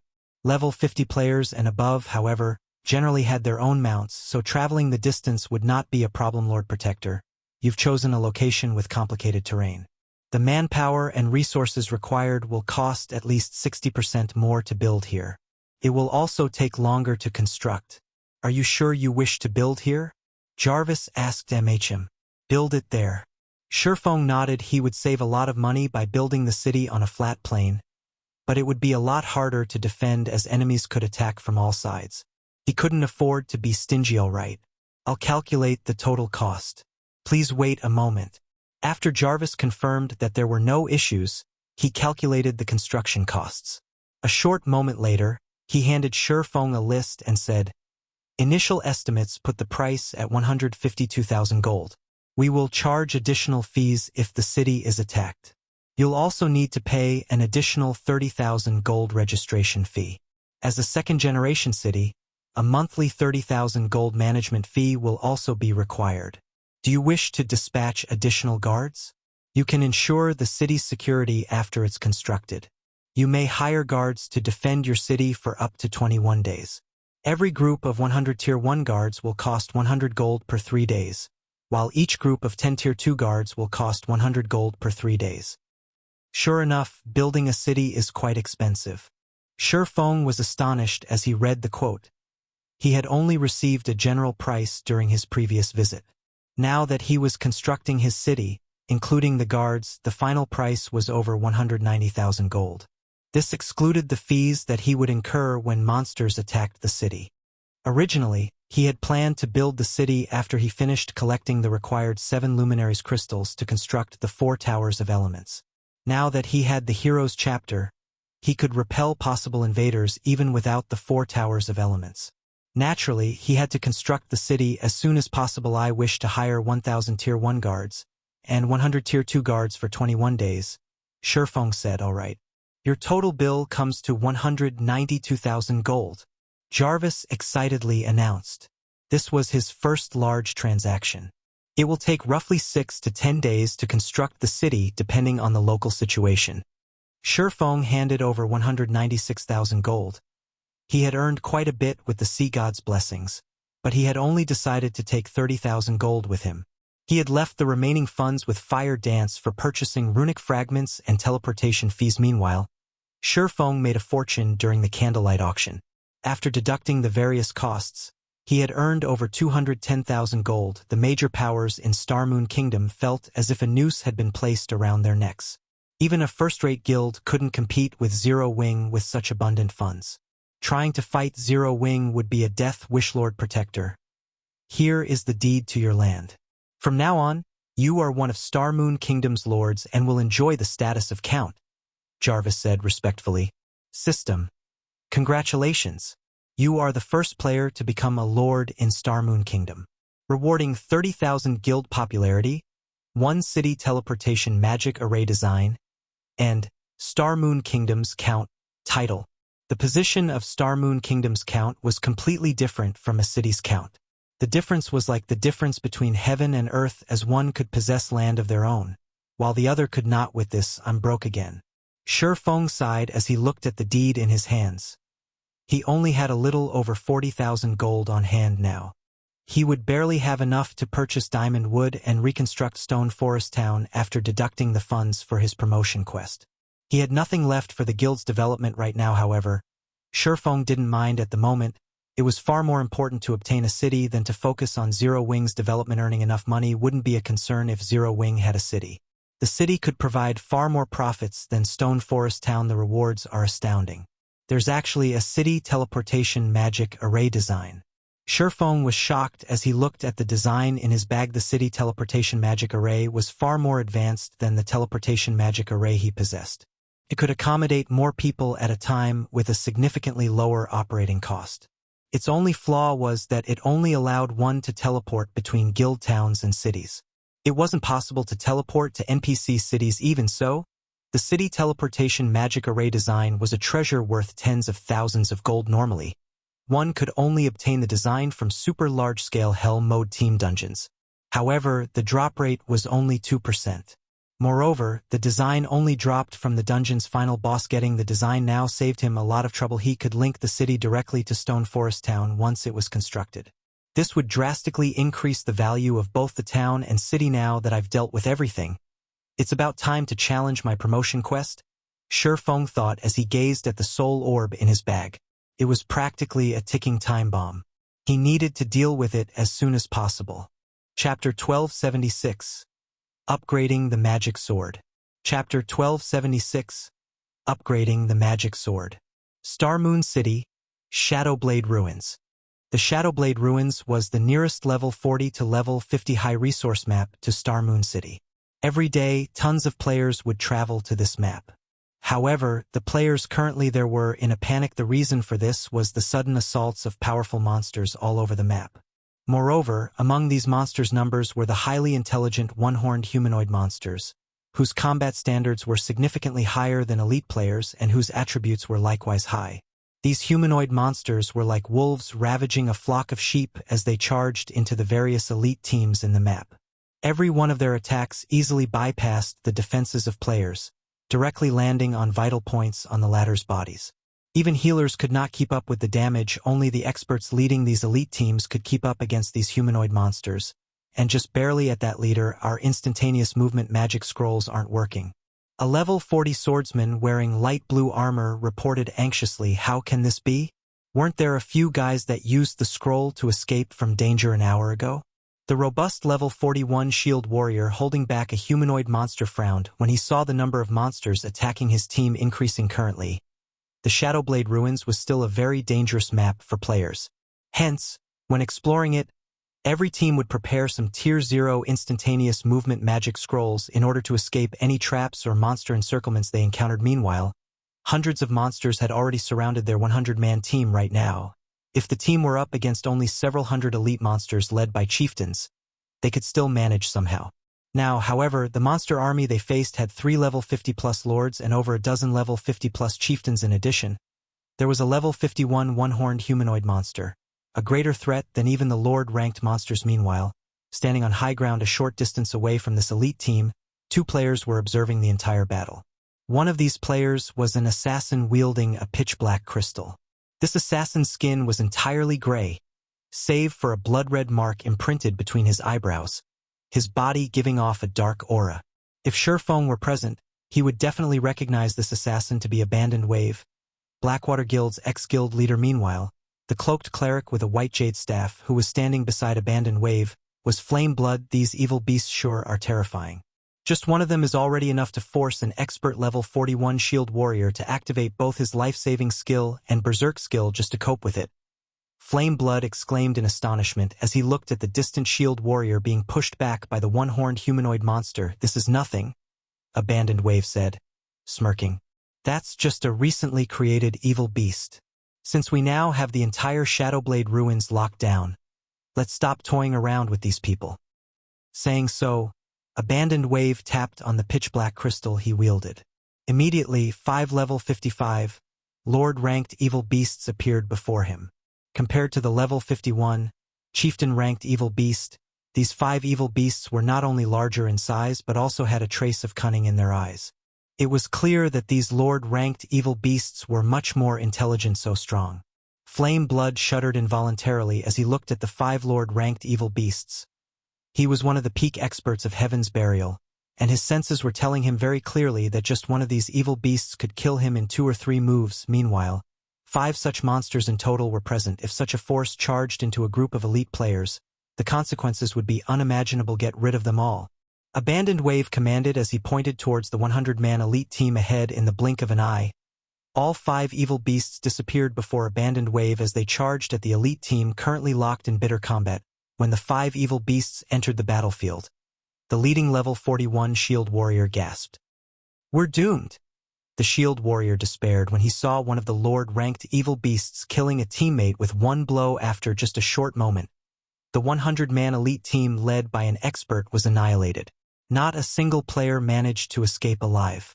Abandoned Wave walked over to the battlefield and began a ritual. Suddenly, the corpses of these elite players started transforming into monsters one after another. the expert shield warrior's corpse became a thinly built special elite-ranked evil beast. Aside from this expert shield warrior, 2 other players' corpses turned into one-horned evil beasts.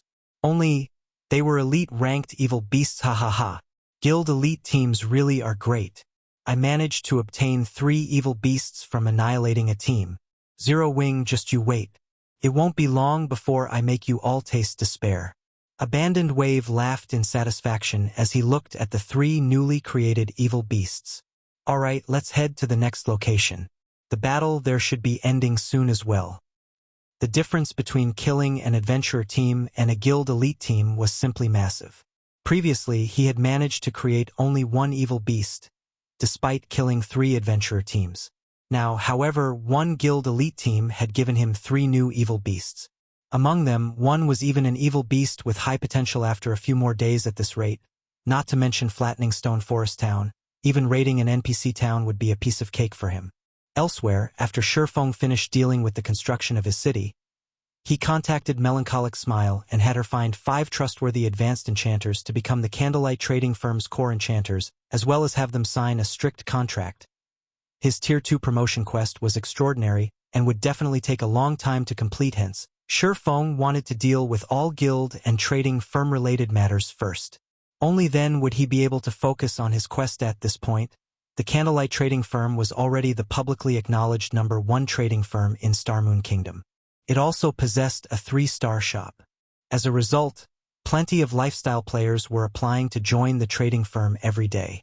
Even basic and intermediate lifestyle players did not have much of an advantage when they sought to join the trading firm. They could only become reserve members after passing the trading firm's test. Only advanced lifestyle players got to become official members immediately upon passing the test. Despite such strict requirements, a flood of applicants would still come to the trading firm. Hence, while it might be difficult to find advanced enchanters in other trading firms, the Candlelight Trading Firm boasted quite a few. Whichever one of you is willing to become a core enchanter of the Candlelight Trading Firm, come register with me. Melancholic Smile shouted in the lounge for advanced lifestyle players immediately. The various advanced lifestyle players inside the lounge perked up their ears in interest. However, when they heard that the offer was only for enchanters, many of the lifestyle players present turned to look at the enchanters among them with envy. Ha! It's actually enchanters this time. I wonder when it will be us forgers' turn? An advanced forger said, sighing dejectedly. Silent Wonder, who was also resting in the lounge, grew confused when she saw the downcast expressions the crowd in the room was wearing. What was there to feel envious about? Becoming a core member of the trading firm meant signing a strict contract and losing much of their freedom. On the other hand, non-core members only needed to make a certain amount of items each day. Once they hit their daily quotas, they could do whatever they wanted. If they decided to quit the Candlelight Trading Firm, they only needed to pay a small severance fee as well as forget all the recipes and designs they learned from Candlelight.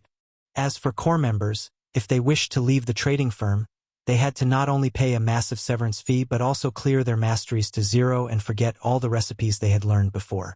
They would have to start all over again from scratch. Silent, you might not know this since you're new, but the Candlelight Trading Firm has the precious slots to enter the holy city of Titan. That is a great opportunity for us to become masters. However, only core members and advanced members may contest for those slots, with the majority of the slots allocated to core members. Hence, everyone here hopes to become a core member of Candlelight.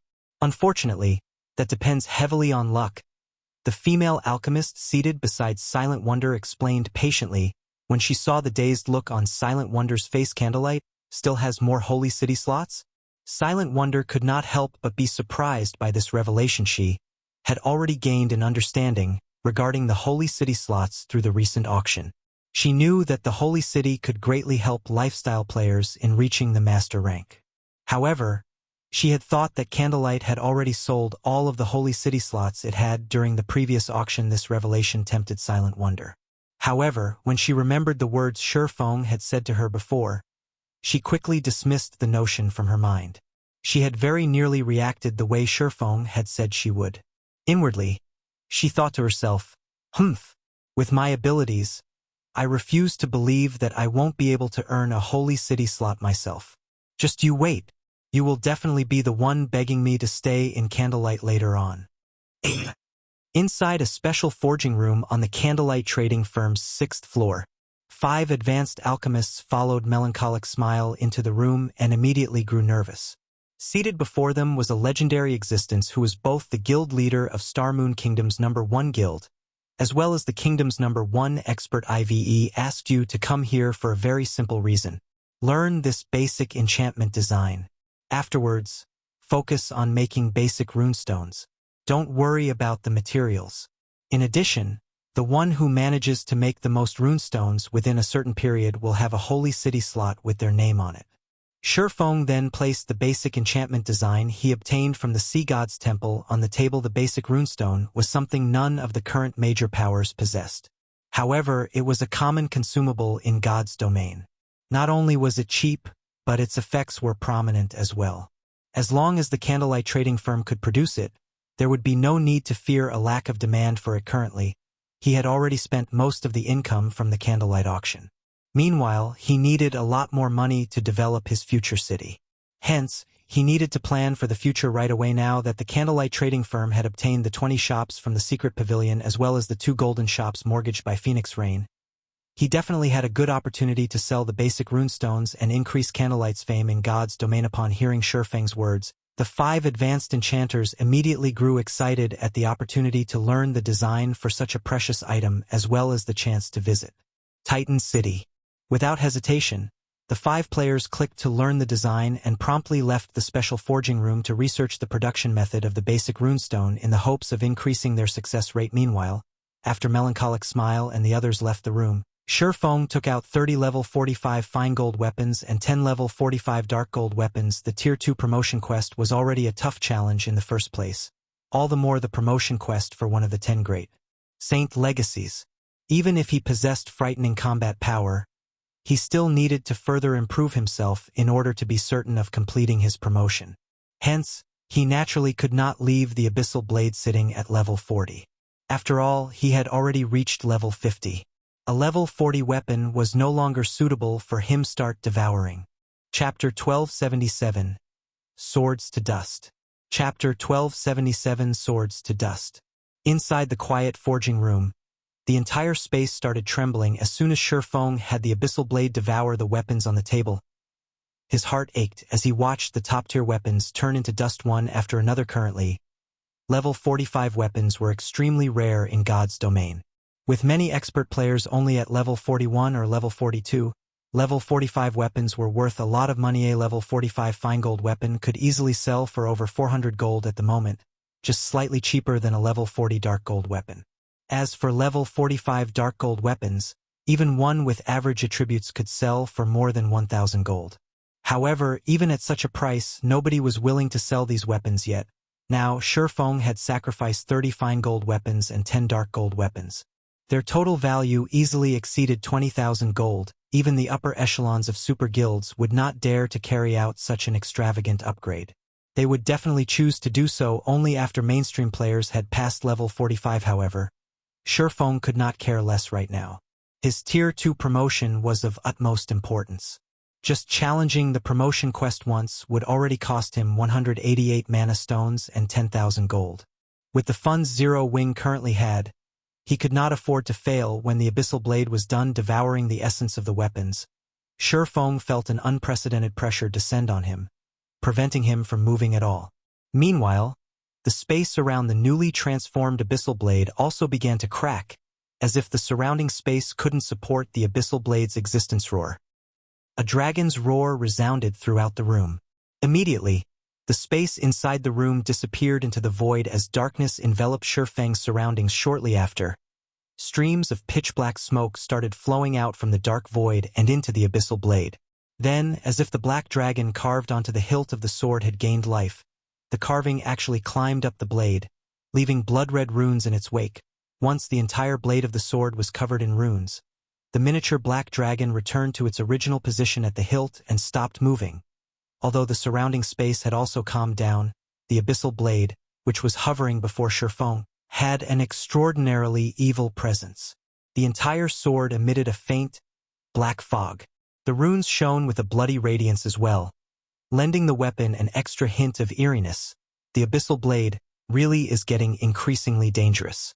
If I'm not absolutely confident, I definitely must not upgrade it to level 50. When Shifeng held the hovering Abyssal Blade, he could distinctly feel it pulsating as if he gripped a living creature.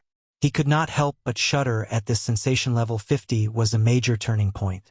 Although he was unsure if a backlash would occur if he upgraded the Abyssal Blade to level 50, he still needed to be extra careful about it. Otherwise, he might lose his life without even knowing how he died at that time. Meanwhile, after being upgraded to level 45, the Abyssal Blade received a significant improvement to its various basic attributes. Upon seeing the magic weapon's attributes, Shifeng felt even more confident in tackling his promotion quest. Abyssal Blade, one-handed sword, magic weapon, attack power plus 1510, all attributes plus 105, attack speed plus 22, ignore levels plus 15. Attacks have 65% chance to cause 200% damage, 35% chance to cause 300% damage. Every attack increases damage by 2% to a maximum of 20% if wielder belongs to a swordsman-related class. All skill levels plus 4 increase free ability points received for every increase in level by 2 points. Equipment level 45. Can be upgraded. Devour 50 level 50 fine gold weapons and 20 level 50 dark gold weapons to upgrade to level 45. Equipment Tier 1. Can be evolved. Devour 10 mana crystals to evolve to Tier 2. Additional active skill 1. Phantom Kill, Tier 1. Instantly creates a doppelganger under the wielder's control. Doppelganger has 80% of the wielder's attributes and all skills. The wielder can swap positions with the doppelganger at any time. Duration: 1 minute, 10 seconds. Cooldown: 5 minutes. Additional active skill 2. Abyssal Bind, Tier 1. Binds enemies and prevents movement, reducing defense by 100%. Duration: 4 seconds. Cooldown: 50 seconds. Additional active skill 3. 9 Dragon Slash, Tier 1. Instantly creates 12 phantoms of the Abyssal Blade for wielder's use. Each phantom sword deals up to 60% damage. Duration: 30 seconds. Cooldown: 5 minutes. Additional active skill 4. Abyssal Curse, Tier 1. Prevents all targets within a radius of 30 yards from moving or attacking for 6 seconds and reduces their attributes by 20% for 10 minutes. Effect doubles if there is only one target within range. Cooldown: 30 minutes. Additional passive skill, Abyssal Will. Improves wielder's physique, depending on the surrounding mana density.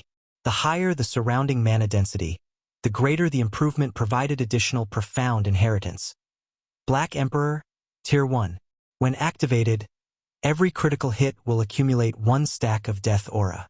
Each stack can be used to increase all attributes by 2% and attack speed and movement speed by 1% for 10 seconds, or to reduce the cooldown of a skill by 3 seconds. Maximum of 33 stacks of Death Aura. Duration: 10 minutes. Cooldown: 10 hours.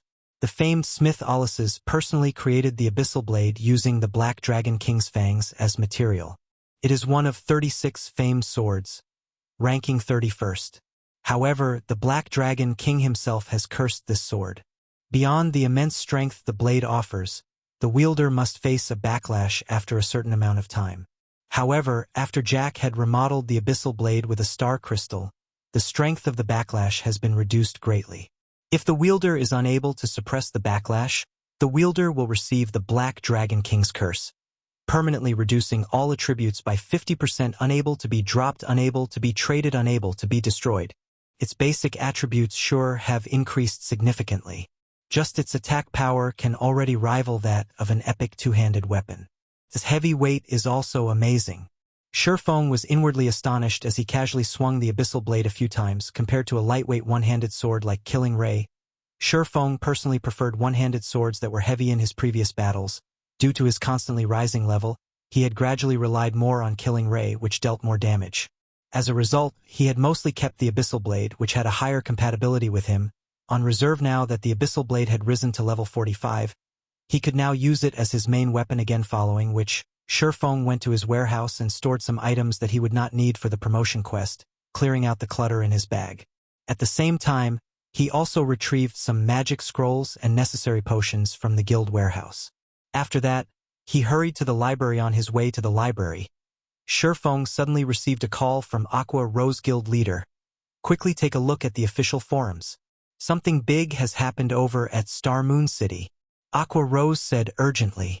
Just a while ago, the Shadowblade ruins got sealed, and none of the players that entered the map managed to escape. They can't even be contacted. Many guilds have already sent out their own teams to investigate this incident. Moreover, aside from the Shadowblade ruins, a few level 30+ high-resource maps were also sealed. A field map was sealed? And even communications have been blocked? Shifeng grew a little confused. He then opened Star Moon Kingdom's official forums normally. Sealing a map only prevented players from using teleportation-type scrolls. Meanwhile, such large-scale sealings were only possible with a guild war order. However, if the seal was capable of blocking even communication methods, it was definitely something extraordinary based on Shifeng's knowledge. There were only 3 ways to carry out this kind of seal after opening the official forums. He found that discussions regarding the sealed field maps dominated the entire forum. Shadowblade ruins sealed. Over 100,000 players cannot be contacted. Large groups of chieftains and lords suddenly appearing in Bloodmaw camp. Unable to teleport to Red Ridge Town. Every post was about the sealed field maps or missing players. Chapter 1278. Tier 2 Promotion Quest. Chapter 1278.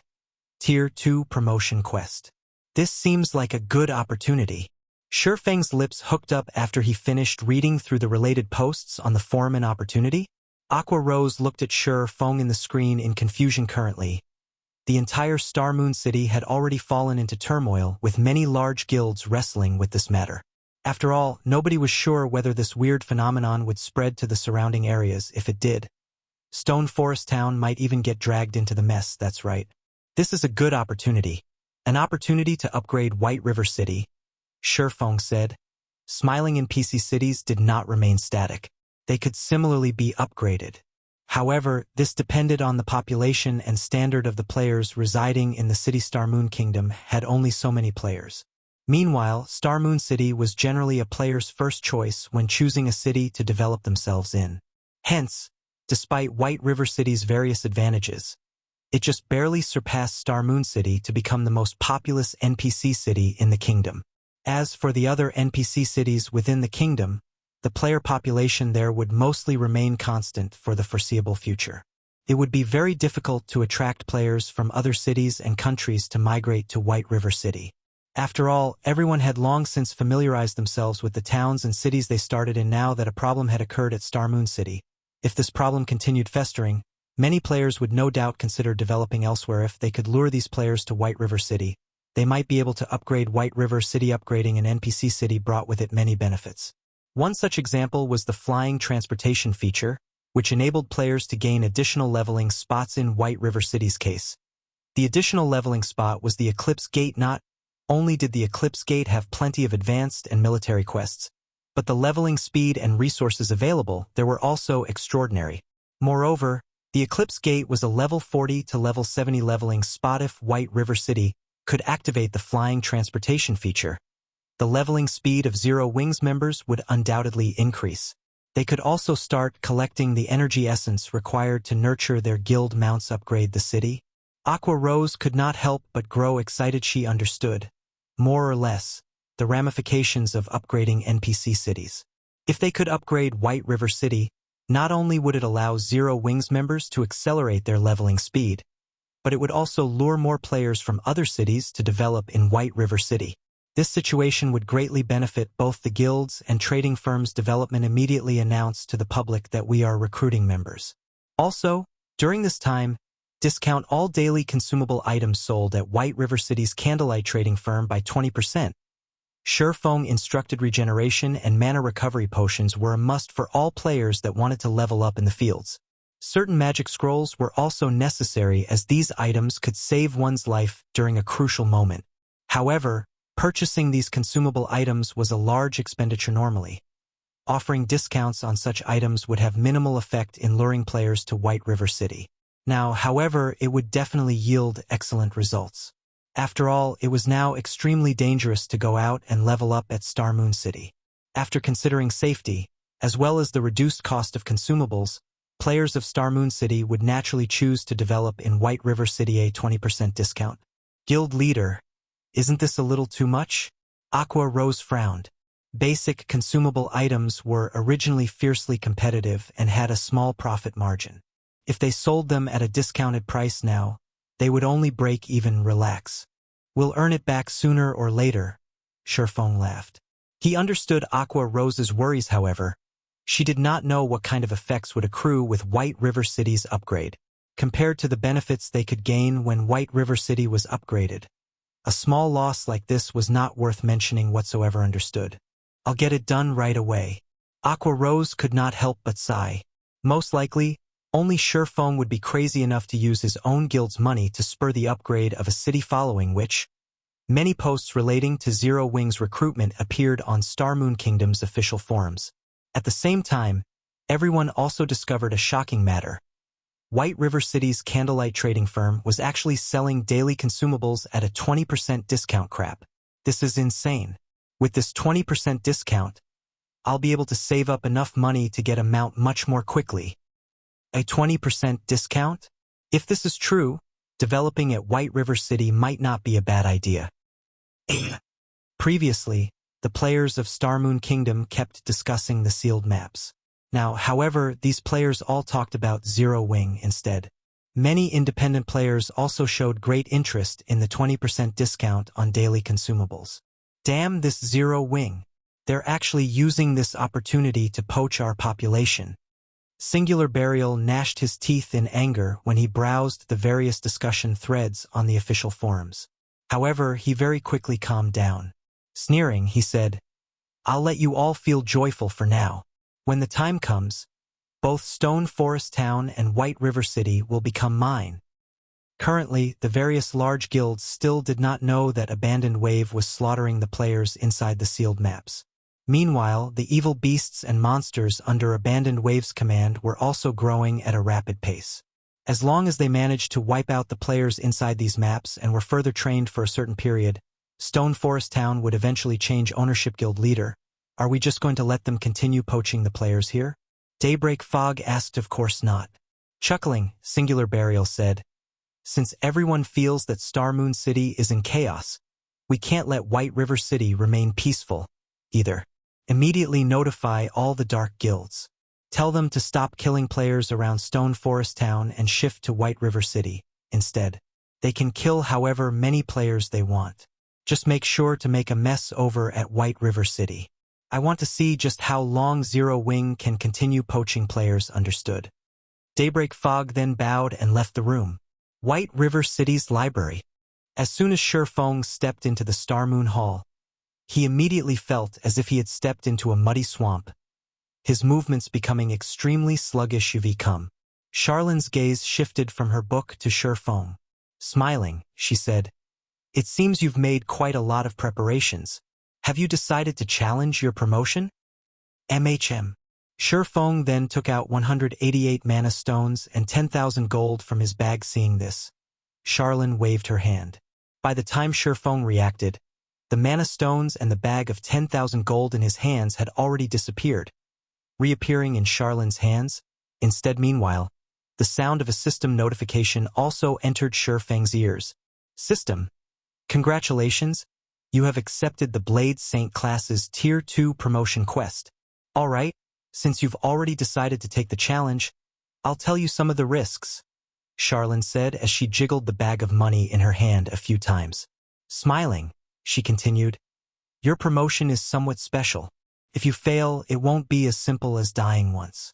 You also won't be able to challenge it again for another 20 days. Most importantly, I can only send you there. I cannot guarantee whether you can return or not.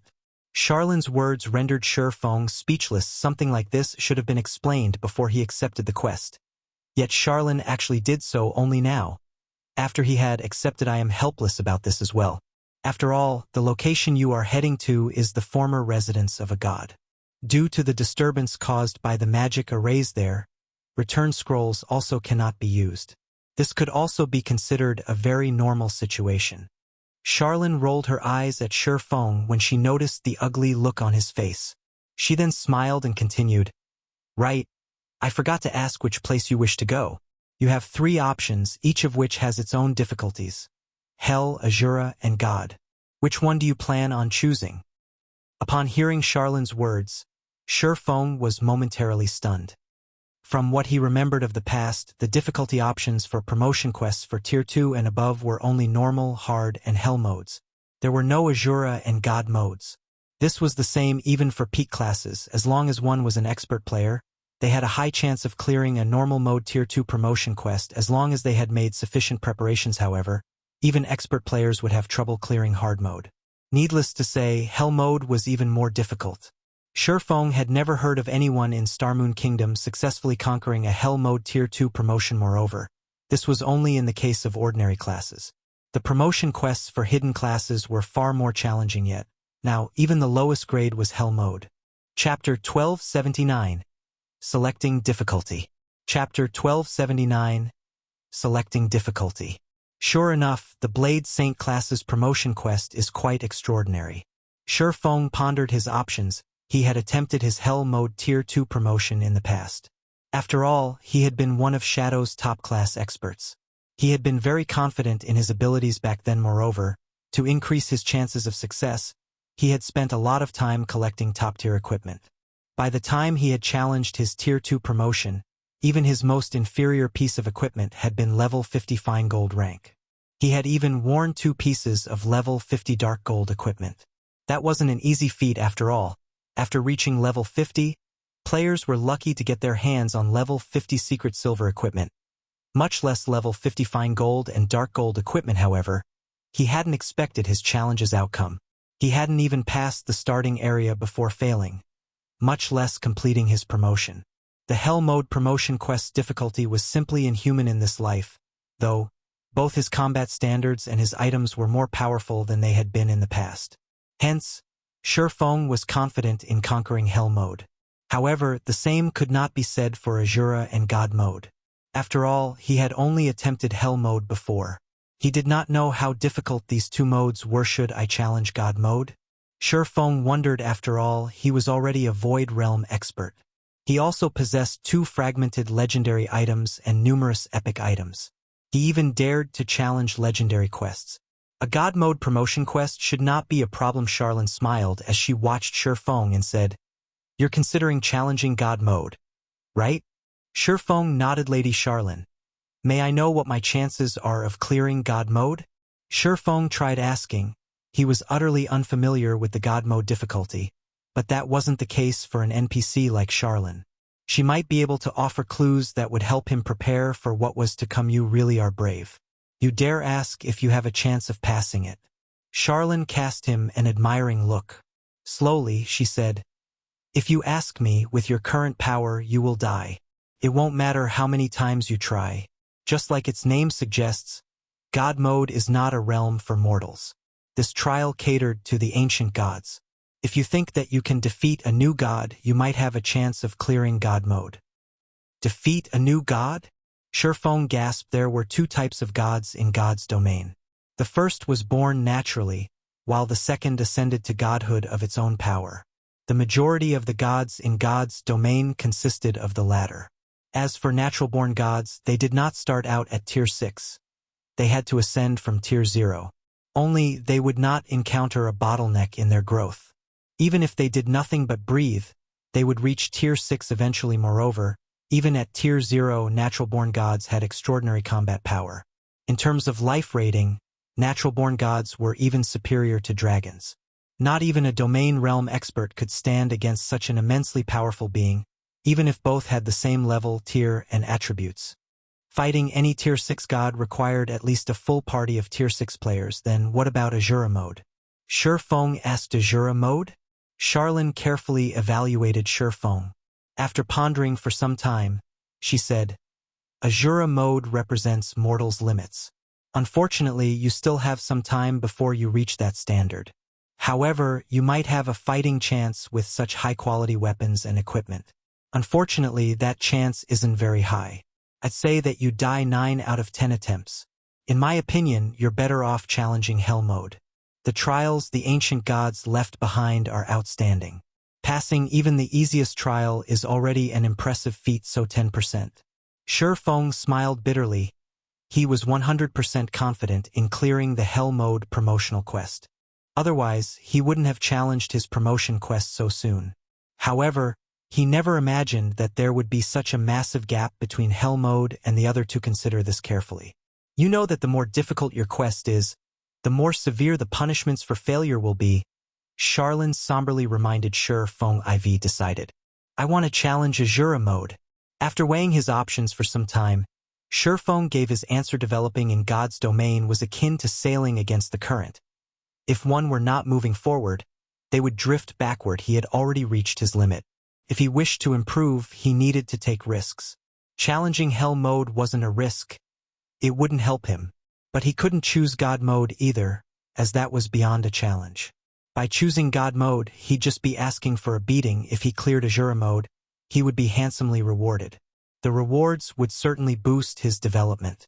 This was why so many expert players were adamant about challenging hard mode and risking failure. Some experts had even gone as far as to delay their progress, challenging Hell Mode until they passed it. Otherwise, they would have a more difficult path after their promotion. Fine. Don't regret your decision. Charlene sighed.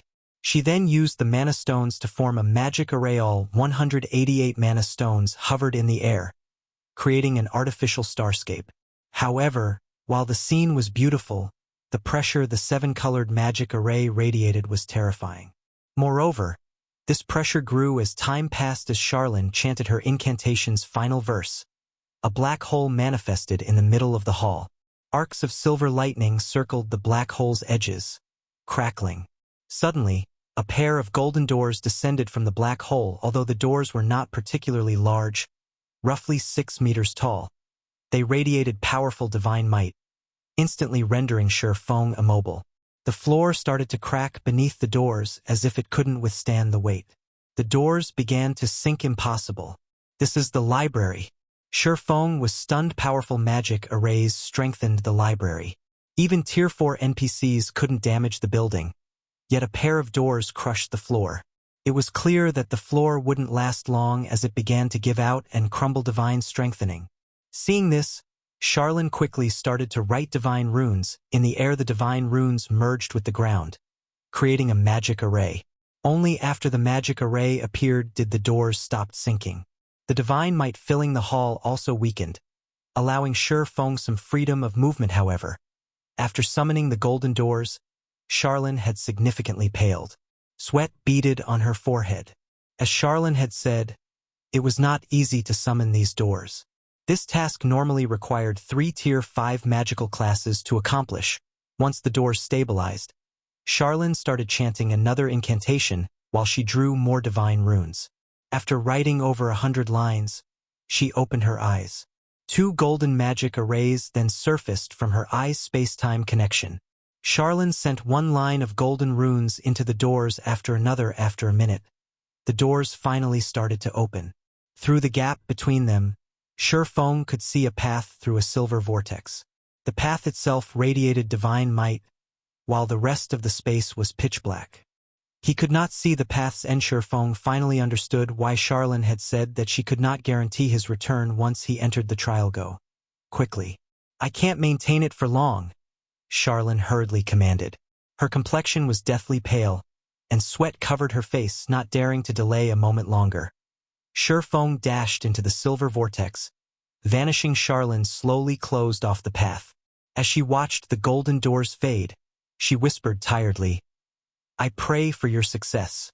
Chapter 1280, Super Treasury. Chapter 1280, Super Treasury. What's going on? Am I trapped inside this spatial tear? As Shi Feng entered the silver vortex, his surroundings remained dark. However, due to the divine might radiating from the path, he couldn't move normally. When he teleported to another location, even with the 7 luminaries ring space movement, he would reach his target 2 or 3 seconds after entering the spatial pathway. However, looking at the system clock, Shi Feng noticed that 3 minutes had already passed since he stepped through the doors. He could have traveled across God's domain a dozen times with a spatial path by now. After another 5 minutes, Shi Feng noticed a light at the end of the path. Soon, he could faintly see mountains and rivers. He could also see beasts wandering on the ground and flying through the blue sky. A short moment later, Shi Feng found himself on the top of a mountain. System. You have discovered the Dark Canyon. While you are here, you cannot use the system communication function or return scroll system. Azura Mode Promotion Quest activated quest content. Collect 7 Luminaries Source Stones and seal Demon King Storas. Rewards unknown. Sealing a Demon King? Shi Feng's face twitched when he heard the system's expressionless explanation, although he had known that this quest would be difficult. He hadn't expected it to be quite this hard. A Demon King was the equivalent of a Tier 5 legendary monster. Could wipe out entire cities. Current players were no match for such power if Azura Mode was this difficult. It was no wonder Charlene had said that he would die if he challenged the God Mode promotion quest. If he had chosen God Mode, he would have likely died the instant he entered the quest area. However, after seeing Azura Mode with his own eyes, he knew he had no chance of completing the quest. He was only a Tier 1 swordsman. Even if he had 1,000 copies of himself, he would be no match against a Tier 5 Demon King. This was how God's domain worked. The higher the tier, the greater the gap. Hence, the various large guilds in the past had come up with all sorts of method to nurture powerful experts. During the game's later stages, quality was far more important than quantity. A Tier 5 player was more useful to a guild than 100,000 Tier 2 players. Not only could the Tier 5 player defend a city without help, but they could also lead teams to raid Tier 5 legendary monsters. Normally, one needed at least a 100-man team of Tier 3 players to raid Tier 5 monsters. Moreover, the players needed to know the monster's weak points and target them appropriately with various tools and items. Otherwise, such monsters were impossible to raid. Asking him to deal with a Tier 5 Demon King alone was asking for the impossible. Fortunately, the quest content mentioned something about gathering 7 Luminaries Source Stones. Shi Feng breathed a sigh of relief after he read the quest content again carefully. Shi Feng knew a little about the 7 Luminaries Source Stone. It was even more precious than the 7 Luminaries Crystal. The stored mana was much more refined.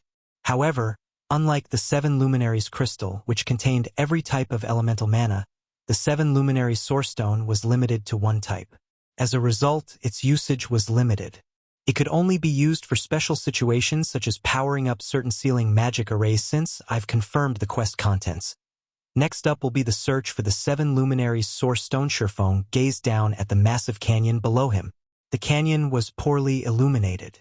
However, he could hear faint roaring and sounds of battle. A tall tower had been erected in the canyon's center. This tower reached into the clouds, and it was several times taller than the mountain. He currently stood on a large number of flying monsters circled the tower. 9-headed vulture, demonic beast, high lord, level 60, HP 30, 000, 000/30,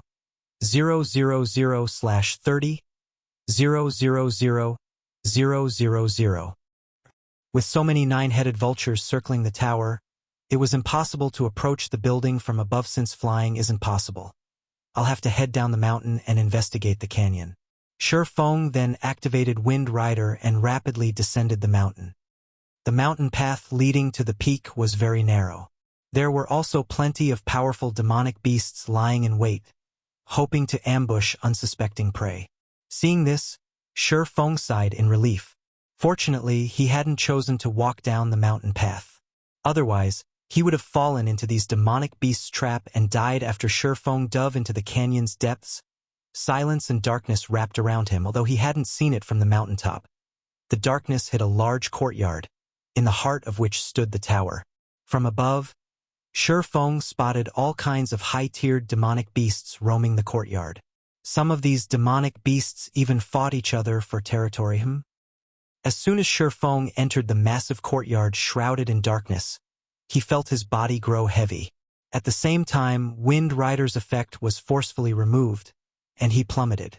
The gravity acting on his body grew stronger as he neared the ground. Fortunately, Shi Feng had the Ring of Gravity. Activating gravity liberation, he freed himself from the pull. The speed of his fall also decreased. In the end, He landed on the courtyard's stone tiles safely without attracting the surrounding monster's attention. System. You have discovered the Moonlight Courtyard. The Moonlight Courtyard? Shifeng was stunned when he heard the system notification. So, this is where the rumored Moonlight Courtyard is located. The Moon God had built this courtyard.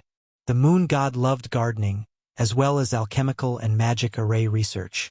For example, the Moon Drip Magic Array was one of the Moon God's creations. It could break any curse in the world. Meanwhile, the Moon God had frequently used the Moonlight Courtyard to conduct research. Sure enough, Charlene did not trick me. I should be able to find a few God crystals. A hint of excitement flashed in Shifeng's eyes as he read the system notification as the Moon God's favored research location. There were bound to be many items the Moon God had left behind.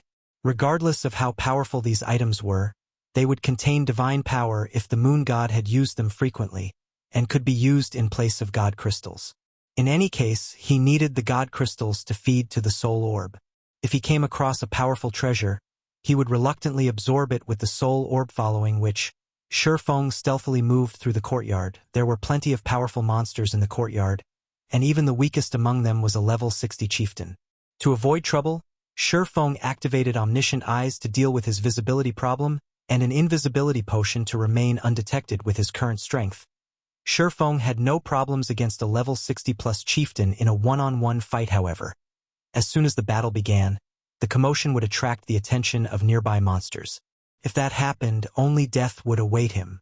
As for using instantaneous movement magic scrolls and skills like space movement, Shifeng had already tested them and found that he had access to none of them. In addition, this area barred flight. If he were surrounded, he would die.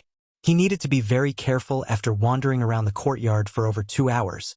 Shifeng finally got through the courtyard's outer area and entered the middle ground between the outer and inner areas. The inner area is so luxurious. Shifeng wore a wistful expression as he gazed at the distant inner area. He could spot a herb garden in the inner area. Although the herb garden had existed since ancient times, due to magic arrays and divine ruins bolstering the garden, all of the herbs were healthy. Unfortunately, the demonic beasts were eating these herbs. Shifeng noticed that many of the plants had already been devoured. Furious, Shifeng even considered cooking these demonic beasts for his own meal. It would have been fine if the beasts had only devoured the ordinary herbs. But the garden also contained super rare herbs such as the Flower of Life. The Flower of Life had a similar effect to the Water of Life and could heal an NPC of all their injuries. Shifeng could also see exotic grass, which could dispel the majority of God's domain's curses. Even in herb-rich kingdoms and empires, one would be hard-pressed to find these kinds of herbs, and unfortunately, no one knew how to grow them either. Yet, these extraordinarily precious herbs were nothing but food for the area's demonic beasts. It was no wonder why the demonic beasts here were so fat. Moonlight fruit. Shifeng suddenly noticed a tree that was roughly 30 meters tall. Hanging from the silver tree's branches, Shifeng noticed a translucent fruit. When he saw this translucent fruit, his heart began to pound. In the past, the moonlight fruit had sold at one of the superpowers auctions. After that auction, not a single player throughout God's domain had forgotten the fruit's name. However, this wasn't because the fruit had sold for an astronomical price. Rather, it was due to the fruit's effects. When consumed, the moonlight fruit would permanently improve a player's physique. Chapter 1281. Exploring the Herb Garden. Chapter 1281. Exploring the Herb Garden. In God's domain, the moonlight fruit was one of the very few treasures that could permanently improve a player's physique. Although each fruit could only improve a player's physique by 2%, it was exceedingly valuable. Moreover, each player could consume a maximum of 5 fruits. In other words, players could improve their physiques by up to 10%. While 10% might not seem like much, the boost to a player's combat power would be astounding. There were 2 main reasons for the massive gap between Tier 1 and Tier 2 players. The first reason was the tier of skills they could learn. The other reason was the difference in physique. Tier 2 players' physique was 40% stronger than Tier 1 players. Although physique would not increase a player's damage or basic attributes, it could enhance a player's 5 senses and improve their body's flexibility. Players would be able to predict attacks that were originally impossible to spot and perform actions that were normally impossible to execute. This was why Tier 2 players could easily defeat Tier 1 players even if both sides possessed the same attributes and combat standards in the past. A moonlight fruit easily sold for 3,000 gold. Regardless, countless experts had fought over Ida's. Shifeng stared at the large, silver tree. A massive figure beneath the tree stirred. The figure was an 8-meter-tall bear with thick, snow-white fur. Its claws were razor-sharp, and a silver horn grew from atop its head. Currently, the bear slept peacefully beneath the tree. Occasionally, it would rub its back against the silver tree. Silver Moon Bear, Demonic Beast, Great Lord. Level 65. HP 74, 000, 000/74, 000/000. Shifeng spotted a total of 6 silver moon bears resting beneath the tree. He also saw a large number, easily over 1,000, silver moon rats roaming the garden. Moreover, these monsters moved relatively close to each other. Silver Moon Rat, Demonic Beast, Lord. Level 62.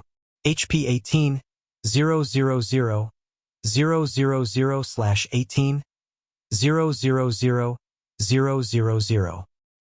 It doesn't seem possible to sneak my way there. Shifeng observed his surroundings, but he couldn't find an opportunity to get past the monsters to take the moonlight fruit.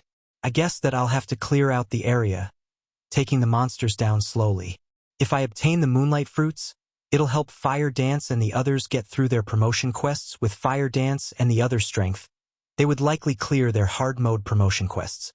However, the likelihood of them clearing Hell mode was relatively low. Although there was only a 1-grade difference between the two, the rewards would impact their development. However, if he could improve their physiques, then they could clear the Hell mode promotion quest more easily. Moreover, he had another reason to eliminate the demonic beasts in the garden. He needed to reach the courtyard's inner area safely. On the off chance he caused a commotion and were surrounded, he would undoubtedly die. Thinking up to this point, Shifeng quickly went into action. As a preventive measure, let's summon a demon. Thinking so, Shifeng took the Bible of Darkness from his bag. Although he was confident in defeating these Lord-ranked Silver Moon rats, it would take too much time and energy by himself. He needed some help. Originally, Shifeng had considered summoning his personal guards. However, as this was a special space, he would die from regret if they couldn't be unsummoned and died here. Unlike mounts and pets, personal guards could not be easily resurrected. Oftentimes, players chose to search for new personal guards rather than resurrecting their guards after death. Resurrection was simply too expensive. It cost even more than bronze and mysterious iron guards. Even Shifeng couldn't afford to resurrect a dead personal guard. Hence, unless absolutely necessary, he would not dispatch his personal guards. On the other hand, he would not mind even if the demons he summoned died. In any case, they would disappear after 5 hours, following which, Shifeng summoned a level 60, Tier 2 Tomahawk Demon. The demon could be both a meat shield and DPS almost. After waiting for some time, the 5 Silver Moon rats standing around the herb garden's outer edge finally moved away.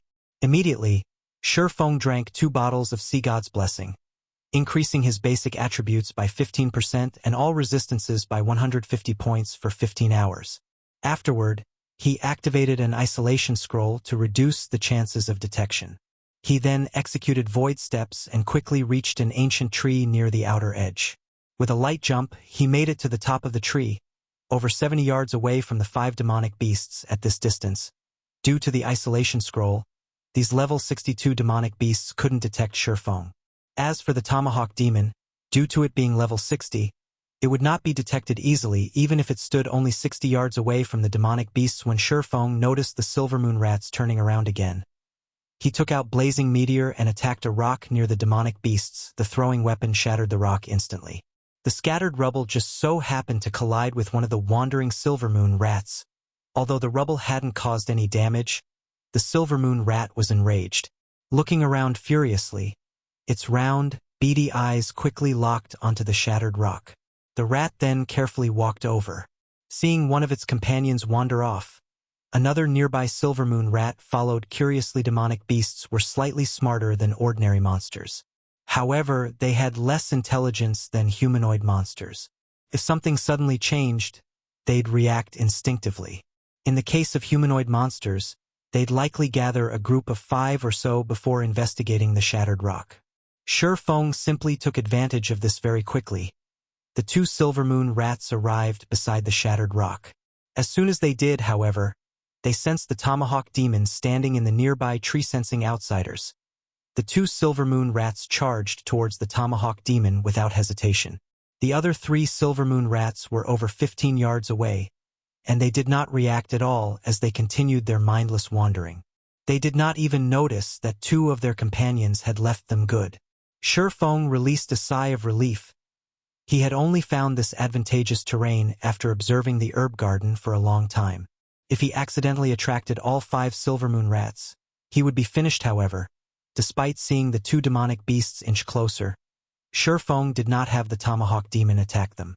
Instead, he had the demon retreat. There were too many Silvermoon rats throughout the herb garden. Many among them wandered randomly. If he fought inside the herb garden, the battle would easily attract the other rats. After luring the 2 rats roughly 50 yards away from the herb garden, Shi Feng controlled the Tomahawk Demon to use the Tier 2 skill Flying Death Axe immediately. The Tomahawk Demon threw the massive battle axe in its hands, the weapon transforming into a streak of black light as it flew towards the 2 Silvermoon rats. 61, 845, minus 62,078. The attack ripped an ear-piercing screech from the Silvermoon rats.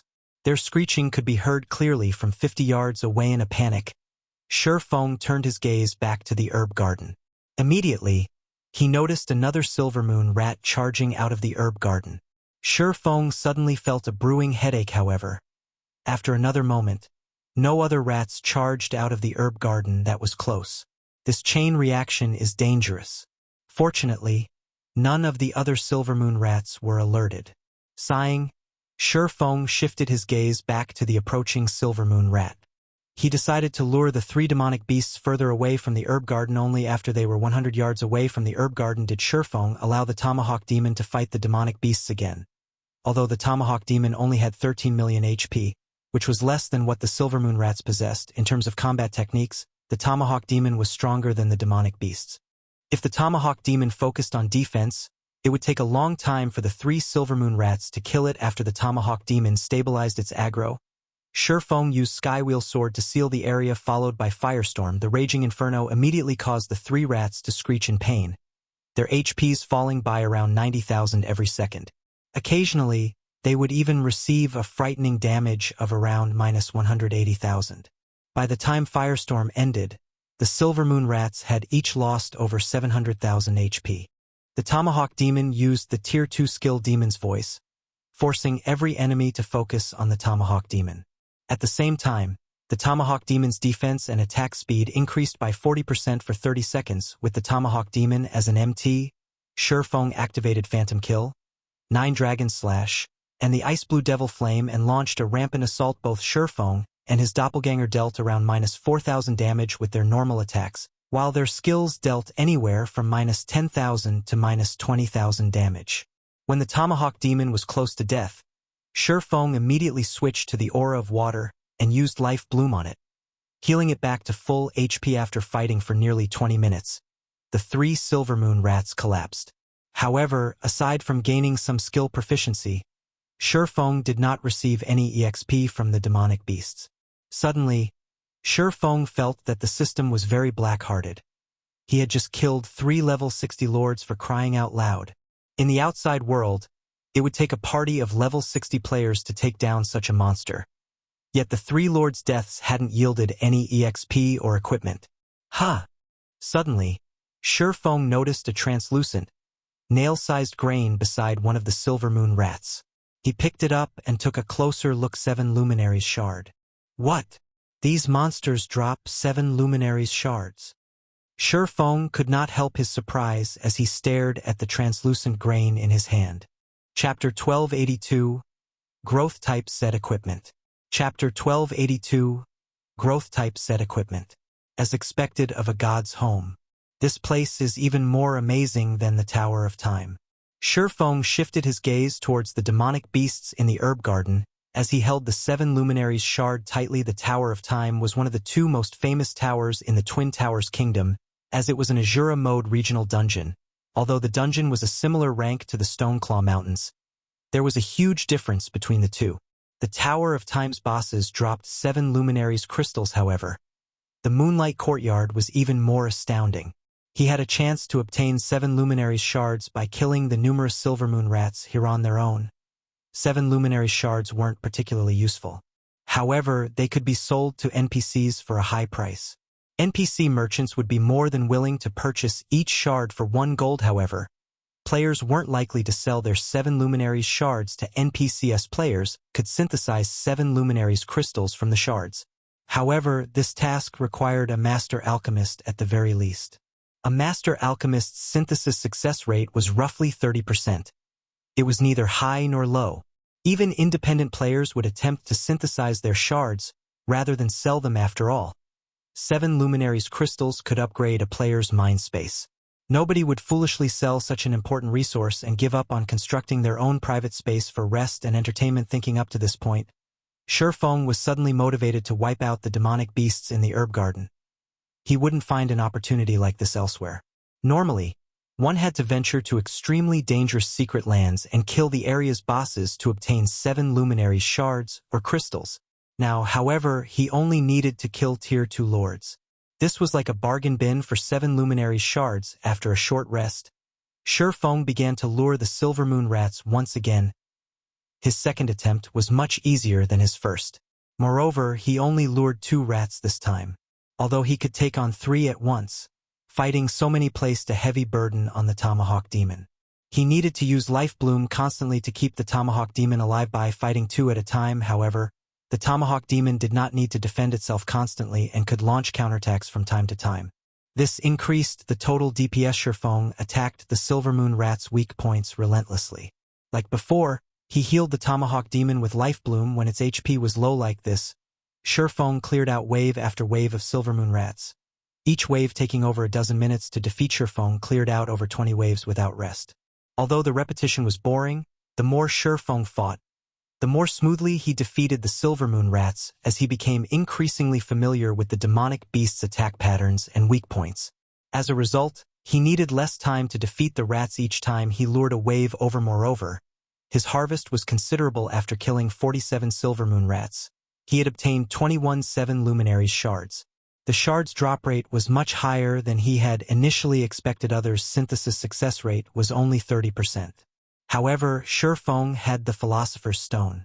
As long as he collected 57 luminary shards, he could synthesize a 7 luminaries crystal with a 100% success rate. If he continued to grind the demonic beasts here, he might collect all of the 7 luminaries crystals he needed to construct the 4 towers of elements. Why is combat here so taxing on stamina? After killing another wave of Silvermoon rats, Shifeng felt a little tired in God's domain.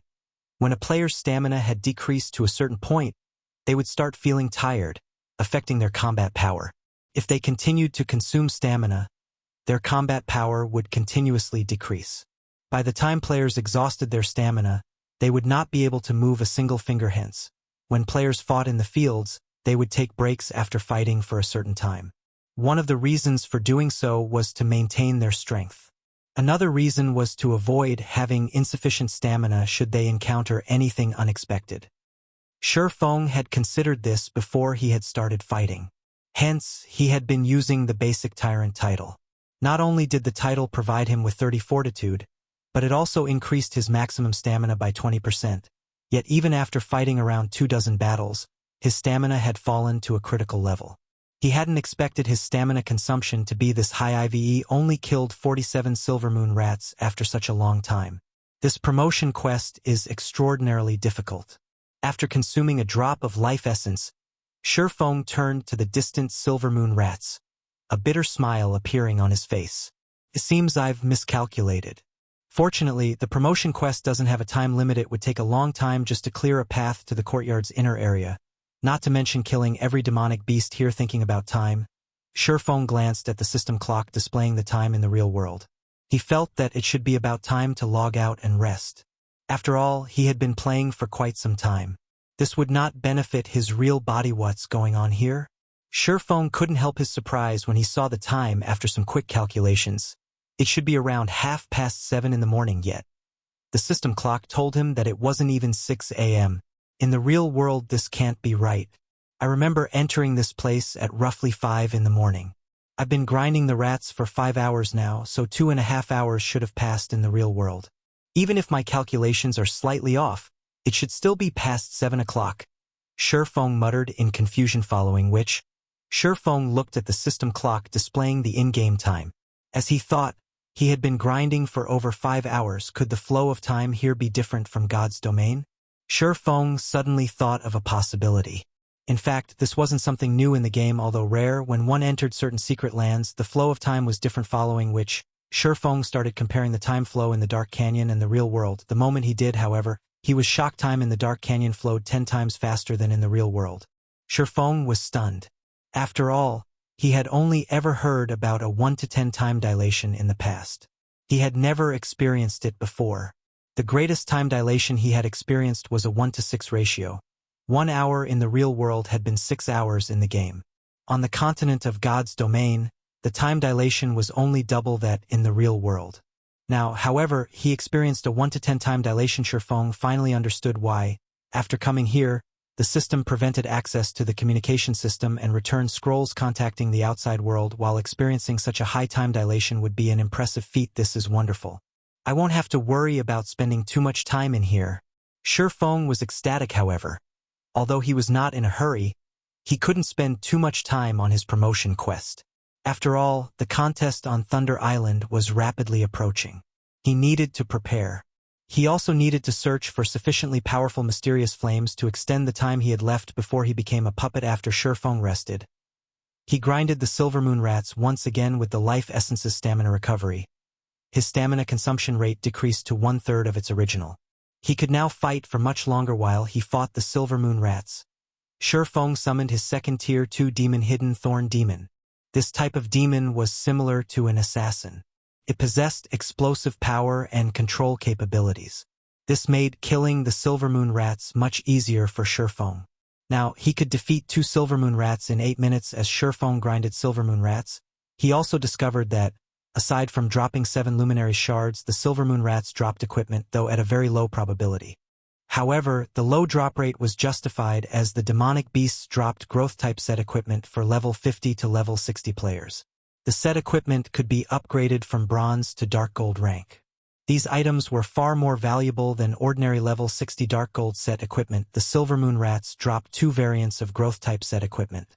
One was the Magic Moon set equipment, meant for magical classes, while the other was the Shadow Moon set equipment for physical classes. Both were 7-piece sets. After grinding for over a dozen hours, Shurfeng had only obtained 3 set pieces, 2 for the Magic Moon set and 1 piece of the Shadow Moon set. Meanwhile, he had collected 91 7 luminary shards. As Shurfeng was about to enter the herb garden and lure more monsters, every one of the Silvermoon rats in the garden started to tremble. Shortly after these Silvermoon rats started trembling, the mana in the herb garden was pulled to a single point. Immediately, Shurfeng turned to the epicenter of this phenomenon in evolution. Shurfeng's jaw dropped in astonishment as Silvermoon rat, significantly larger than its counterparts, stood in the center of this phenomenon. The Silvermoon rat's eyes had turned blood red, and all of its fur stood on end. The Silvermoon rat's body also released a faint red glow, making it extremely eye-catching. Chapter 1283, Bloodline Evolution. Chapter 1283, Bloodline Evolution. The glowing Silvermoon rat screeched in agony. The other Silvermoon rats stared at the evolving rat as if it were a king as they trembled and distanced themselves. They were deeply afraid of angering their king and dying under its claws. In fact, over a dozen rat corpses surrounded the evolving Silvermoon rat. Impossible. It's undergoing a bloodline evolution? Shurfeng had a bad feeling about this. Like players, monsters could reach higher tiers. Only, in the case of monsters, the upgrade was known as Evolution. God's domain's field bosses didn't come from nowhere. Instead, when a field boss was killed, the land it had governed would be left without a ruler. In such a situation, the region's monsters would engage in an intense battle, constantly evolving. Only after a new ruler emerged would these monsters cease their fighting. Hence, Every time a new boss appeared in a region, the region's monsters would grow more powerful due to their evolutions. During the intense competition, the Silvermoon rat before him was similarly evolving. Only, its evolution was somewhat different. Known as a bloodline evolution, many demonic beasts were members of powerful monster bloodlines from ancient times. Hence, when they evolved, they had a chance of triggering their bloodline. If that happened, not only would their tier improve, but their life ratings would also rise. In the past, Shifeng had encountered demonic beasts that undergone bloodline evolution. A particular demonic beast had evolved from Tier 4 to Tier 5 and successfully triggered its bloodline. As a result, it had evolved into an incomparably powerful Tier 5 archaic species, transforming its governed area into a forbidden land for players. Only after a long time had a super guild managed to kill this Tier 5 archaic species. The Silvermoon rat was currently a Tier 2 lord. If it evolved normally, it would only become a Tier 3 Great Lord. If it triggered its bloodline, however, it would become a Tier 3 archaic species. At that point, escape would be impossible, much less victory. Even if Shifeng could run away, with a Tier 3 archaic species guarding the herb garden, he wouldn't be able to get Ini. Have to give it a try. Shifeng gritted his teeth and retrieved his only Tier 3 large-scale destruction magic scroll and Tier 3 summoning scroll. He activated them immediately. A monster's evolution wasn't instantaneous. They needed time to absorb enough mana. Moreover, the more powerful the evolution, the more time it would take. The Silvermoon rat's bloodline evolution had just begun. It was the perfect time to strike suddenly. A massive, blue magic array appeared above the evolving Silvermoon rat. This array absorbed a large portion of the mana the Silvermoon rat had gathered. Snowflakes started to descend from the magic array, and anything they touched froze instantly. In the blink of an eye, a radius of 50 yards had transformed into a Winter Wonderland Tier 3 large-scale destruction spell. Frosty Day. Not only could the spell cause a lot of damage, but it could also freeze all targets within the affected area for 10 seconds. Even if the freezing effect were negated, enemies would receive a debuff which reduced their movement speed and attack speed 50% and double their stamina consumption rate for 10 minutes. This one move had frozen all of the rats around the evolving Silvermoon rat. As for the Silvermoon rats that were outside of Frosty Day's range, due to the Silvermoon rat that was undergoing its bloodline evolution, they didn't dare approach the area. Instead, they turned tail and fled for their lives, giving Shifeng an opportunity to attack the evolving Silvermoon ratus. For the evolving Silvermoon rat itself, the spell had taken over 1 million of its HP. Although its HP had only decreased slightly, it was severely injured, and as a result, its mana absorption rate had decreased significantly. Roar. The evolving Silvermoon rat bellowed and glared at Shifeng, killing intent radiating from its eyes. It then charged at Shifeng. Good. Shifeng smiled. Immediately, he activated Windwalk before he turned and fled. It was too risky to fight the rat in the herb garden. Had the Silvermoon rat continued to absorb mana to evolve even after the initial attack, he would have been helpless. The fact that it had given chase couldn't be a better outcome, however. Although the Silvermoon rat had yet to complete its evolution, its movement speed was still higher than Shifeng's even after he activated the Aura of Wind, and Windwalk bloodline evolutions are terrifying. Shifeng was inwardly shocked as he turned to look at the Silvermoon rat chasing him originally. Over 70 yards had separated him and the Silvermoon rat. Now, the distance had shortened to 50 yards. Moreover, as the Silvermoon rat ran after him, it absorbed mana and continued its evolution. Fortunately, it wasn't evolving as fast as it had been. This was the outcome Shifeng had hoped for. As long as the Silvermoon rat continued to evolve, the other Silvermoon rats would not approach it. If the other Silvermoon rats tagged along, he really would die here, following which, Shifeng dashed out of the herb garden, only stopping when the Silvermoon rat caught up to him. After catching up to Shifeng, the Silvermoon rat slashed its razor-sharp claws at Shifeng's back. Not daring to be careless, Shifeng spun around and used parry, blocking the attack. Pung. The single attack threw Shifeng over 20 yards away.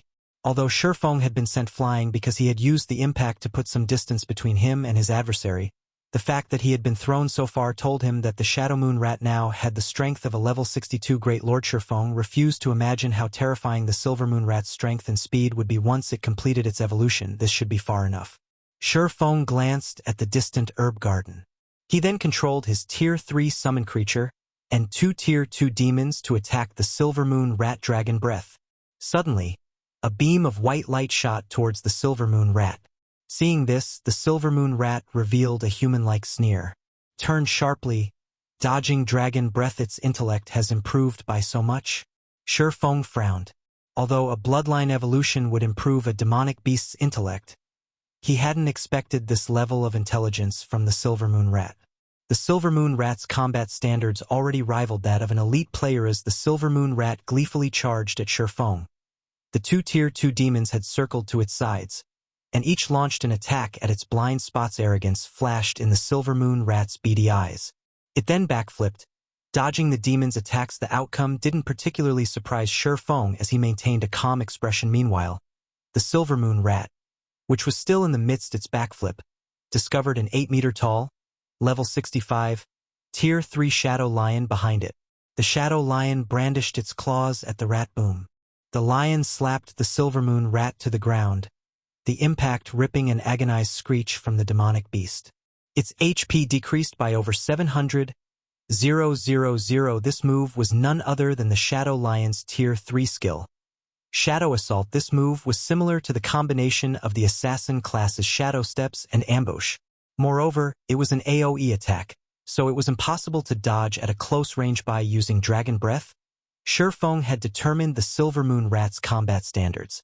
After determining its combat standards, he used the 2 demons to launch a feint, leaving room for the Silver Moon Rat to dodge. He responded by directing the Shadow Lion to injure the rat. After his plan succeeded, Shi Feng switched to the aura of fire and activated Firestorm as the Silver Moon Rat's body had been embedded in the ground. It couldn't dodge the raging inferno in time. The Silver Moon Rat screeched again as the scorching flames engulfed it, its HP decreasing rapidly. Suddenly, its blood-red eyes turned pitch black. Despite the raging inferno, the surrounding temperature dropped. Roar. The Silver Moon Rat suddenly released a deafening roar. It began to transform. Not only did it grow larger, but its dark gray fur had also turned silvery white. Its single tail split into 3, and it now had 4 front legs rather than 2. A pitch-black horn protruded from its forehead. This is insane. It's forcing its evolution. Shi Feng frowned. Chapter 1284. Soloing an Archaic Species. Chapter 1284. Soloing an Archaic Species. After completing its evolution, the Silver Moon Rat had more than doubled in size. Now it was 6 meters tall and loomed like a 2-story house. Its aura had also grown more intense, making it difficult for Shi Feng to breathe. Meanwhile, its statistics had undergone an earth-shattering transformation. Silver Moon Rat King, weakened. Archaic Species, Great Lord. Level 64. HP 90,000, 000/90, 000,000. As Shi Feng stared at the information, the Silver Moon Rat King vanished in the blink of an eye. The Rat King appeared before Shi Feng, its 4 front paws transforming into streaks of light as they slashed at Shi Feng so fast. Shi Feng believed that, in terms of speed, no player was his match in God's domain. However, compared to the Silver Moon Rat King, he was slow. Not to mention, the Rat King attacked with 4 limbs. Even if he could move faster, he couldn't dodge all 4 attacks' defensive blade. Pung, pung, pung. Over a dozen streaks of light slashed at Shi Feng again and again. In the blink of an eye, Shi Feng heard his defensive barrier shatter in a single round of attacks. The Silver Moon Rat King had exhausted defensive blade's block counts. As soon as the Silver Moon Rat King ended its first barrage, it launched another. However, black mist now extended from its paws, forming foreshadow whips that lashed at the swordsman.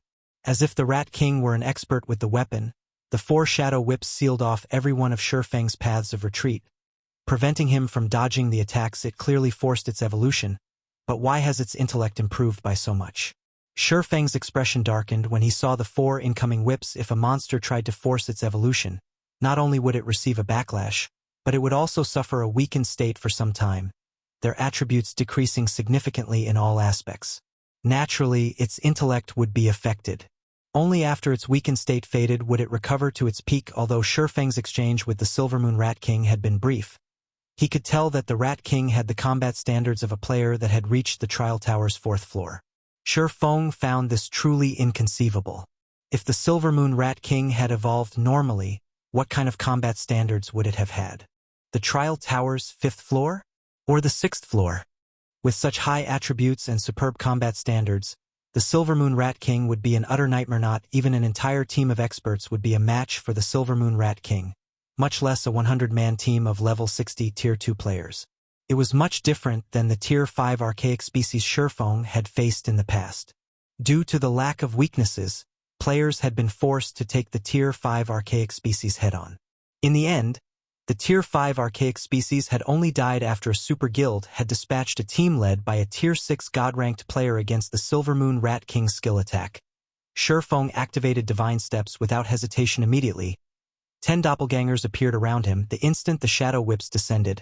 Shi Feng switched places with one of the distant doppelgangers. In the end, the 4 shadow whips passed through Shi Feng's doppelganger unhindered and struck the ground, slicing the packed dirt apart as if it were a cake. The grooves were roughly 6 yards deep and extended up to 50 yards. The attack's range and power rendered Shi Feng speechless. After the skill ended, Shi Feng swapped positions with another doppelganger and appeared beside the Silver Moon Rat King. The abyssal blade descending on the Great Lord Chop. Minus 16,748. The Silver Moon Rat King reacted as it turned and snapped 2 shadow whips at Shi Feng. Shi Feng once more switched positions with a doppelganger on the other side of the Rat King and quickly followed up with Thundering Flash. 4 arcs of blue lightning passed through the Silver Moon Rat King's body. Minus 7,950. Minus 10,748. Minus 29,601. Minus 20,007. Although the Rat King's defense hadn't risen by much, it had 90 million HP. Shi Feng's damage was nothing. Fortunately, while weakened, the Silver Moon Rat King couldn't use its combat recovery. Hence, any lost HP was permanent. By constantly switching positions with his doppelgangers, Shi Feng suppressed the Rat King for a moment. Meanwhile, Shi Feng controlled the Shadow Lion and 2 Tier 2 demons to join the battle. However, the Silver Moon Rat King promptly responded when it noticed the Shadow Lion and demons approach by lashing its 4 shadow whips. It aimed 2 for the Tier 3 Shadow Lion while the other 2 dealt with the Tier 2 demons. The Rat King's attacks were extremely accurate, forcing the Shadow Lion and demons to defend themselves. However, the Shadow Whip's attack speed was quite high. Before Shi Feng could direct his creatures to dodge, the whip struck. The Shadow Lion was knocked back by over 10 yards, 2 damages of over minus 170,000 appearing above its head.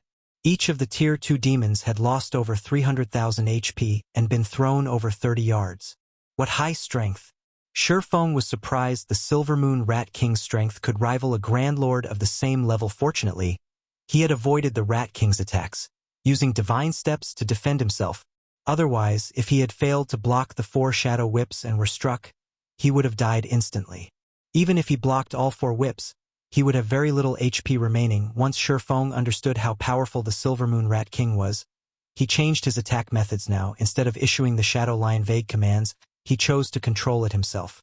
He directed the 2 demons to attack from the sides. Like the Silver Moon Rat King, the Shadow Lion was a Tier 3 monster.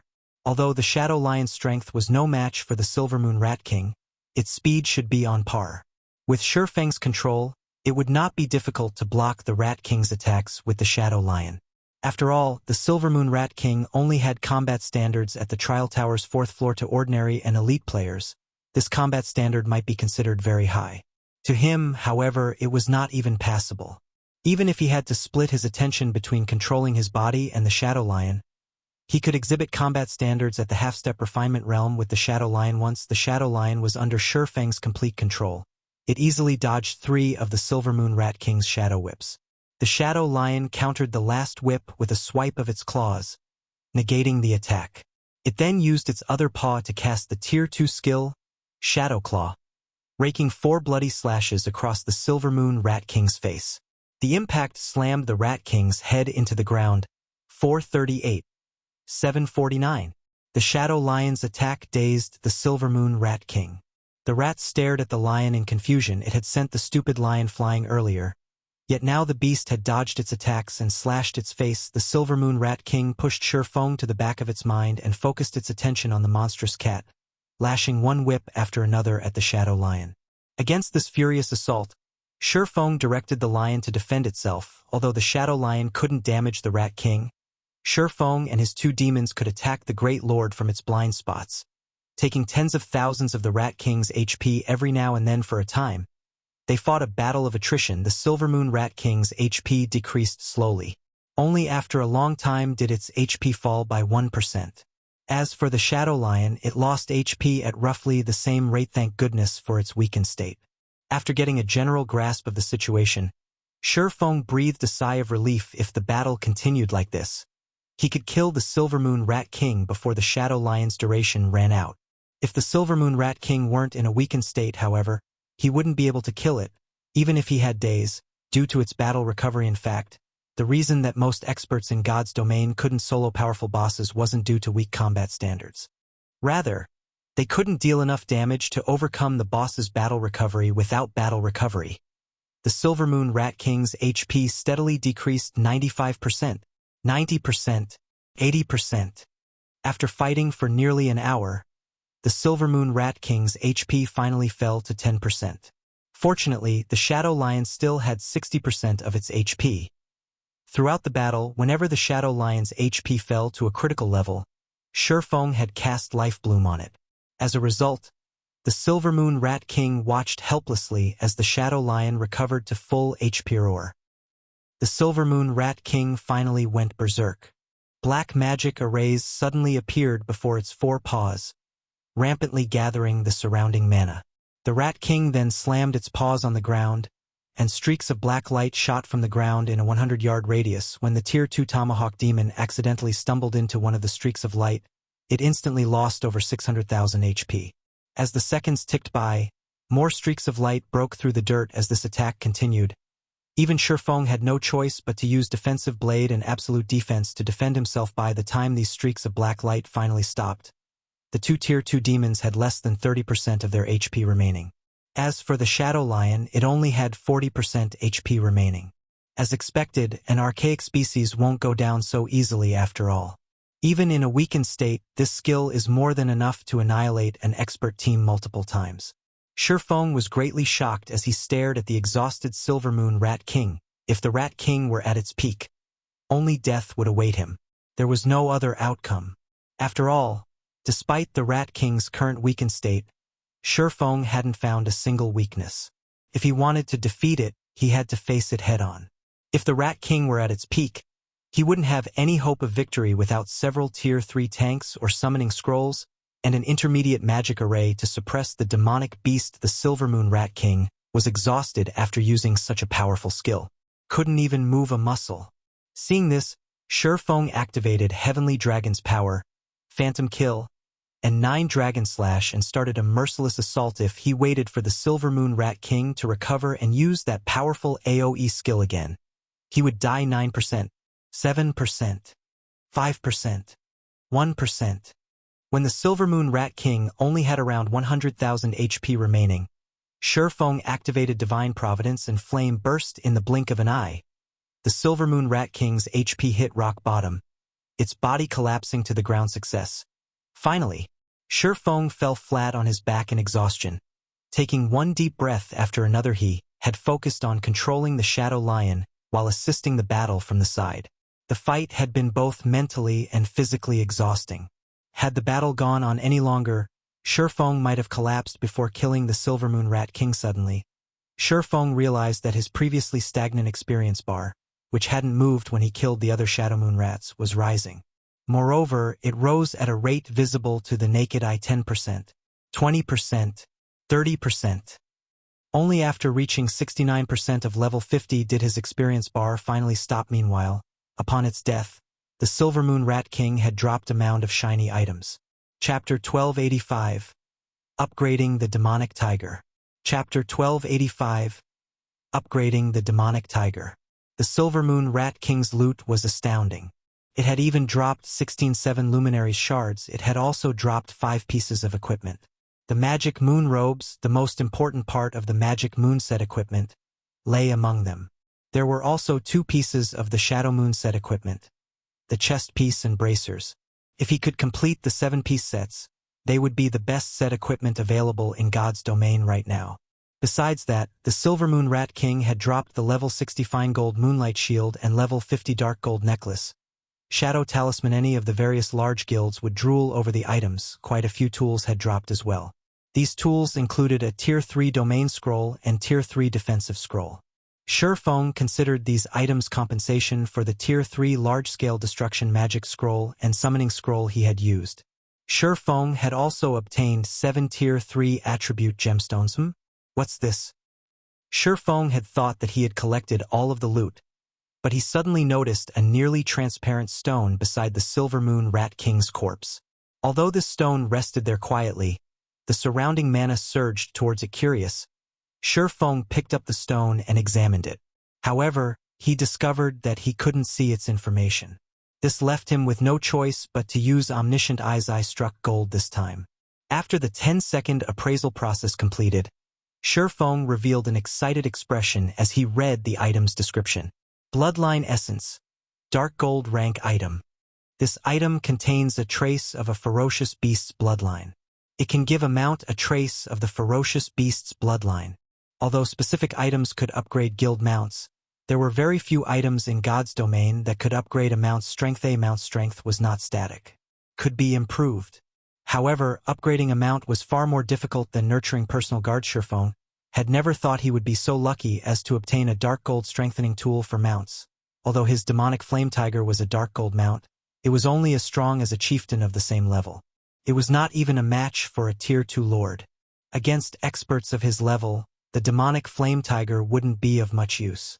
At most, it could cast a few buffs if he could upgrade the demonic flame tiger to the standard of a lord. However, the mount would be of significant help. After all, a lord was the equivalent of a Tier 2 player. Moreover, unlike personal guards, Shurfeng did not have to worry about the demonic flame tiger dying, as it was much cheaper to resurrect. The only downside was that, after its resurrection, the demonic flame tiger would enter a weakened state for a certain period, following which Shurfeng summoned the demonic flame tiger. When the tall, mighty demonic flame tiger manifested, it obediently lay down beside Shurfeng and rubbed its furry head against his arm. How much strength you get from this depends on you now. Shurfeng then placed the bloodline essence before the demonic flame tiger's mouth. Seeing the translucent stone, the demonic flame tigers shone with hunger like a cat staring at a fish. Without hesitation, it licked the bloodline essence off of Shurfeng's hand and gulped it down. When the bloodline essence entered the demonic flame tiger's stomach, blood-red patterns began to appear across the feline's body. The surrounding mana surged into the demonic flame tiger. The flood of mana wasn't one bit inferior to the Silver Moon Rat King's evolution as it succumbed to the change. The demonic flame tiger wailed in agony, following which, the blood patterns released a brilliant glow as they devoured the tiger's body. As the surrounding mana density reached its peak, the demonic flame tiger's form began to change. The demonic flame tiger had stood 5 meters tall. Now, however, its body shrank, reducing to 3 meters. A pitch-black horn grew from its forehead, and arcs of silver electricity crackled around its 4 paws as black flames licked up its legs. The demonic flame tiger appeared more ferocious and majestic than before. Its aura, in particular, had undergone an earth-shattering change so strong. The bloodline essence's effect is impressive.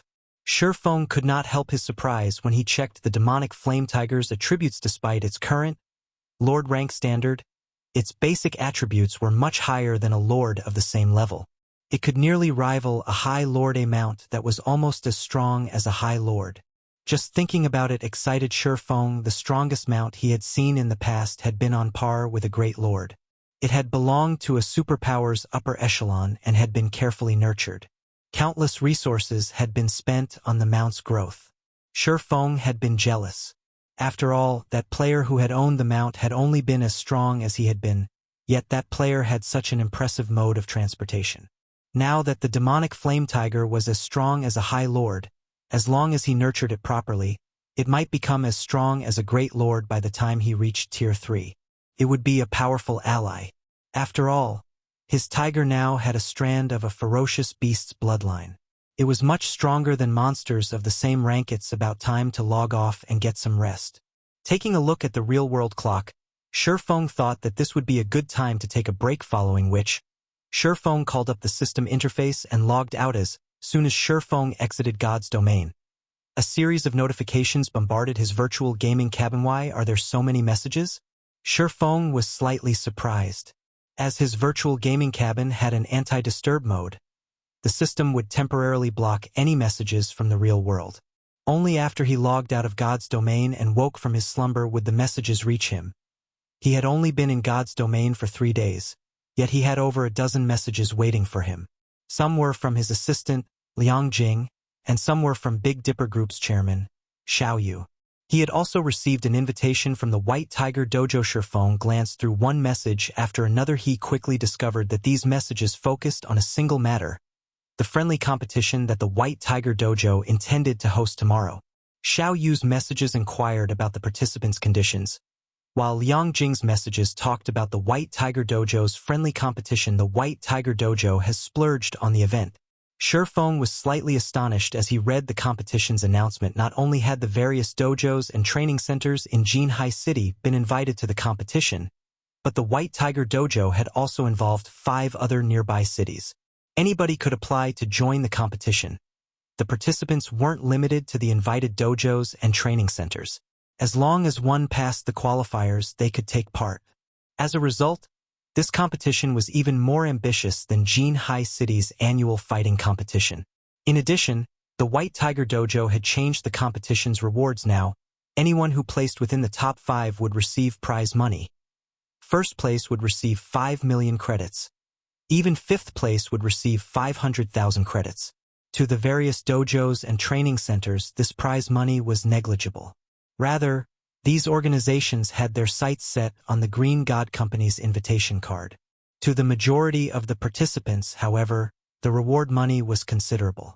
According to Liang Jing's report, there were already more than 10,000 applicants while Shifeng was stretched.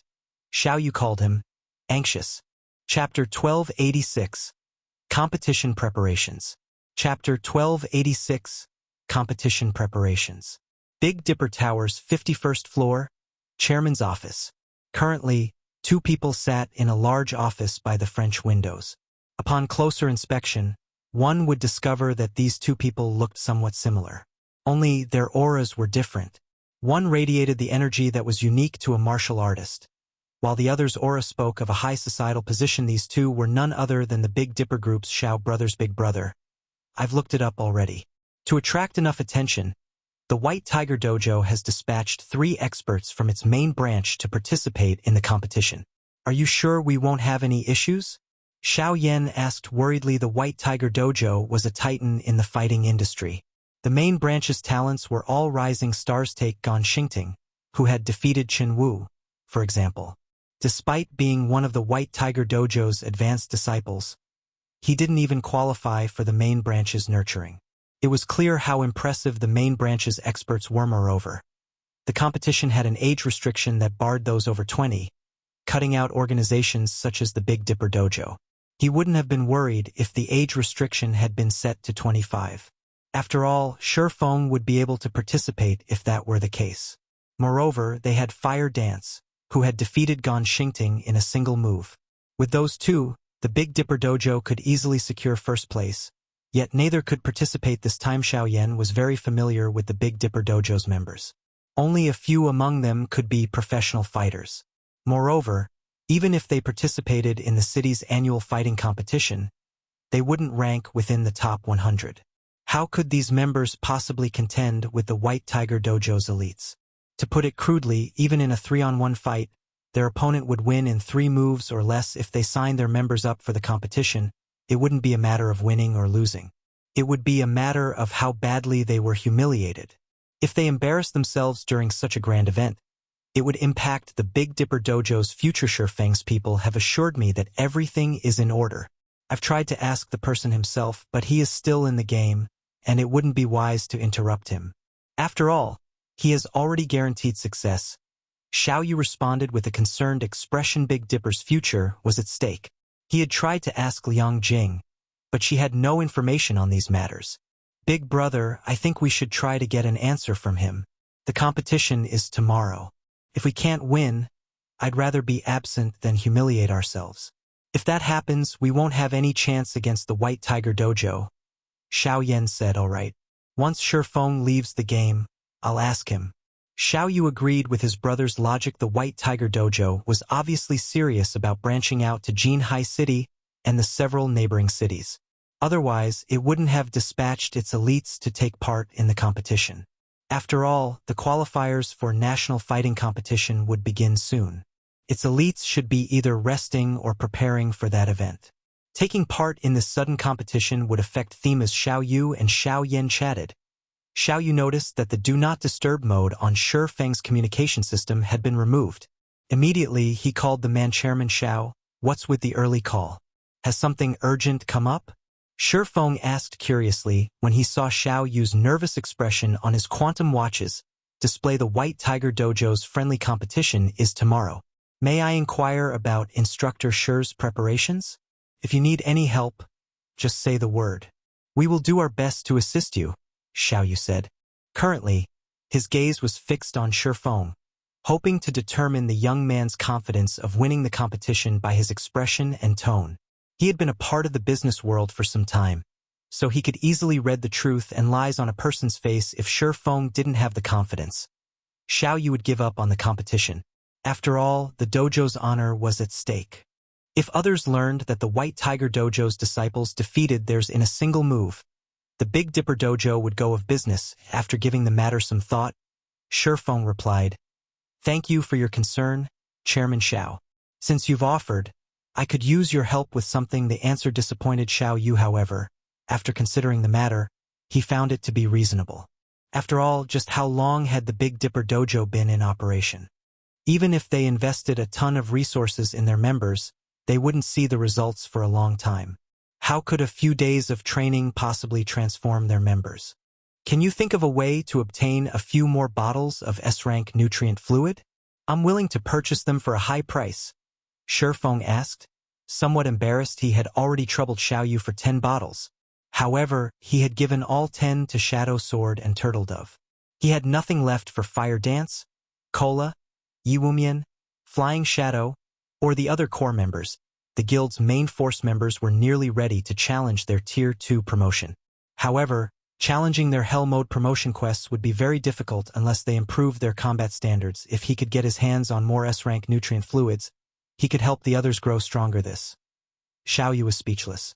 Obtaining the previous 10 bottles had taken a lot of effort, yet Shifeng wanted more.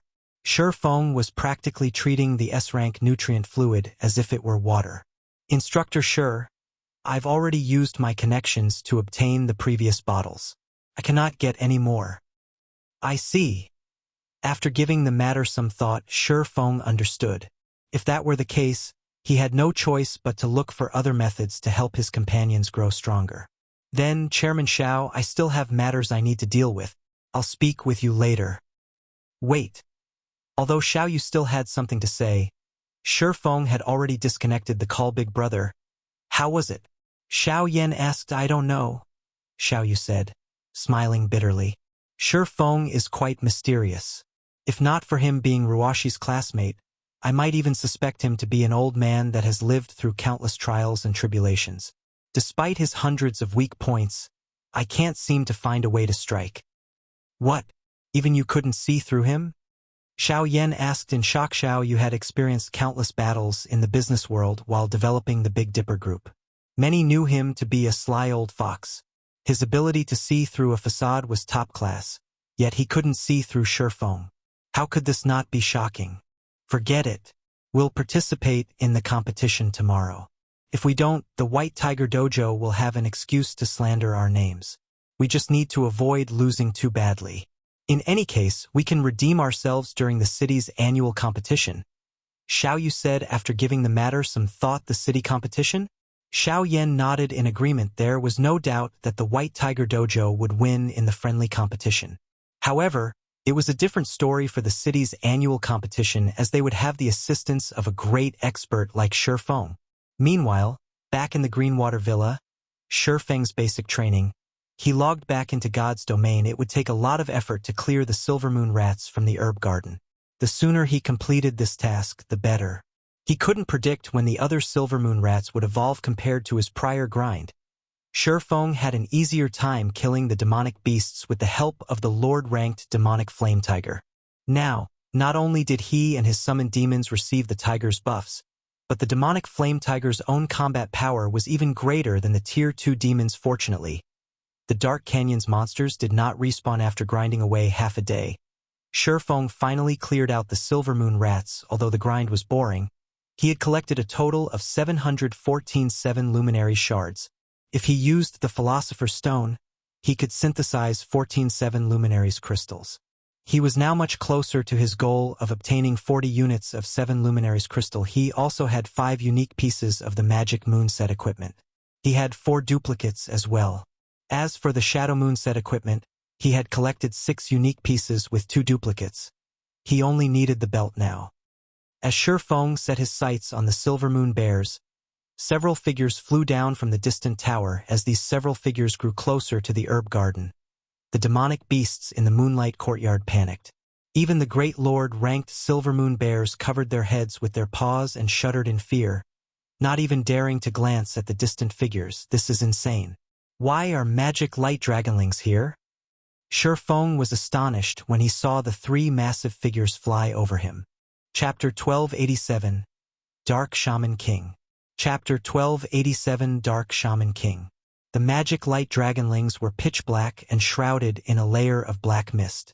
Their skins sparkled faintly from time to time, resembling the night sky. The dragonlings' wingspan stretched over 20 meters, and a single flap was enough to create a strong gust of wind, the whistle echoing throughout the courtyard. Seeing the magic light dragonlings rapidly approach the garden, Shifeng turned and fled. The magic light dragonlings were bona fide dragons. Although they were infants and only at the Tier 3 standard, they were much stronger than an archaic species of the same tier. And 3 of these level 65 magic light dragonlings were flying towards him. If they discovered him, his fate would be sealed. Fortunately, the dragonlings were quite far away, so Shifeng had more than enough time to get out of the herb garden. Shifeng wasn't the only one trying to leave the herb garden. The Silvermoon bears lazing around the moonlight fruit did not dare linger either. It wasn't long before the 3 magic light dragonlings landed in the center of the herb garden. As soon as they landed, 3 figures jumped off of their backs. Among them, 2 were level 70, Tier 3 demons wearing exquisite armor, and 1 was a black-robed elder wielding a crimson staff. Although this black-robed elder did not exude any kind of aura, Shifeng, who watched from a distance, did not even dare to move a single muscle. Deeply afraid of attracting this elder's attention, this elderly man was far more terrifying than the magic light dragonlings. Shifeng had heard this man's name before. Dark Wizard Raymond was a legendary Tier 5 Grand Wizard. He had been a marshal that commanded the Apocalypse Empire's Mage Corps. However, to pursue the essence of magic, he had betrayed the human race and dealt a severe blow to the Empire. Now, he was a wanted man in God's domain. In Shifeng's previous life, Raymond had been the final boss of the Dark Shaman King expansion pack. Back then, the various superpowers had suffered countless casualties to exterminate the Dark Wizard Raymond. In the end, it had taken 2 super guilds working together to take him down. Shifeng had never expected his promotion quest to lead him to such a terrifying boss. It was no wonder why the magic light dragonlings were treated like mounts. Only a legendary grand wizard like Raymond could accomplish such a feat. This promotion quest really is deadly. Shifeng was at a loss for words as he quietly watched Raymond. If he were discovered, he would die here. There was no way for he could escape a Tier 5 Grand Wizard if Raymond guarded the herb garden. Shifeng's promotion quest was as good as over. After Raymond dismounted, he began to collect herbs in silence. Meanwhile, the 2 Tier 3 demons stood guard. Seeing this, Shifeng breathed a sigh of relief. Raymond was also a Grandmaster alchemist. He had most likely come to the garden to collect herbs for his research. As Raymond harvested the plants, Shifeng hid in a bush and remained motionless. A Tier 5 NPC's perception was incredibly powerful. Even though he was 500 yards away from Raymond, there was no guarantee that the NPC wouldn't detect his movements. He could only wait until Raymond left. The herb garden time passed quickly. After harvesting herbs for nearly 10 minutes, Raymond finally stood and prepared to leave. Suddenly, however, Raymond retrieved a fist-sized, 7-colored rock from his bag and started chanting an incantation. The 7 luminary source stone is in Raymond's hands. When Shifeng saw the 7-colored rock, he suddenly felt as the system had conned him. His quest was to seal a demon king. Normally, this would be impossible for him at this stage of the game. Hence, the system had given him a hint to use the 7 luminary source stone to suppress the demon king before sealing it yet. Now, it was revealed that Raymond possessed the 7 luminary source stone, and the Grand Wizard was most likely stronger than a Tier 5 demon king. As Shifeng agonized over how he would obtain the 7 luminary source stone, a magic barrier formed around the herb garden. In the next moment, Shifeng saw Raymond retrieve some seeds from his bag and plant them in the garden. In the blink of an eye, these seeds started to sprout. Their growth rate was astonishing. Moreover, the herbs were extraordinary. They were all soul flowers, which were no less valuable than the flowers of life. Soul flowers were so valuable because they could reduce the system's penalty when players died. The death penalty was a massive headache for all of God's Domain's players. If they died in the fields, they would lose 1 level. However, if they were resurrected with the basic resurrection potion, crafted with the soul flower, their death penalties would be reduced by 80%. The potion could also substitute for a team's lack of healers. However, the basic resurrection potion was only effective on level 70 and below players. It was ineffective on those who were above level 70. Moreover, the potion had a long 1-day cooldown. Regardless of these flaws, the basic resurrection potion was undoubtedly a miracle. Unfortunately, while the recipe was very easy to obtain, the soul flower, the potion's main material, was extremely rare. Normally, the various large guilds kept the resurrection potions they crafted for their own use. Very few were willing to sell the potion. If any did show up in the auction house, even if they were only basic rank, they could easily sell for 500 gold a piece. Aside from being used in resurrection potions, the soul flower was one of the materials required to resurrect NPCs. If players wished to resurrect their personal guards, they needed 4 things: soul flower, flower of life, water of life, and 3,000 gold. Because of this, players were rarely willing to resurrect bronze and mysterious iron personal guards. The soul flower, flower of life, and water of life were all extremely rare. They were impossible to obtain even if one had the money. This was also the reason why Shifeng avoided summoning his personal guards if he could help it. Shifeng hadn't expected Raymond to have soul flower seeds. He certainly hadn't expected the man to have so many. If he could obtain these soul flowers, he could make a fortune. Following which, Shifeng watched Raymond instruct the 2 level 70, Tier 3 demons before climbing back onto the magic light dragonling. All 3 dragonlings then flew back to the tower. The 2 Tier 3 demons remained behind. They were obviously tasked to guard the soul flowers and prevent the nearby demonic beasts from eating them. 2 level 70, Tier 3 demons?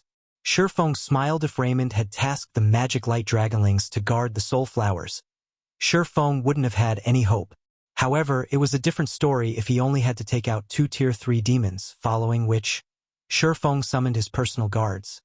He hadn't done so early because he had worried that wouldn't be able to unsummon them. Their deaths would cause him a lot of trouble.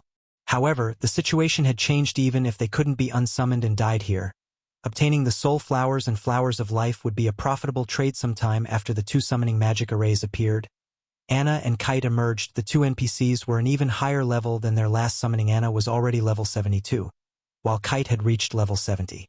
Their weapons and equipment had also transformed. Without Shifeng's knowledge, Anna had gained an additional fragmented legendary headpiece, while Kite had obtained a fragmented legendary one-handed sword. Shifeng was pretty jealous. He had to admit that dumping coins into their high-ranking quests had been a worthwhile investment. Although both of his personal guards were only Tier 2, Shifeng didn't hesitate to send them to deal with the 2 level 70 Tier 3 demons. Chapter 1288. Overwhelming Tier 3 Demons. Chapter 1288. Overwhelming Tier 3 Demons. After hearing Shifeng's command, both Anna and Kite set their sights on the demonic hunters guarding the herb garden. Demonic hunter, dark creature, demon. Level 70. HP 35. 000 000/35.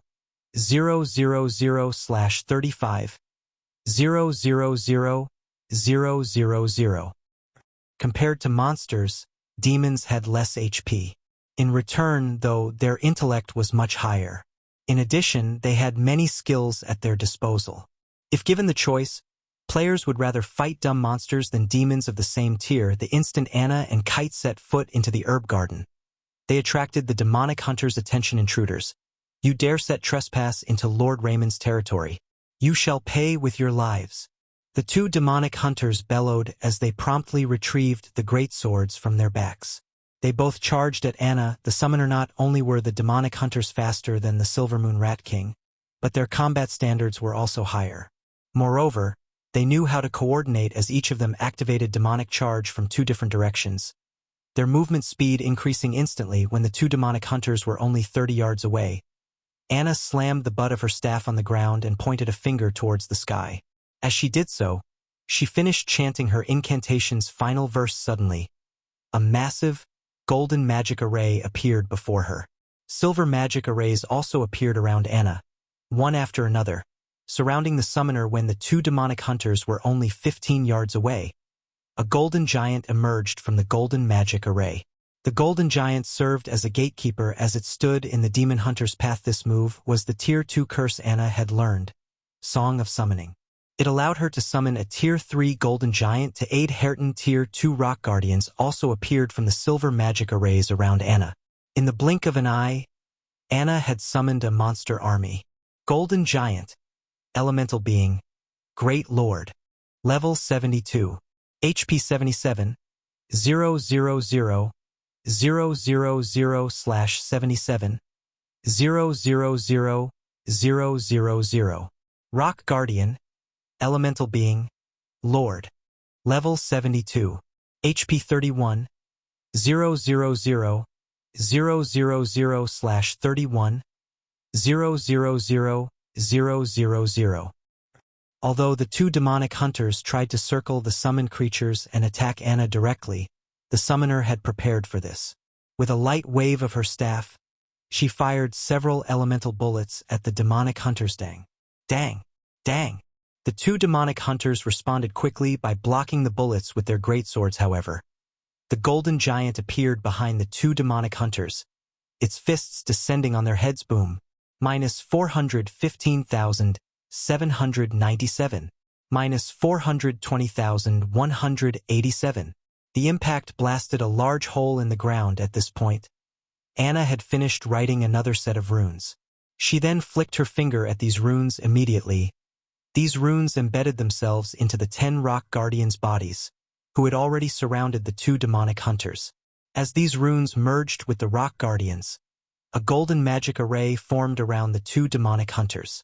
Although the demonic hunters attacked the barrier, it remained intact as the rock guardians split the damage equally. Moreover, this magic array granted the rock guardians a 10% increase to their basic attributes and reduced the demonic hunters' basic attributes by 15%.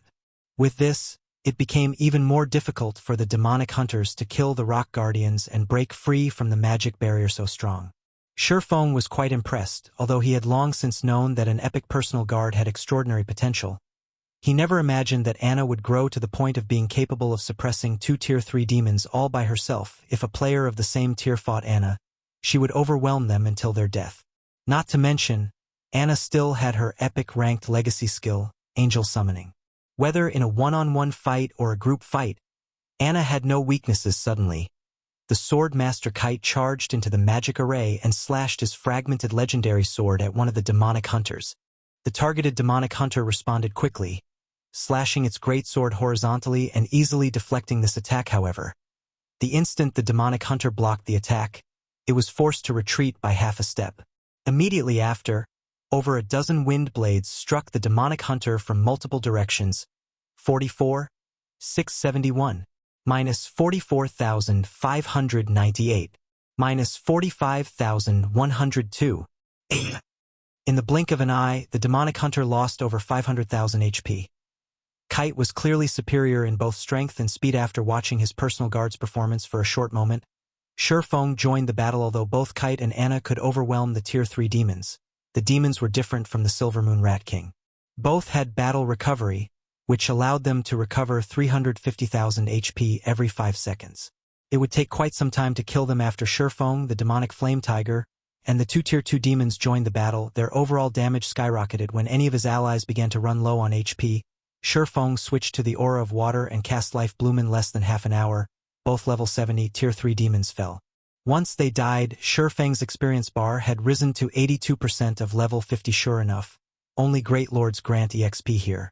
Glancing at his experience bar, Shifeng gained a general understanding on some of the Dark Canyon's rules. He then shifted his gaze to the loot dropped. The 2 demonic hunters had dropped due to divine providence. The demonic hunters had dropped a total of 97 luminary shards and 2 pieces of level 60 fine gold equipment. They had also dropped 2 small pouches. Opening the pouches, Shifeng discovered that they actually contained seeds. The 2 pouches combined contained a total of 27 seeds. The monsters here drop seeds? Shifeng was somewhat confused. This was the first time he had obtained seeds after killing a monster. Normally, one could only obtain seeds from NPC merchants or opening treasure chests, following which, Shifeng curiously checked the seeds attribute panel. Mutated rainbow tree seeds. Survival rate increased by 20%. Amount of rainbow fruit produced during each maturity cycle increased by 30%. There is a chance to produce mutated rainbow fruit. What? These are rainbow tree seeds. Shifeng was momentarily stunned. Fruit trees in God's domain were different from herbs. They would not disappear once harvested. Instead, the tree would continue to bear fruit as long as one nurtured it properly. Only, the fruit's maturity cycle was a little longer than herbs. One could easily purchase an ordinary fruit tree seeds from NPC merchants for relatively cheap. However, rare tree seeds were much more expensive, not to mention the rainbow tree seeds. In the past, one such seed easily sold for 400 gold. Unfortunately, rainbow trees had a very low survival rate of roughly 20%. Hence, if one wished to their own, it would cost around 2,000 gold. If one were unlucky, the seeds might cost them as much as 4,000 gold. The rainbow tree seeds were so expensive because rainbow fruits could produce rainbow wine. Not only was the wine delicious, but its effects could also rival the 100-berry wine. Moreover, the rainbow wine's effects lasted much longer than mutated rainbow tree seeds, however, likely cost several times more than ordinary rainbow tree seeds. After all, the seeds boasted such a high survival rate. These trees would also produce more fruit than usual. Most importantly, they had a chance of growing mutated rainbow fruit. After Shifeng collected the loot, he chose to unsummon his personal guards, letting Anna and Kite return to their original locations. However, despite numerous attempts, the system notified him that he had failed to unsummon the NPCs. Sure enough, I can't send them back. It seems that I'll have to unsummon them after completing the quest. Shifeng could not help but sigh. However, when he shifted his gaze to the soul flowers and rare herbs that filled the herb garden, his mood instantly lifted. There was even a large number of moonlight fruit waiting to be harvested. He had to admit that an Azura mode promotion quest was wonderful. Shifeng collected the rare herbs and moonlight fruits frantically while waiting for the soul flowers to mature. Normally, soul flowers needed 3 to 4 days to reach maturity. However, due to Raymond's magic array, these only needed around 6 hours. Time passed very quickly. By the time Shifeng collected the soul flowers, his bag space was nearly full. It's about time for me to log off, Shifeng thought as he looked at the real-world clock. It was almost time for the White Tiger Dojo's friendly competition. As the Big Dipper's head instructor, he couldn't be absent from the event. He then chose to log out and disappeared from the herb garden. Rainbow fruit. Rainbow fruit in Chapter 1005 changed to 7-colored fruit. Chapter 1289. Difference caused due to time. Chapter 1289. Difference caused due to time. Jean High City, City Center Sports Arena. The sun shone brightly in the midday sky. At this moment, however, the glaring, scorching sun couldn't stop the enthusiasm of the crowd gathered in front of the sports arena. A sea of people waited outside the arena, which could accommodate 50,000 people. The White River Dojo had been advertising the friendly competition for some time. Advertisements decorated the city streets, including Jean High City. A total of 6 cities planned to participate. It was the grandest competition so far this year in an era where everyone valued physical fitness. Nothing was more popular than a fighting competition. Today was also a Saturday, and everyone had the free time to watch the competition. After all, this competition involved fighting experts from 6 cities. It could be considered a contest between these cities. Many had come to support their own local fighters. In order to spread the news thoroughly, the White Tiger Dojo had specifically invited many of these cities' important fighters to spectate seeing luxury hover cars arrive before the VIP entrance. One after another, the people lined up in front of the normal entrance gasped. Every individual that alighted from these vehicles were even more extraordinary. Look, isn't that Elder Su? He's attending this event as well. Ha! Isn't that Master Chinwu? While the crowd watched in rapture, influential people entered the arena. Shifeng had also just arrived at the sports arena by car. As he had been occupied with gathering herbs, Xiao Yu and the others, finding it inappropriate to disturb him, had decided to head to the venue first. Hence, Shifeng had arrived alone. As soon as Shifeng emerged from the car, he was surprised. However, his surprise wasn't due to the number of spectators. Rather, he was surprised to see so many contestants. A line of people had queued up at the contestant entrance. There were at least 300 people in line at the moment.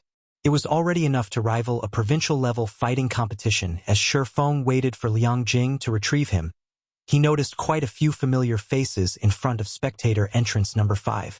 They were none other than Zhou Yuhu and his previous classmate's brother who, "You really are impressive. You even got your hands on entrance tickets. When I showed off my ticket, my classmates were so jealous." A robust youth with a long nose and beady eyes praised Zhou Yu. "That's nothing to Brother Hu. Brother Hu is famous at our school. Not only did he pass the professional fighter's test and officially become a reserve professional fighter, but he is also one of the few Shadow Guild experts in our school. It is a piece of cake for him to get a few tickets to this competition." A youth wearing a t-shirt proudly proclaimed, "Amazing. Brother Hu has become a reserve professional fighter. In that case, won't he become an actual professional fighter in 1 or 2 years?" At this moment, several tall, beautiful female students gazed at Qin Shuyu, who stood beside Zhou Yuhu, in envy and admiration. "Senior Shuyu, you really are blessed. You actually nabbed Brother Hu for yourself." It was extremely difficult to become a professional fighter. One needed talent. Becoming a professional fighter also meant earning a high income. If one became one of the top 10 fighters in the city, living in a high-end residence and owning a luxury car would be possible. If one became a champion, they would gain a lot of influence and wouldn't have to worry about money for the rest of their life. What are you girls talking about? Qin Shuyu, who wore a blue blouse and short skirt, pretended to get angry. However, her eyes contained a faint trace of pride as the group chatted merrily. Zhou Yuhu noticed Shifeng, who waited in the distance. "Huh, isn't that Shifeng?" Hearing Zhou Yuhu's words, everyone turned to look. These people more or less knew about the history between Shifeng and Zhou Yuhu. Shifeng had defeated Zhou Yuhu in a single move, instantly becoming famous in the university. However, it had been quite some time since they had seen Shifeng as, shortly after his fight with Zhou Yuhu, he had vanished. Shifeng wore a dark blue tracksuit. Compared to several months ago, he had built up quite a bit of muscle. He gave off an indescribable sense of familiarity. "Why is he here?" Qin Shuyu watched Shifeng in confusion. After the fellowship party, Shifeng had cut off all connections with his classmates after graduating from university. She had heard that Shifeng had joined a considerably powerful gaming workshop and was doing fairly well. "I suppose he's here to watch the competition." Watch the competition? I doubt that. If that was the case, he should be in line for one of the spectator entrances rather than relaxing on a bench. He graduated already, yet he's still going around wearing a tracksuit. I guess he hasn't done that well. Sure enough, those rumors about him becoming powerful were lies. Senior Shuyu, it seems your decision back then had been a wise one. I wish my eyes were as keen as yours. The group praised Zhou Yuhu one after another. After all, the difference between Zhou Yuhu and Shifeng was obvious. One was a nobody, working for some gaming workshop, while the other was an upper echelon in the well-known Shadow Workshop. Moreover, not only was Zhou Yuhu the envy of white-collar workers, but he was also a reserve professional fighter. As long as he could pass the city's qualifiers within 3 years, he would officially become a professional fighter. Every dojo and training center in the city would offer high pay to recruit him. Senior Shuyu, why don't we invite him to join us? We have an extra ticket. Letting it go to waste would be a pity. That's right. There are people willing to buy back row tickets for 1,500 credits. It would be a loss to hold on to it. In any case, he must want one. We can sell it to him for 1,200 credits. Consider it doing him a favor. Zhou Yuhu and Qin Shuyu agreed with the suggestion. Obtaining these tickets hadn't been cheap.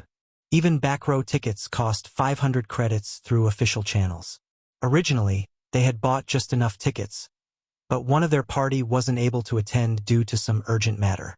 If they did nothing with the ticket, they would have thrown away 500 credits. By selling it to Shifeng, they could earn a quick buck and ridicule their old classmate, alright then. In any case, holding on to it would be a waste. Since we are old classmates, and we haven't seen him for some time, we can use this opportunity to catch up. Qin Shuyu nodded. However, after taking a few steps forward, Qin Shuyu noticed a gorgeous beauty with 4 black-clad bodyguards in tow approach Shifeng gracefully. This woman, wearing an exquisite business suit, even made Qin Shuyu feel ugly. She was none other than Liang Jing. Head instructor. Sure, you finally decided to show up. Let's hurry inside. Chairman Xiao and the others are already waiting anxiously for you. Had you been any later, they would have fetched your gaming cabin with you inside. Liang Jing grumbled when she saw Shifeng's leisurely behavior. Aren't I here now? Shifeng chuckled. Let's go. Hearing Shifeng's words, Liang Jing led him through the VIP entrance. Although the several security guards at the entrance wanted to verify their identities, when they saw Liang Jing produce a gold-plated VIP invitation card, they halted their steps and stood aside respectfully. Crap, who are those people? They have a gold invitation card. I thought the White Tiger Dojo had only given out 20 of those. As Shifeng and Liang Jing entered the building, the security guards stated after them in surprise if the 20 golden invitation cards were split evenly among the 6 cities invited, each city would only get 3 or 4 cards. Only those whom the White Tiger Dojo valued would receive one. Meanwhile, Zhou Yuhu and the others, who waited in front of the spectators' entrance, were dumbfounded, their eyes nearly falling out of their sockets. Chapter 1290, Display of Strength. Chapter 1290, Display of Strength. How is this possible? Doesn't he work for a gaming workshop? Qin Shuyu stared at Shifeng incredulously as the latter entered the VIP entrance. She couldn't believe her eyes. Every person she had watched go in through that entrance was an influential fighter in Jinhai City. Yet Shifeng boldly walked through the doors. Moreover, even the security guards had treated him with respect. How was he not doing well after graduating? He had risen to an entirely different level, so the rumors were true. Her companions' jaws had dropped as they stared at the VIP entrance. When they thought about how they had planned to sell Shifeng a back-row ticket, they realized the idea was laughable. Fortunately, they had not actually tried to sell him the ticket. Otherwise, they would have humiliated themselves. Senior Shuyu, aren't you very familiar with Senior Shifeng? I'm very interested in gaming. If there is an opportunity, would you introduce us? A petite girl with big, round eyes and cherry-red lips asked Qin Shuyu with anticipation. If there is an opportunity, I'll introduce you? Qin Shuyu muttered, wearing an indescribably awkward expression. Meanwhile, in the sports arena's VIP hall, upper echelons from the various dojos and training centers, as well as influential figures from the various cities, had gathered, chatting merrily. Only, despite the sounds of laughter that filled the hall, an intense hostility snapped between them when 3 of the White Tiger Dojo's people entered. Practically every upper echelon shifted their gazes to the newcomers. Among these 3, the one leading the group was a middle-aged man in his mid-30s. The man gave off a peaceful aura. Of the 2 men beside him, one was Gan Xingting, the representative instructor for Jinhai City's White Tiger Dojo, while the other was Xie Chiwen, White Tiger Dojo's rising star. What? Jiang Tianyuan is here. Seeing as Jiang Tianyuan is attending, this competition must be quite important to the White Tiger Dojo. When the crowd saw the middle-aged man, Jiang Tianyuan, they spoke in hushed whispers. In the fighting world, Jiang Tianyuan had been a superstar in the past. He had participated in multiple international competitions and had placed quite well. During his youth, he had been practically unrivaled among his peers within the country. The White Tiger Dojo had raised him to the position of advanced instructor at a very young age. He had even become a hall master, managing over a dozen branches. Jiang Tianyuan was definitely one of the White Tiger Dojo's core upper echelons. Even the dojo's head hall master treated him with respect. The fact that such an important figure had set foot in a backwater city like Jinhai City proved that the White Tiger Dojo intended to do anything possible to win this competition. The minor dojos and training centers clearly had no chance of winning Chiwen. Are the arrangements for the competition complete? Jiang Tianyuan asked quietly after he greeted the various VIPS hall master. Everything is complete. Once this competition is over, the White Tiger Dojo will secure all 6 cities. Xie Chiwen reported, smiling good. Then, Jiang Tianyuan nodded. However, I heard that the Big Dipper Dojo has a few skilled fighters. I've also heard that Lei Bao is now one of their instructors. Make sure our competitors do not grow complacent. Hall Master, rest assured. We've investigated the Big Dipper Dojo's situation.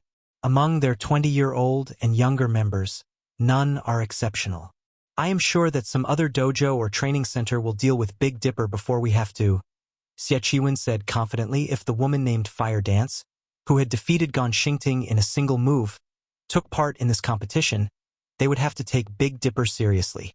However, none of the dojo's new members had any talent to speak of, much less strength compared to the Big Dipper Dojo. The other dojos and training centers posed were a greater threat, right?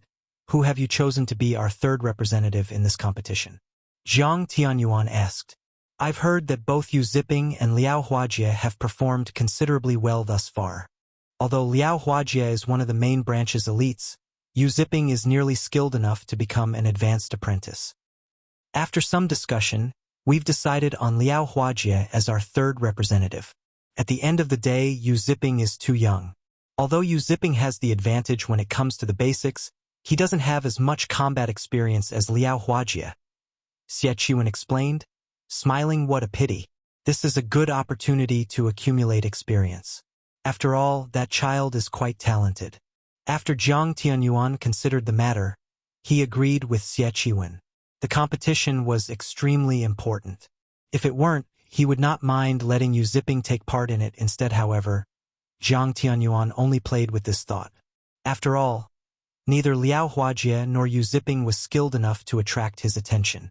He had only asked because Yu Ziping was one of his daughter's friends. Elsewhere in the arena, head instructor Shi, you're finally here. When Xiao Yu saw Shi Feng enter the room, he hurriedly welcomed the latter. Anxiously, he asked, how is the team coming along? The competition was about to start, yet the Big Dipper's chairman was utterly unfamiliar with his team's condition. To make matters worse, quite a few influential figures within Jinhai City were concerned and had repeatedly asked him about Big Dipper's representatives. Meanwhile, he could only smile in response. He didn't have any answers for them. They should be all right, Shi Feng said. Chuckling hearing Shi Feng's vague reply, Xiao Yu was speechless. He even wondered if Shi Feng was concerned at all. However, Xiao Yu's requirement wasn't overly high. As long as they didn't lose too miserably, he'd be satisfied. After all, the White Tiger Dojo had dispatched its elites from the main branch. Although Xiao Yu tried to say something more, the bell signaled the start of the competition. Everyone immediately turned towards the arena. The large sports arena, which was capable of accommodating 50,000 spectators, was filled to the brim.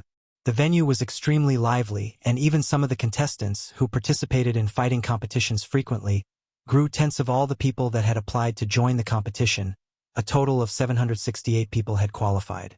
These people would be divided into 32 groups of 24. Only one person from each group would proceed to the official competition. It was a cruel elimination round. Each dojo and training center's 3 contestants would be divided into different groups. 32 platforms had been set up inside the arena. Hence, all 32 groups could compete simultaneously without wasting time. The audience would get their fill of exciting fights. A virtual screen had also been set up in the arena's center, displaying the winners of each round. Naturally, the more winners a dojo or training center possessed, the more powerful they would be. The results would allow the audience to judge just how strong the various dojos and training centers were. Although the White Tiger Dojo called this a friendly match, everyone knew that it was a ploy to show off its strength and the difference between itself and the other organizations. Following which, the contestants entered the arena. They moved towards the platform corresponding to their groups. Seeing the various contestants, the audience seated grew excited. Look, isn't that Gu Chun? one of the White Tiger Dojo's geniuses. A frequent participant in the national competition is actually taking part in this competition. Huh, isn't that Beauty Yi Yuqing? I heard that she is a female genius second only to Tang Jingyao in the White Tiger Dojo. If she's here as well, there's no need for this competition. The final match will definitely be between Yi Yuqing and Gu Chun. As the audience watched the White Tiger Dojo's representatives approach the stages, they were stunned. Meanwhile, the various dojos and training centers' upper echelons paled at the sight with two of the White Tiger Dojo's geniuses participating in this competition. How could they compete? Xie Qiwen, who watched from the VIP stands, suddenly noticed a familiar figure on platform number 14. This figure was none other than Yu Ziping. Why is he here? Xie Qiwen was flabbergasted. Chapter 1291, Death Group. Chapter 1291, Death Group. So, you secretly applied for the qualifiers, knowing that you wouldn't be chosen as a representative? Xie Qiwen's expression darkened as he glared at Yu Ziping on platform number 14. You really are a resilient bastard. Xie Qiwen knew that Yu Ziping was chasing after Jiang Tianyuan's daughter, Jiang Mengyun. Originally, he had planned to cause some trouble for Yu Ziping, forcing the boy to retreat. However, he hadn't expected Yu Ziping to disregard his kindness, much less join the competition without approval, following which, Xie Qiwen sent Gu Chun, Yu Yiqing, and Liao Huajie a message. The contents were simple.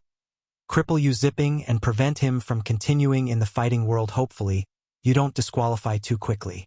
Xie Qiwen sneered as he looked at Yu Ziping. He had to admit that Yu Ziping was quite lucky.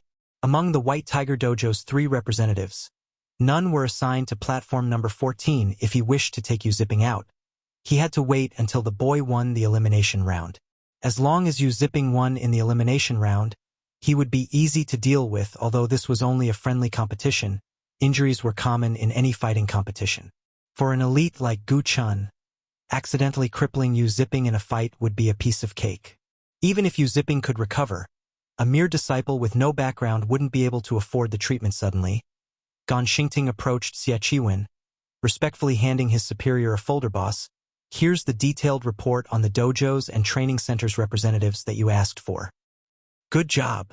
Xie Qiwen nodded, casually browsing through the information. He was responsible for handling the occupation of the 6 cities. This was the first important task the White Tiger Dojo had assigned him. Naturally, his performance had to be flawless. Although he didn't expect anyone from the 6 cities to defeat his dojo's representatives, he had Gang Xingting investigate any noteworthy opponents among the 6 cities. There were only 3 noteworthy opponents: the Martial Heaven Dojo, White Cloud Dojo, and Big Dipper Dojo. Among the 3, the Martial Heaven Dojo and White Cloud Dojo deserved the most attention. After all, these 2 were considerably famous in the past. Only their fame had fallen considerably since then. However, they were still capable of nurturing national fighters once every few years. The martial arts master, Lei Bao, was the only reason the Big Dipper Dojo was considered a worthy foe. They also had Fire Dance, who was suspected of being a martial arts master as well. With these 2 masters, the Big Dipper Dojo might have some hidden trump cards. As Xie Qiwen read through the files, however, he noticed a familiar name, Yu Ziping. Moreover, Yu Ziping was representing the Big Dipper Dojo. Seeing this, Xie Qiwen was momentarily stunned. He was utterly dumbfounded by Yu Ziping's foolishness. Had Yu Ziping joined the competition as an individual, the youth would retain his identity as a White Tiger Dojo intermediate disciple. If that were the case, he couldn't do anything too drastic against the youth. After all, Jiang Tianyuan was watching. However, the situation had changed.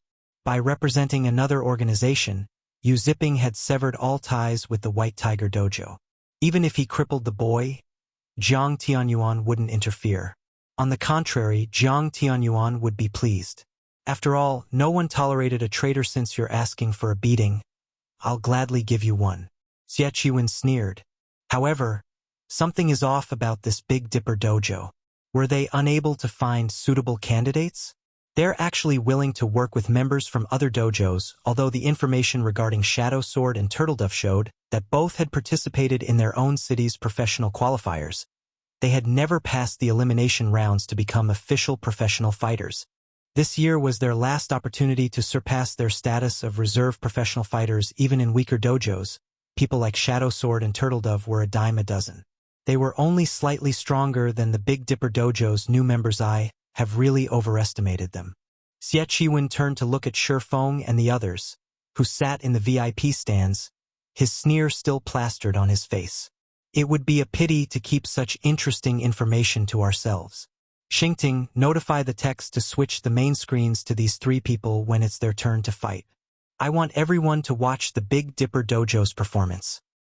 There were 4 virtual screens set up in the center of the arena to give the audience a better view of the fights. However, due to the number of platforms, only the interesting matches were broadcast. As the host of the competition, the White Tiger Dojo could choose any particular fight to broadcast when choosing to join a dojo or training center. Fighters usually based their selection on the establishment's capability to nurture its members. If it was well known that if a dojo's members were weak, no one would join it, regardless of who the instructors were. Boss, rest assured. I'll make sure that they are the main focus of the competition, Gan Xingting said. Meanwhile, in the VIP stands, when Xiao Yu read the information Shi Feng had provided regarding the Big Dipper dojo's representatives, he very nearly fainted. He had met these 3 people when they had arrived at the sports arena. However, he didn't know much about them now that Xiao Yu had read the reports. He regretted not holding Shi Feng back. He felt that Shi Feng had underestimated the 6 cities' various dojos and training centers. After all, of the dojo's representatives, 2 were not even professional fighters. They were merely reserves. Even if Big Dipper were weak, it was more than capable of hiring professional fighters to assist them. Yet Shi Feng had chosen reserve fighters. Moreover, the only professional fighter was a White Tiger Dojo disciple. If the 2 reserve fighters performed badly, and they had to rely on the White Tiger Dojo's disciple to achieve victory, others would still assume that the White Tiger Dojo was more powerful. They would be promoting the White Tiger Dojo instead of the Big Dipper Dojo. On the other hand, if they lost, they would be slandered for misleading a White Tiger Dojo disciple with poor training. To make matters worse, both Shadow Sword and Turtledove had been assigned to Death Group. Although none of the White Tiger Dojo's elites were in their Death Group, many excellent provincial-level fighters were. Quite a few were even preparing to challenge the national competition this year. Their combat standards far exceeded city-level professional fighters. These reserve fighters had no chance against them as Xiao Yu contemplated stopping the competition. The first match on platform number 1 began. To Xiao Yu's dismay, Shadow Sword, Fu Jinghong, had been chosen to fight in the first match. And to make matters worse, his opponent was the favorite to win in platform number 1. His opponent's name was Lu Jingshan, a genius disciple from the White Cloud Dojoitsu.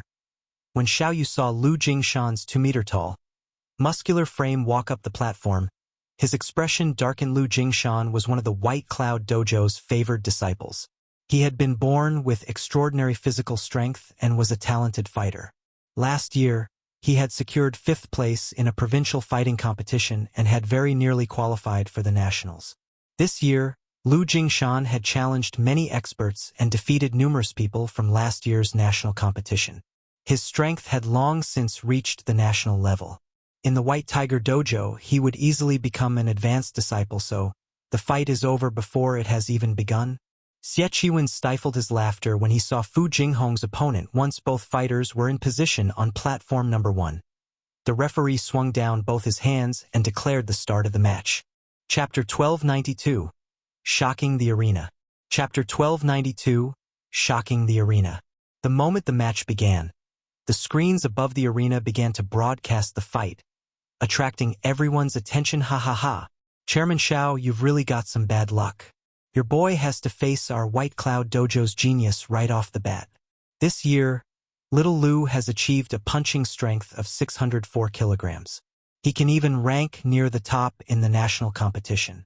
A white-haired, old man began to laugh not far from Xiao Yu. Hearing this old man's comment, Xiao Yu's expression darkened further. Even Hall Master Chan Wu, Jinhai City's #1 expert, only had a punching strength of 453 kg. The Big Dipper Dojo would be eliminated in the very first round. Xiao Yu wasn't the only one with such thoughts.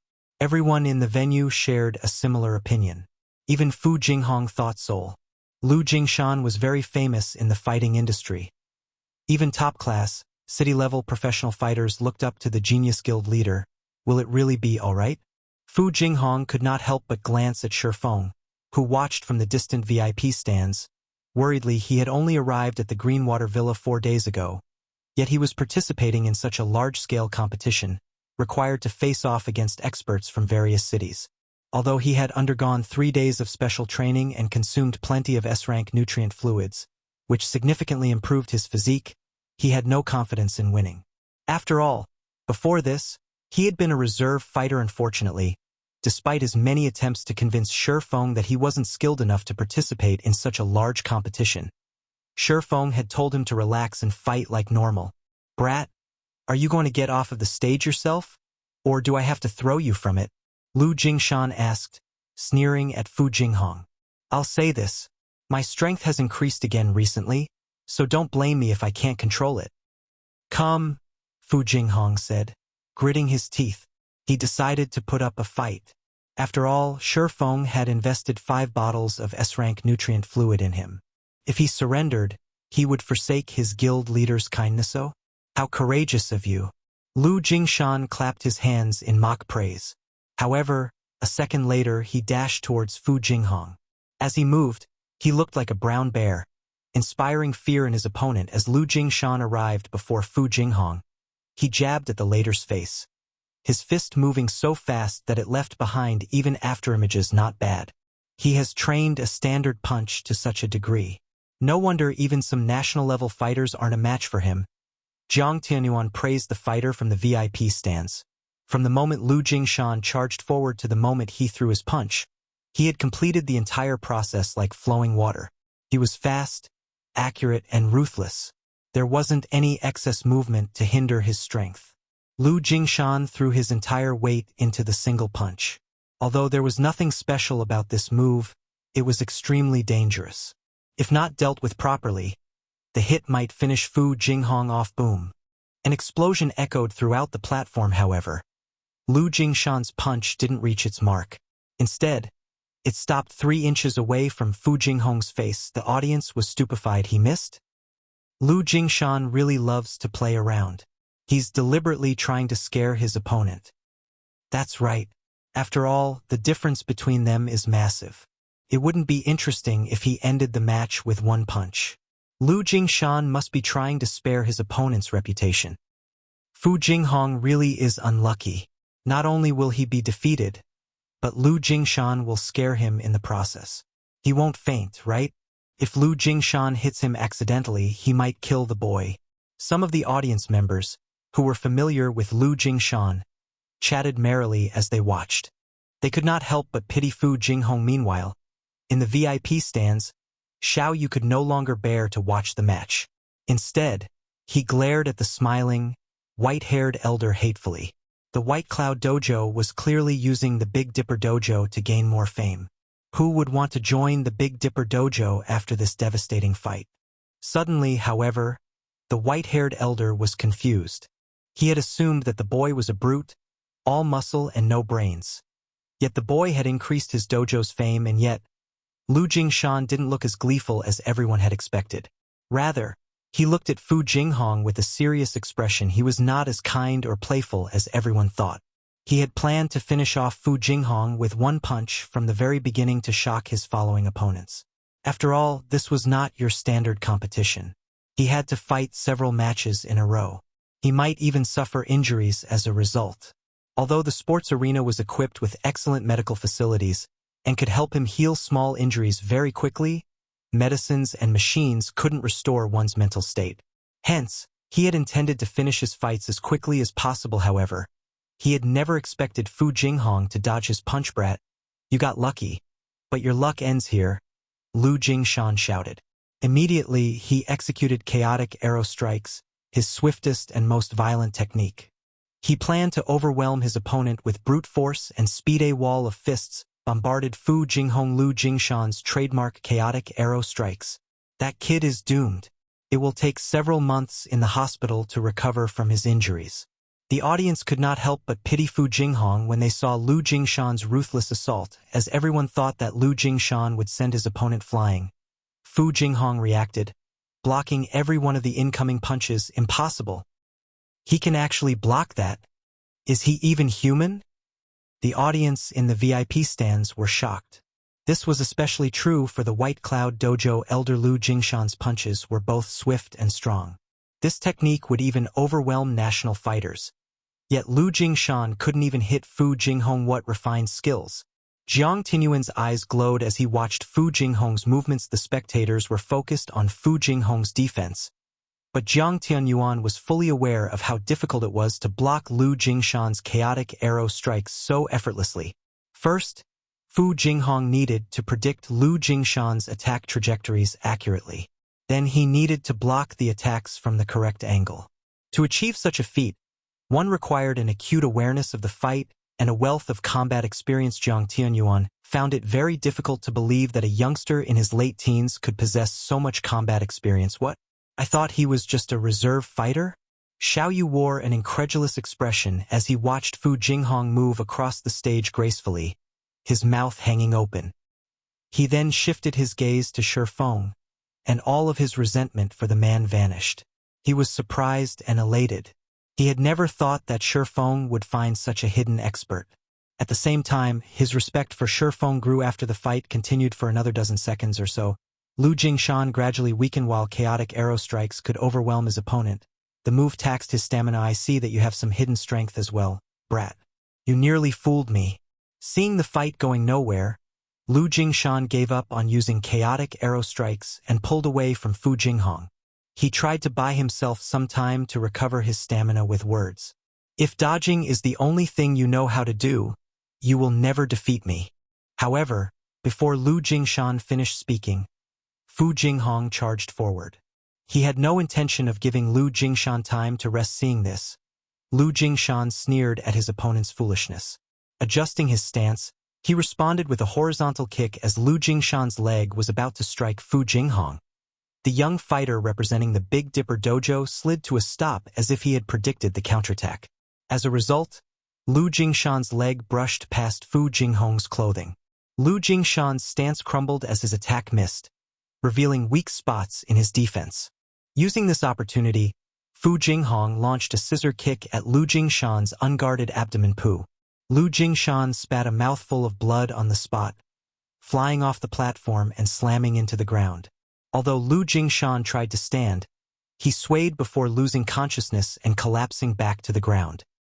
As this was a friendly competition and each contestant had to participate in more matches than the standard competition, once a referee determined that a contestant was incapable of continuing, they would immediately declare the fight's outcome winner. Big Dipper Dojo's Fu Jinghong. Chapter 1293. Another Monster. Chapter 1293. Another Monster. He won, just like that. The audience was dumbfounded as they stared at platform number 1's Fu Jinghong. Nobody had expected such an outcome. Moreover, the fight had ended so quickly. However, among those present, the upper echelons in the VIP stands were the most surprised. Although the general audience knew that Lu Jingshan was very strong, they didn't know that he was as skilled as a national-level fighter. And such an expert had been defeated by a disciple from a dojo they had never heard of. This was unbelievable. The Big Dipper Dojo? Didn't that dojo recently open? Amazing. I thought the rumors about Big Dipper recruiting a master were lies. It seems they are actually true. That guy defeated Lu Jingshan so easily. Doesn't this mean he already qualifies to join the national competition? After this competition is over, I have to apply for the Big Dipper Dojo. The majority of the audience found the unexpected outcome inconceivable. However, after considering the matter carefully, they realized how impressive the Big Dipper Dojo truly was. After all, none of them had ever heard of Fu Jinghong before. The Big Dipper Dojo must be impressive if it nurtured such an extraordinary fighter. The audience members aspiring to become professional fighters stared at the stage with bloodshot eyes. They were all eager to join the Big Dipper Dojo. Even if they couldn't become national-level fighters, they wouldn't have to worry about putting food on their table for the rest of their lives if they joined the ranks of provincial-level fighters. Due to the focus on Fu Jinghong and Lu Jingshan's fight, the spectators discussed the Big Dipper Dojo for a time. The more they talked about the dojo, the more enthusiastic they became. In the blink of an eye, the Big Dipper Dojo had garnered a lot of fame. Well, I won't have to worry about my marketing plans. When Shifeng noticed the heated discussions in the other audience stands, with some even expressing their intent to join the dojo, he considered this a good opportunity to advertise the Big Dipper Dojo. The White Tiger Dojo was trying to occupy the various third-tier cities because it wanted to recruit more talented fighters as leverage during its negotiations with international corporations. After all, everyone had already learned that talented fighters had an easier time becoming experts in God's domain. Hence, instead of blindly recruiting players in God's domain and hoping to find hidden gems, it was far more efficient to recruit talented fighters and train them in the game. Although the Big Dipper Dojo had already been established in Jinhai City for quite some time now, only those in the fighting industry knew its reputation. The general public didn't know much about the organization. If he could use this opportunity to gain some publicity for the dojo and lure more people into applying, this would allow Zero Wing to recruit talented fighters for internal nurturing. Although Zero Wing had already recruited plenty of talents, at the end of the day the guild had too few. Zero Wing didn't even have enough experts to give first-rate guilds a run for their money. Much less super first-rate guilds, of course. The guild's lack of funding was the main reason for this. Couldn't afford to nurture a lot of players at once yet.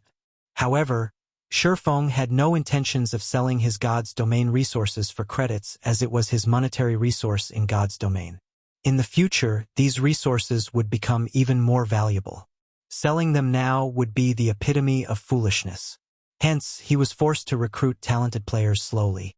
I thought he was just some newcomer who couldn't even pass the city's qualifiers? Xie Qiwen was confused. Was there an error in the report? Or did he hide his strength intentionally? The fact that Fu Jinghong had defeated Lu Jingshan proved that he was not a mere reserve fighter. Yet no matter how Xie Qiwen looked at it, it shouldn't be possible for a city-level fighter to grow to a national level within a short period. I have really underestimated the Big Dipper Dojo to think they would have such a hidden trump card. Xie Qiwen could not help but shift his gaze towards Shifeng. Sneering, he muttered. Although I've allowed you all to gain some fame, do you really think the championship will be that easy to win? He hadn't expected the Big Dipper Dojo to have an expert capable of defeating Lu Jingshan. However, Gu Chun and Yi Yuqing had no cause for concern. Meanwhile, Shadow Sword, Fu Jinghong, was still dazed as he remained on platform number 1I1. Just like that? Fu Jinghong muttered as he watched the medics carry away Lu Jingshan on a stretcher. He questioned his own performance. Was that really Lu Jingshan? He had challenged the city qualifiers twice before. However, he had been eliminated both times. Meanwhile, Lu Jingshan was an expert who actively participated in provincial-level competitions. The difference between them was like heaven and earth. Logically, he shouldn't have been able to win yet. Although Lu Jingshan's attacks had been fierce and powerful, he counted plenty of weaknesses in Lu Jingshan's stances. Most importantly, Lu Jingshan had telegraphed his attacks with his body language, which allowed him to predict his opponent's strikes. As a result, not only had he easily avoided Lu Jingshan's attacks, but he had also blocked Lu Jingshan's seemingly unblockable chaotic arrow strikes. This was a basic mistake that no expert should make, of course. He hadn't realized his own abilities earlier, either. He had only learned about these factors after training with Lei Bao and sparring with Kola and the others. However, learning about these flaws was one thing. Putting this newfound knowledge to proper use was another altogether. To do so, he had arduously trained to execute void steps in God's domain and utilized the S-rank nutrient fluids to recover from the exhaustion, gradually increasing his brain activity. Only even after his training, Kola and the others still beat him mercilessly. Meanwhile, in the VIP stands, Shifeng wasn't surprised in the least to see this outcome. Shadow Sword was immensely talented. He could easily see this in the young man's performance in God's domain. But there were a lot of differences between combat in God's domain and fights in the real world. If one wished to use their combat experience in the game in the real world, they needed to adapt. After all, one's body in the real world was different from their body in God's domain. There were minute differences between the way one controlled these two bodies. Of course, with proper guidance, one could adapt easily. Over the past 3 days, Shadow Sword had trained with Lei Bao continuously. He had also received plenty of nutrient fluids to aid his body's growth and repair. Most importantly, thanks to the S-rank nutrient fluids, his mental capabilities had evolved, allowing his 5 senses to become far more sensitive. Coupled with Shadow Sword's wealth of combat experience, It was only a matter of course for him to defeat someone like Lu Jingshan, who had very little combat experience. Once the match on platform number 1 ended, the matches on the other platforms began. The fights here were much more exciting than the city's annual fighting competition, so the audience's blood boiled as they watched after watching Fu Jinghong defeat Lu Jingshan, who had been a favorite to win. The other fighters on platform number 1 weren't so desperate to win. If they didn't think that they could defeat their opponent, they simply surrendered. After all, they still had to participate in official competitions once this friendly competition ended. Unless absolutely necessary, they would avoid injury. Aside from platform number 1. Some eye-catching experts emerged on the other platforms. The White Tiger Dojo's 3 experts, in particular, struck fear in their opponents, extinguishing their plans for overcoming the elimination round. Meanwhile, the match on platform number 28 ended within less than 5 seconds. A robust man that was 9 meters tall was thrown from the platform, tearing a gasp from the spectators. If the person responsible were a muscular man, they wouldn't have been surprised. However, the victor was a charming beauty with an hourglass figure. With a single punch, this beauty had sent a 9-meter-tall man flying over 3 meters away and off the platform's edge. The waiting fighters sucked in a breath of cold air when they saw this. Suddenly, they were afraid of this beauty. What kind of monstrous strength does she possess? Crap, just who is she? Everyone began to evaluate the young woman. Meanwhile, the various dojos and training centers' upper echelons began to investigate this mysterious girl. When they discovered her identity, they nearly cried out in shock. This girl was actually one of the Big Dipper Dojo's representatives, Turtledove Yu Chao Chao. Chapter 1294, Famous. Chapter 1294, Famous. Amazing. Truly amazing. Are all of Big Dipper's disciples so powerful? Exclamations echoed throughout the spectator stands. When they discovered Yu Chao Chao's identity, their interest in the Big Dipper Dojo grew. If only one of the dojo's representatives were strong, they could chalk it up to that individual's talent. However, it was a different story if both representatives were powerful. This showed that the dojo had excellent teaching methods. Meanwhile, the various upper echelons in the VIP stands stared at Shifeng and Xiao Yu in shock. Didn't Big Dipper recently establish its dojo? How could they have nurtured such skilled disciples? No wonder why the White Tiger Dojo stopped challenging the various dojos and training centers after visiting the Big Dipper Dojo. It turns out that the Big Dipper Dojo is actually quite powerful. So that rumor was true. The Big Dipper group has won the lottery this time. Why can't a powerful master stumble into our dojo as well? Everyone in the VIP stands was a fighting industry insider, so they were all aware that the Big Dipper Dojo was a new construct. Moreover, the dojo had specifically been established for Shifeng. However, they had neither expected Shifeng to be such a powerful individual nor a capable instructor. With this, the Big Dipper Dojo's fame would grow. Ha ha ha.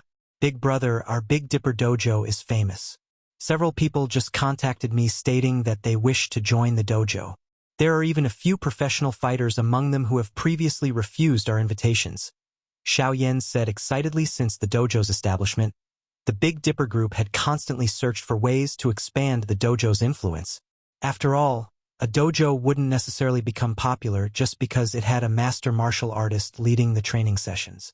Before the dojo succeeded in nurturing powerful disciples, nobody would know how capable said master was. If the master happened to be inept at teaching, there was no point to joining the dojo. Hence, they had attempted to recruit some well-known professional fighters in Jinhai City and the several neighboring cities. Unfortunately, these fighters had either refused outright or demanded too high of a price now. However, these professional fighters, who had acted like almighty masters, acted like children. They were all eager to join the Big Dipper Dojo. Xiao Yu nodded and smiled as well. He hadn't realized how thoroughly Shifeng had hidden his capabilities either. Now, they didn't have to worry about damage to the Big Dipper Dojo's reputation, and they could recruit a plethora of well-known professional fighters. As the audience paid more attention to the Big Dipper Dojo, the matches around the arena became increasingly intense as the various competitors fought to obtain the only advancement slot for their respective platforms. As predicted, all 3 representatives from the White Tiger Dojo advanced through the elimination round eventually. All 3 were unbelievably skilled. The other dojos and training centers didn't fare as well. Over 40-plus dojos and training centers had come to participate. Even if the remaining slots were divided equally, not every establishment could earn a slot. Furthermore, many fighters had joined the competition independently. In the end, only the stronger dojos and training centers would advance. The White Tiger Dojo really is impressive as expected of one of the country's best dojos. The other dojos and training centers simply aren't a match for it. The Martial Heaven Dojo is also pretty strong. All three of its representatives advanced. As for the White Cloud Dojo, if Lu Jingshan hadn't lost, all of its representatives would have advanced as well. That Big Dipper Dojo is also quite skilled. All three of its representatives advanced to the next round, too. Moreover, I heard that the Big Dipper Dojo is relatively new. It can definitely rival the Martial Heaven Dojo and White Tiger Dojo. When the organizers displayed the list of fighters who had advanced above the stage, the audience discussed the various establishments. Among the many dojos and training centers, only the White Tiger Dojo, the Martial Heaven Dojo, and the Big Dipper Dojo would be represented by all three of their fighters in the next round. Hence, many people started comparing the three dojos. When Xie Chiwen heard the chatter, he paled. The spectators were comparing one of the country's best dojos to third-rate organizations. If news of this reached the main branch, the higher-ups would call his management capabilities into question. Damn it. Where did Big Dipper find so many experts? Xie Chiwen balled his fists as he glared at the distant Xiao Yu. In his opinion, the only person in the Big Dipper group capable of such a feat was the sly old fox. Xiao Yu. As Xie Chiwen inwardly cursed Xiao Yu's cunning, Jiang Tianyuan asked from beside him, "Chiwen, why is Yu Zipping listed among the Big Dipper Dojo's representatives?" "Hall Master, I'm not sure." Feigning ignorance, Xie Chiwen replied, "I'll have someone find out what is going on immediately. Once he returns, I'll demand an explanation." No need. Despite the White Tiger Dojo's nurturing, he dares to represent another dojo without consent. He has already broken one of our sacred taboos. He is no longer a member of the White Tiger Dojo. Let him fend for himself, Jiang Tianyuan announced coldly. Originally, he had considered Yu Zipping a talented child worthy of the dojo's attention. Hence, he had specifically asked if the boy had been chosen to represent their dojo in this competition. Even if Yu Zipping hadn't been chosen, he had intended to recommend moving the youth to the main branch for better training. However, Yu Zipping had greatly disappointed him. Understood. Xie Chiwen nodded. However, when Jiang Tianyuan looked away, he revealed a faint sneer. Yu Zipping had lost his protection from the White Tiger Dojo. It was obvious that Jiang Tianyuan's attitude towards Yu Zipping had changed significantly. After this, dealing with the boy would become easier. Once the competition ended, he would report Yu Zipping for violating his contract with the White Tiger Dojo. Not only would Yu Zipping be forced to pay a massive compensation fee, but it would also deal a blow to the Big Dipper Dojo's reputation. To protect itself, the Big Dipper Dojo might be forced to abandon Yu Zipping. Shortly after the elimination round, the 32 contestants that had advanced approached the sports arena's main stage to draw lots. The main stage was far more spacious than the surrounding platforms. Moreover, the virtual screens constantly broadcast the main stage, allowing all of the spectators to watch the fights. As the 32 contestants drew lots in sequence of their platform number, a petite, beautiful girl in a blue martial arts uniform walked up to Yu Zipping. This girl was none other than Yi Yuqing. Yu Zipping, must you do this? Yi Yuqing asked quietly. You know that Hall Master Jiang already plans to give Mengyun to Xie Chiwen. If you leave to join the Big Dipper Dojo now, you'll destroy your future. In the White Tiger Dojo, very few knew that Yi Yuqing, who was only second to the goddess Tang Jingyao in terms of strength, had a friendship with Yu Zipping, and Jiang Mengyunai couldn't care less about that anymore. Xie Chiwen is only a step away from the global stage. Meanwhile, I am still a mere intermediate disciple in the White Tiger Dojo. Whether it's strength, resources, or family background, I am inferior to him in every aspect. If I don't fight now, I won't have a chance once he reaches the international level. Yu Zipping said seriously. Even so, you shouldn't go about it like this. Yi Yuqing was astonished when she saw Yu Zipping's determination. If you lose the White Tiger Dojo's protection, Xie Chiwen won't hesitate to strike out at you. He already told us to cripple you in this competition. If you fight either Gu Chun or Liao Huajie, you must be careful. If you can't, surrender. Relax. I'll show Xie Qiwen that I'm not just going to take his crap lying down. Yu Ziping said, smiling calmly. Angry, Yu Yiqing spun around and left. She couldn't understand where Yu Ziping's confidence came from. If she had to fight him, she could show mercy. However, it was a different story for Gu Chun and Liao Huajie. After all, Xie Qiwen was close with both fighters. However, now that Yu Ziping was determined to take this path, it was not her place to stop him. Time passed quickly. After the drawings were done, the competition resumed. The screens above the arena displayed the first matchup. First match. Liao Huajie vs Yu Ziping. Chapter 1295. Instant Judgment. Chapter 1295. Instant Judgment. As the first match was announced, a commotion erupted in the VIP stands. A present White Tiger Dojo disciple fighting an ex-White Tiger Dojo disciple. This match is going to be interesting. Those in the VIP stands were all insiders of the fighting industry.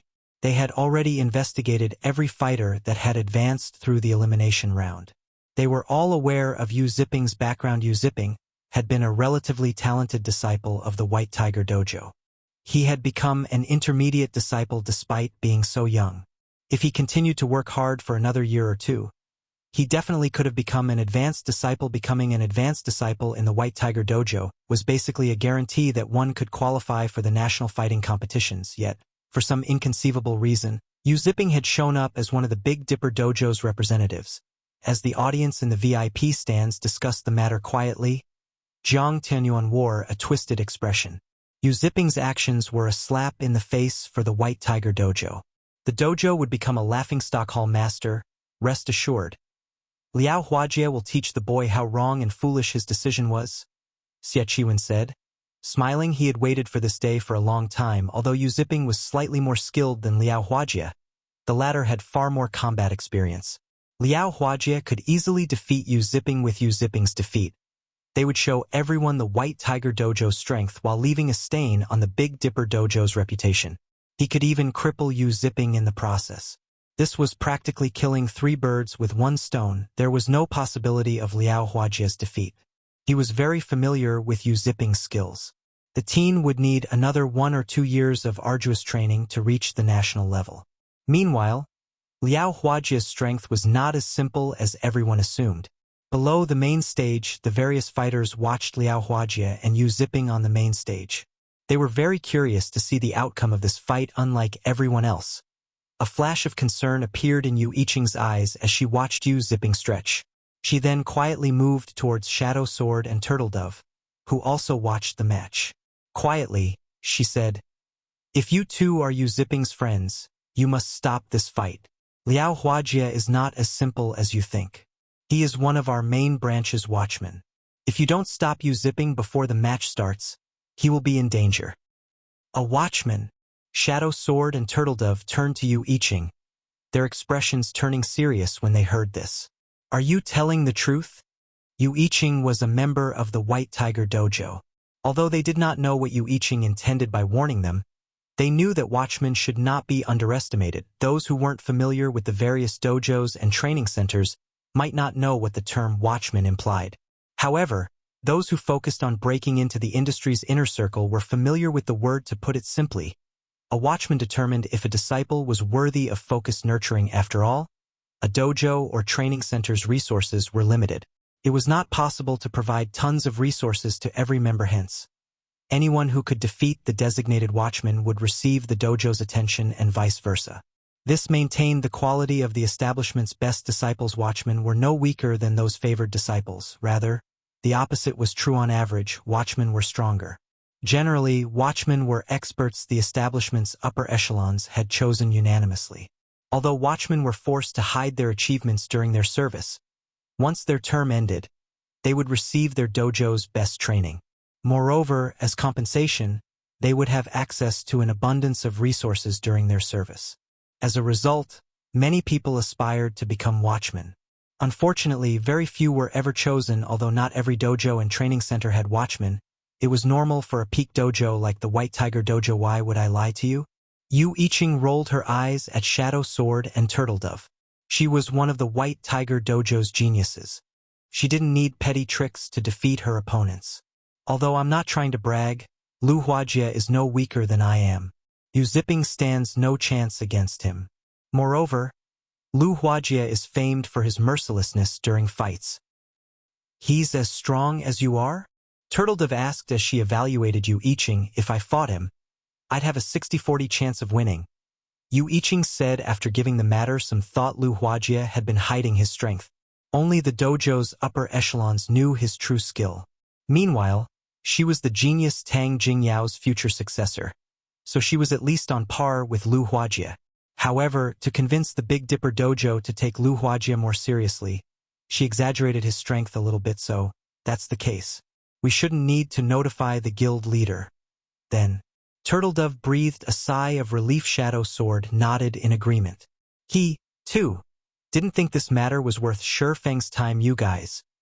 Turtledove and Shadow Sword's response dumbfounded Yu Iching momentarily. Although she tried to ask if they truly understood the severity of the matter, they shut her up with a word of thanks. As a result, she could only walk away, fuming as she realized that Shadow Sword and Turtledove were just as stubborn as Yu Ziping. None of them could be reasoned with. As Yu Iching tried to think of a way to convince Yu Ziping to drop out of the match, the timer above the main stage began to count down. Yu Ziping, I had thought you were better than this. I had believed that you could have joined the main branch after another year or two. But you crossed the line today. You betrayed the White Tiger Dojo. Today, I show you the price for that betrayal, Lu Huajie said as he stopped 2 meters away from Yu Ziping. Sneering, he continued, Brother Chiwen has asked me to pass you a message.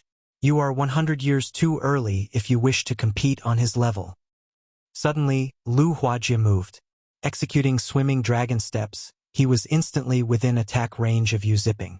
He then launched a flying knee kick at Yu Ziping's face. At the same time, his arms lashed towards Yu Ziping's neck like whips. Lu Huajie's attacks were extremely vicious. From the very onset of the match, he aimed for Yu Ziping's life against an attack to the face. Fighters instinctively go on the defensive, ignore attacks from other directions. However, Lu Huajie wanted more from his flying knee attack than Yu Ziping's focus on defending himself. Martial artists frequently practiced conquering their defensive instincts.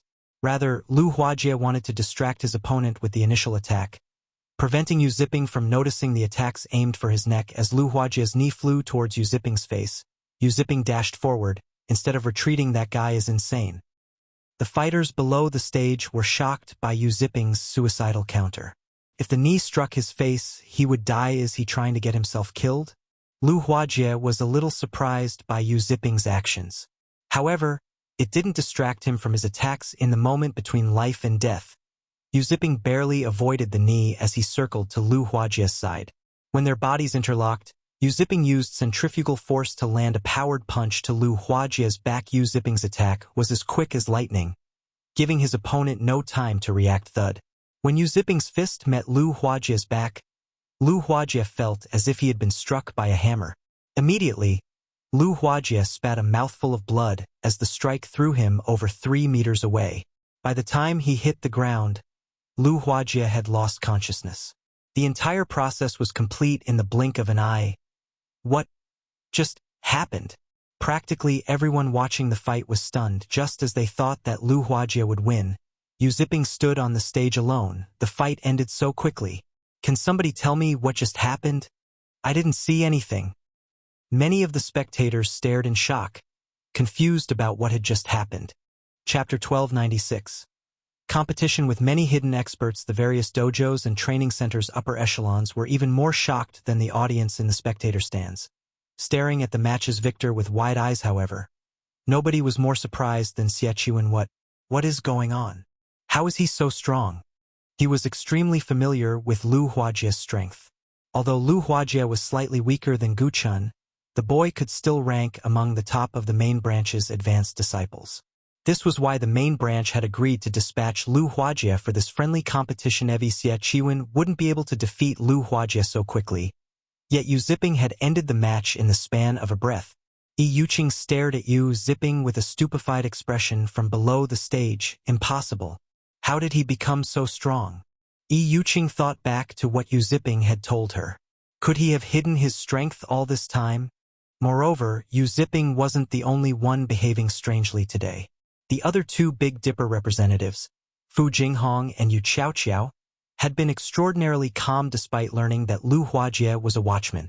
They were both obviously confident of Yu Ziping's victory, however. This only further confused Yuqing. If Yu Ziping had revealed such strength early on, the White Tiger Dojo would have offered him focused training. If that had happened, even Xie Qiwen would have had a hard time dealing with him. Could the Big Dipper Dojo be responsible for this? Yuqing considered the possibility, her voice shaking as she spoke aloud. She couldn't bring herself to believe it. When the referee on the stage announced Yu Ziping's victory, shrieks of excitement flooded the arena so strong. Is this the Big Dipper Dojo's true strength? Is that guy a monster? I didn't see what had happened. After this match, the audience's admiration for the Big Dipper Dojo reached new heights. Jiang Tianyuan, however, wore a solemn expression as he watched from the VIP stands. Hall master, Lu Huajie must have been careless. However, Gu Chun and Yuqing should be able to restore our reputation, Xie Qiwen hurriedly explained. Although he knew that his explanation was somewhat forced, it was true that Lu Huajie had been careless when fighting an expert of the same level. A direct, full-powered assault was foolish. If the opponent spotted a weakness, they could certainly obtain victory with a single blow. Lu Huajie's miserable defeat was understandable. Hopefully, that is the case. After this competition, I would also like a proper explanation for why Yu Ziping is suddenly representing the Big Dipper Dojo. Jiang Tianyuan responded in a deep tone as he glanced at Xie Qiwen. It was true that Lu Huajie had been careless. Not every fighter could find an opportunity to deal such a devastating blow. It a certain degree of skill. It was clear that Yu Ziping had already reached the standard. Also, I want you to learn everything there is to know about the Big Dipper Dojo. Do not miss a single detail. Jiang Tianyuan could not help but shift his gaze towards Shifeng, who sat quietly in the distance. He kept having the feeling that there was more to the Big Dipper Dojo than what met the eye understood. I will look into it. Xie Qiwen repeatedly nodded, feeling a chill crawl down his spine when the heavy pressure Jiang Tianyuan gave off washed over him. Jiang Tianyuan was a legend in the White Tiger Dojo. Even the head hall master treated him with respect. Jiang Tianyuan's wrath was not someone a mere genius like himself could hope to endure. Meanwhile, on another side of the VIP stands, Xiao Yu and Xiao Yan brimmed with exhilaration. Head instructor Shi, you are truly astounding. You poached such a genius from the White Tiger Dojo. Now that we have defeated one of the White Tiger Dojo's elites, I'm afraid that the crowds will trample over and destroy the Big Dipper Dojo's entrance tomorrow. When Xiao Yu thought about the sea of people that would rush to apply for the Big Dipper Dojo, an indescribable joy bloomed in his heart. As long as the Big Dipper Dojo developed successfully, it would help the Big Dipper Group grow. The company would finally be able to branch out of Jinhai City and enter a bigger stage. I was just lucky, Shifeng said. Chuckling. Yu Ziping's performance had been quite impressive. It was no wonder why even Lai Bao and Fire Dance had given him praise. Although Yu Ziping had only played God's Domain for a short time, his level had increased very quickly. Almost every monster he fought was a higher level. In addition, his foundations had already been sound. As a result, after practicing void steps incessantly, he had undergone a qualitative transformation. Unlike Shadow Sword, who had used 5 bottles of S-rank nutrient fluids to reach his current level, Yu Ziping had only needed 1. As for Turtledove, she had used 4 bottles. Yu Ziping was more fit than Shadow Sword and Turtledove. When it came to combat experience, however, Yu Ziping couldn't compare to them. After all, Yu Ziping had never experienced a fight against God's Domain's peak experts, following which, time passed quickly. One match after another ended on the main stage. The following matches were intense, and the audience's blood boiled as they watched. Unlike the first match, however, the other matches' outcomes weren't surprising. The only unexpected outcome was that, among the 8 contestants that made it to the quarterfinals, one was an independent contestant that had joined using the nickname Evil Fire. Despite not belonging to a dojo or training center, Evil Fire was frighteningly skilled. The strangest thing was that nobody had ever seen or heard of Evil Fire before. As a result, many dojos and training centers sent the contestants secret invitations, with some offering him astronomical incomes, yet Evil Fire refused every offer. Instead, he made a confusing counteroffer, stating that he would only join an establishment if they had a representative that could defeat him in God's domain during the quarterfinals' second match. Evil Fire faced Gu Chun. No one had expected the unknown Evil Fire to defeat Gu Chun, one of the White Tiger Dojo's geniuses and Xie Qiwen's future successor, in less than 10 moves. During the final exchange, Evil Fire abandoned all caution as he landed a ruthless blow to Gu Chen's chest, knocking his opponent out instantly like a wild beast. As a result of his recklessness, though, Evil Fire had broken an arm. Evil Fire's combat method made every spectator shudder if not for the high-quality medical care available. Evil Fire's fighting career might have ended with that final blow. Is that person trying to get himself killed? He's a savage. Xiao Yan frowned when he recalled Evil Fire's fight. It was very obvious that Evil Fire had deliberately sacrificed an arm to finish Gu Chun. No normal martial artist would have fought so desperately, especially not in a friendly competition trying to get himself killed. Shi Feng did not voice his opinion. Although the fight seemed desperate, in reality, he had made the wisest decision. The match's outcome wouldn't have been so clear otherwise. After all, Gu Chun clearly had the advantage regarding physique. Evil Fire had only defeated his opponent due to having more combat experience. Based on the way Evil Fire fought, Shi Feng could tell that the teen had experienced plenty of life-or-death battles. Otherwise, the teen wouldn't have been able to maintain his calm in such an intense fight. As everyone discussed Evil Fire's match, Xie Qiwen wore a grim expression. He couldn't understand what was happening. This was simply a friendly competition between 6 third-tier cities. Yet one unknown expert had shown up after another. Now even Gu Chun had been defeated. How was this a city-level competition? This could practically be considered a national-level competition. Already during the third match, Shadow Sword defeated his opponent from the White Cloud Dojo. Advancing to the semi-finals, the crowd cheered as the quarterfinals' last match began. Yu Qiao versus Yi Yuqing. Chapter 1297. Limit Removal. Chapter 1297. Limit Removal. Although Yu Qiao and Yi Yuqing had just approached the stage and were waiting for the match to start, the various upper echelons in the VIP stands were exceptionally excited. Nobody had expected that this friendly competition would reach this point. This should have been a stage for the White Tiger Dojo to display its overwhelming might. Now, however, just getting into the semi-finals was a problem. Meanwhile, Xie Qiwen wore a twisted expression.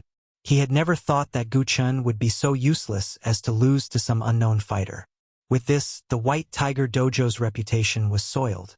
Meanwhile, as the person responsible for handling this competition, he couldn't escape blame. Xingting, contact Big Dipper immediately. If they are willing to forsake the competition, I will give them the Green God Company's invitation. We can both still benefit. If they refuse and Yi Yuqing takes the championship, they'll get nothing. Xie Qiwen quietly instructed Gan Xingting, who sat beside him. The current situation wasn't in his favor. Although Yi Yuqing was very strong, at the end of the day, she was no match for Gu Chun. Gu Chun had only lost to Evil Fire because he hadn't dared to go all out. It was difficult to guarantee that Yi Yuqing would not make the same mistakes. Xie Qiwen did not want to take this risk. In any case, the dojo's and training center's main goal in this competition was the Green God Company's invitation card. If the Big Dipper Dojo accepted his offer, not only would they do the White Tiger Dojo a favor, but they'd also receive the invitation card. This was a heaven-sent opportunity to a small dojo like Big Dipper. Gan Xingting immediately left the VIP stands and contacted Xiao Yu, notifying the man of Xie Qiwen's offer.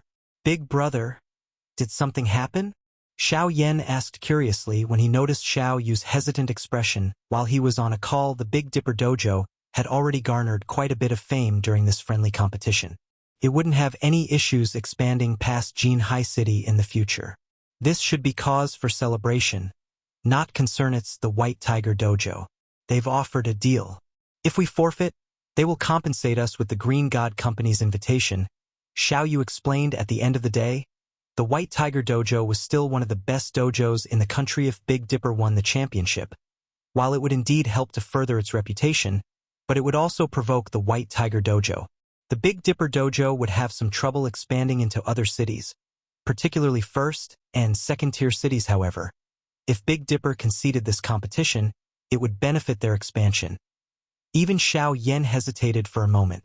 However, he shifted his gaze to Shi Feng and said, "Big brother, rather than deciding ourselves, why don't we let Shi Feng make the decision? After all, Shi Feng is the dojo's manager. The dojo's development should be left to him." "I guess that's true." Xiao Yu smiled bitterly. After all, he wasn't responsible for the Big Dipper dojo's management. Rather than having a headache over this matter, it was better to leave it to Shi Feng. While Shi Feng looked young and immature, his mind was anything but. The only reason the Big Dipper dojo had come this far was Shi Feng. If he decided on his own, and Shi Feng disagreed, it would sour their working relationship, following which Xiao Yu passed Xie Qiwen's message to Shi Feng head instructor Shi. "What do you think?" Xiao Yu looked at Shi Feng, curious as to what decision the youth would make. The White Tiger Dojo's favor wasn't easy to earn. If the Big Dipper Dojo tried to expand to first and second-tier cities, it would run into the White Tiger Dojo. Moreover, it was not a guarantee that they would win the championship.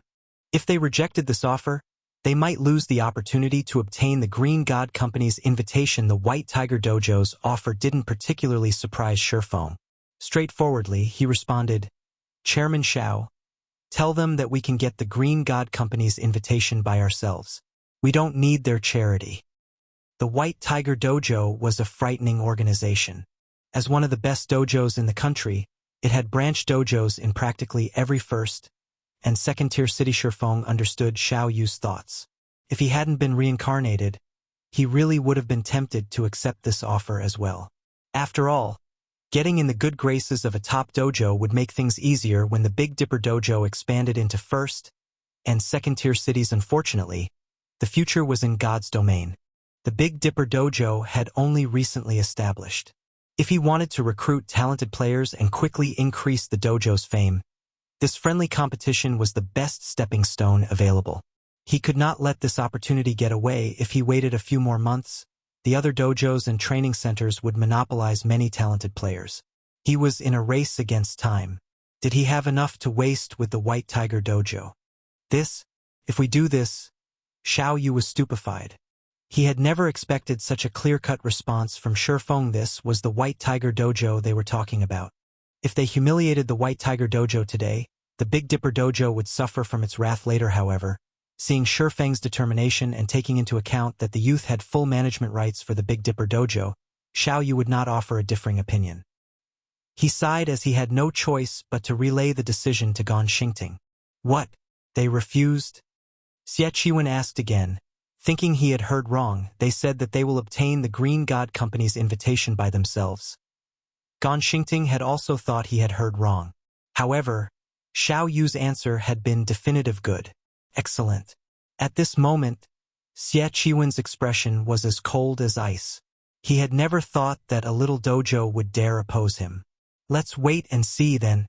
Notify Yi Yuqing right away. The dojo's reputation is at risk now. If need be, have her remove her limiter. I'll cover the recovery expenses myself." Initially, Gan Xingting had been excited when he heard Xie Qiwen's words.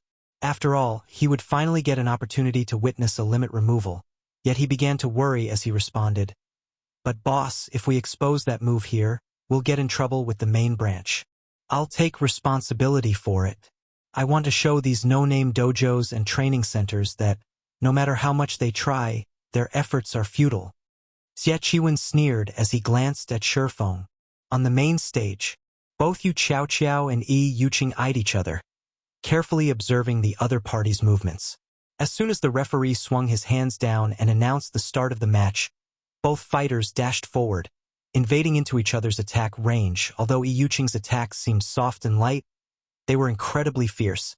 Every punch and palm strike sounded like an explosion, overwhelming the audience. Although Yi Yuqing was a girl, she had already achieved a 550 kilograms punch. Over a century ago, her punches would have qualified her for a boxing championship. She was fully capable of punching holes through concrete walls and crushing stones in her palm. She could even put an ordinary person's life at risk with one hit against Yi Yuqing's overwhelming attacks.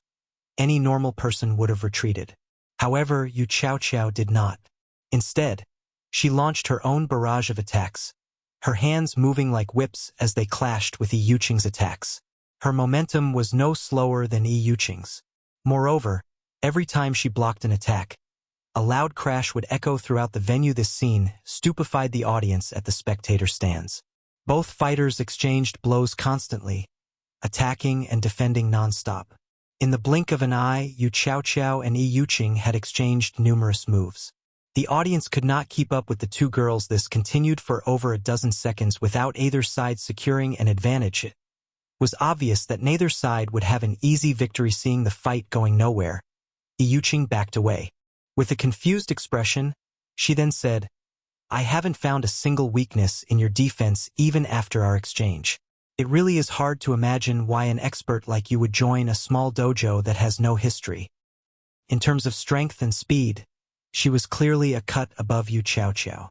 However, Yu Qiaoqiao continued to find holes in her defense, forcing her to parry or dodge and preventing her from exhibiting her full strength. Rather than a teenage girl, Yi Yuqing felt as if she faced a veteran fighter who had participated in fighting competitions for over a dozen years. She even felt that Yu Qiaoqiao's moves slightly resembled that of the savage Evil Fire. If not for witnessing Evil Fire's attack methods earlier, Yu Qiaoqiao would have caught her off guard. Yi Yuqing suddenly caught sight of Gan Xingting making hand gestures at her. These gestures were the White Tiger Dojo's internal sign language, which all main branch disciples had to learn. Has Xie Qiwen lost his mind?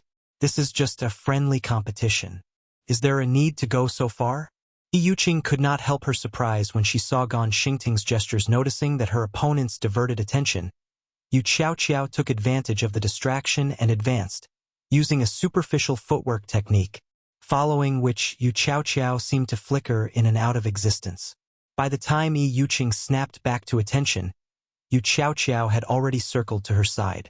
Yu Qiaoqiao's fist flew towards Yi Yuqing's defenseless sides. Since she had noticed the attack too late, Yi Yuqing couldn't dodge the fist normally. As Yu Qiaoqiao's fist was about to hit its mark, a black shadow darted and intercepted Yu Qiaoqiao's fist. Thud. Even the referee, who stood over 8 meters away, heard the dull sound. How? Yu Qiaoqiao looked at Yi Yuqing in shock. Her attack had been flawless.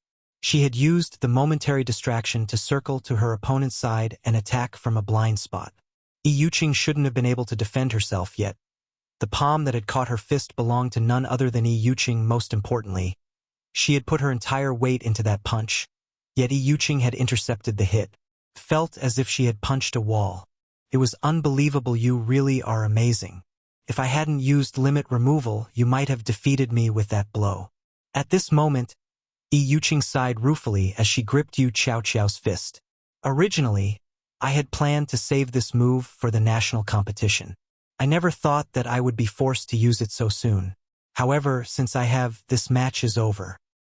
Saying so, Yi Yuqing squeezed Yu Qiaoqiao's fist. No matter how much Yu Qiaoqiao struggled, she couldn't break the hold. At this time, Yi Yuqing clenched her free hand into a fist and punched her trapped opponent. The instant she threw her punch, a loud explosion rang throughout the arena. She was both faster and stronger than before. Chapter 1298. You're not the only one who knows. Chapter 1298. You're not the only one who knows.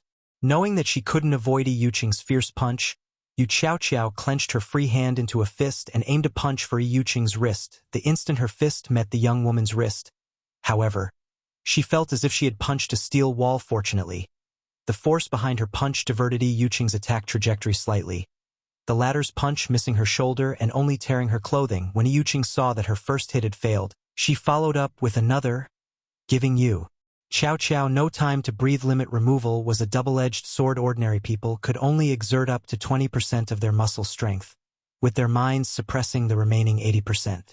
However, the White Tiger Dojo had a secret technique that allowed one to loosen this suppression with breathing techniques and mental training. Although this technique only removed a small portion of the limiter, it increased one's strength, speed, and reaction speed tremendously. However, in return, one would damage their own muscles and weaken their internal organs. The limit removal technique was the equivalent of trading one's life force for strength temporarily.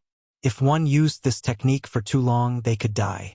After all, humans' minds suppressed their strength to protect the body. Even though Yi Yuqing had trained constantly as a professional fighter, which made her much tougher than ordinary people, it was very risky to use limit removal.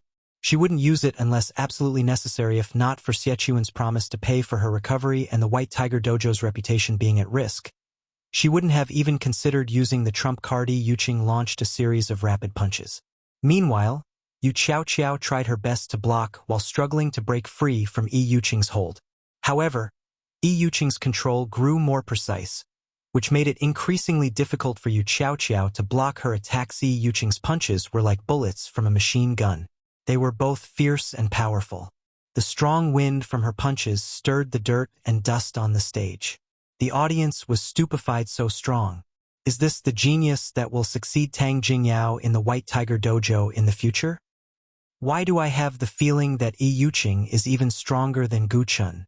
In Gu Chen's fight against that evil fire fellow, his punches only caused some sound. Yi Yuqing's punches are sending dirt into the air. Just how strong is she? Is this the White Tiger Dojo's true strength? She's inhuman. Compared to the audience in the spectator stands, however, the fighters below stage were truly shocked. After all, nobody knew just how strong Yi Yuqing was. A monster. Thank goodness I wasn't matched with her. She'd knock me out with a single punch. As expected of one of the White Tiger Dojo's geniuses, she can contend with national fighters. It seems the White Tiger Dojo will be this competition's champion. The fighters below stage felt their skin grow cold as they watched Yi Yuqing's violent display. Meanwhile, in the VIP stands, Jiang Tianyuan watched the battle in silence. Although he didn't express joy, he didn't seem dissatisfied either. Seeing this, Xie Qiwen breathed a sigh of relief. Ha ha ha. Good. As expected of Tang Jingyao's future successor, her limit removal's efficiency should be at around 30% or so. Although she is still slightly weaker than Gu Chen, only experts from the other top dojos should be any match for her now.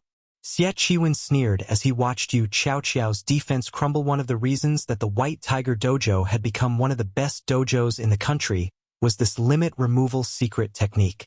Of course, the other top dojos and training centers had their own similar techniques. Though there were slight variations, this was why other dojos and training centers had no hope against the top establishments. However, this kind of secret technique was extremely difficult to learn. Not everybody could master it. Both Gu Chen and Yi Yuqing were known as geniuses in the White Tiger Dojo because they had grasped this secret technique. Hence, they were showered with attention and resources in the dojo. Normally, the dojo only permitted the use of limit removal during national competitions, as the technique took a toll on the user's body. After all, one would need a lot of time and resources to recover. However, Xie Qiwen couldn't care less right now. He would rather get reprimanded and compensate Yi Yuqing with S-rank nutrient fluids, dwindling his limited stockpile, than lose this friendly competition. Big Dipper, just you wait. I'll repay this debt sooner or later. Xie Qiwen glared at Shi Feng and the others, plotting his revenge. Meanwhile, on Xiao Yu's side, we're finished. Yi Yuqing has been hiding her strength all this time. With such strength, who could defeat her? Seeing Yi Yuqing suppress her opponent, Xiao Yu began to have regrets. If he had tried to persuade Shi Feng, they might have obtained the Green God Company's invitation card. Now, however, they would lose everything. The other upper echelons were similarly stunned. Rumors indicated that Gu Chen was stronger than Yi Yuqing. Now, however, it would seem that the opposite was true. If they compared their own disciples against this young woman, the difference between them would be like the difference between an adult and a child hiding her strength. Huh? When Shi Feng saw the veins popping on Yi Yuqing's arms and forehead, he realized something. The White Tiger Dojo sure is willing to splurge. They're using limit removal in such a small competition. Aren't they afraid that it would affect their performance in the national competition? At present, very few in the fighting industry knew about limit removal. In 10 years. Though the move would be common, this was all due to God's domain. After all, God's domain had the technology to develop the human brain's potential. With a well-developed brain, it wasn't unusual for someone to be capable of removing their body's limiters. It was likely that no one fully understood the pros and cons of the limit removal technique yet. As for Yu Qiao, who was currently overwhelmed, Shi Feng wasn't worried. After all, limit removal wasn't unique to the White Tiger Dojo. Moreover, compared to the limit removal technique in Shi Feng's past, the present techniques were laughably crude. Meanwhile, on the stage, just as Yi Yuqing's fist was about to strike Yu Qiao's shoulder,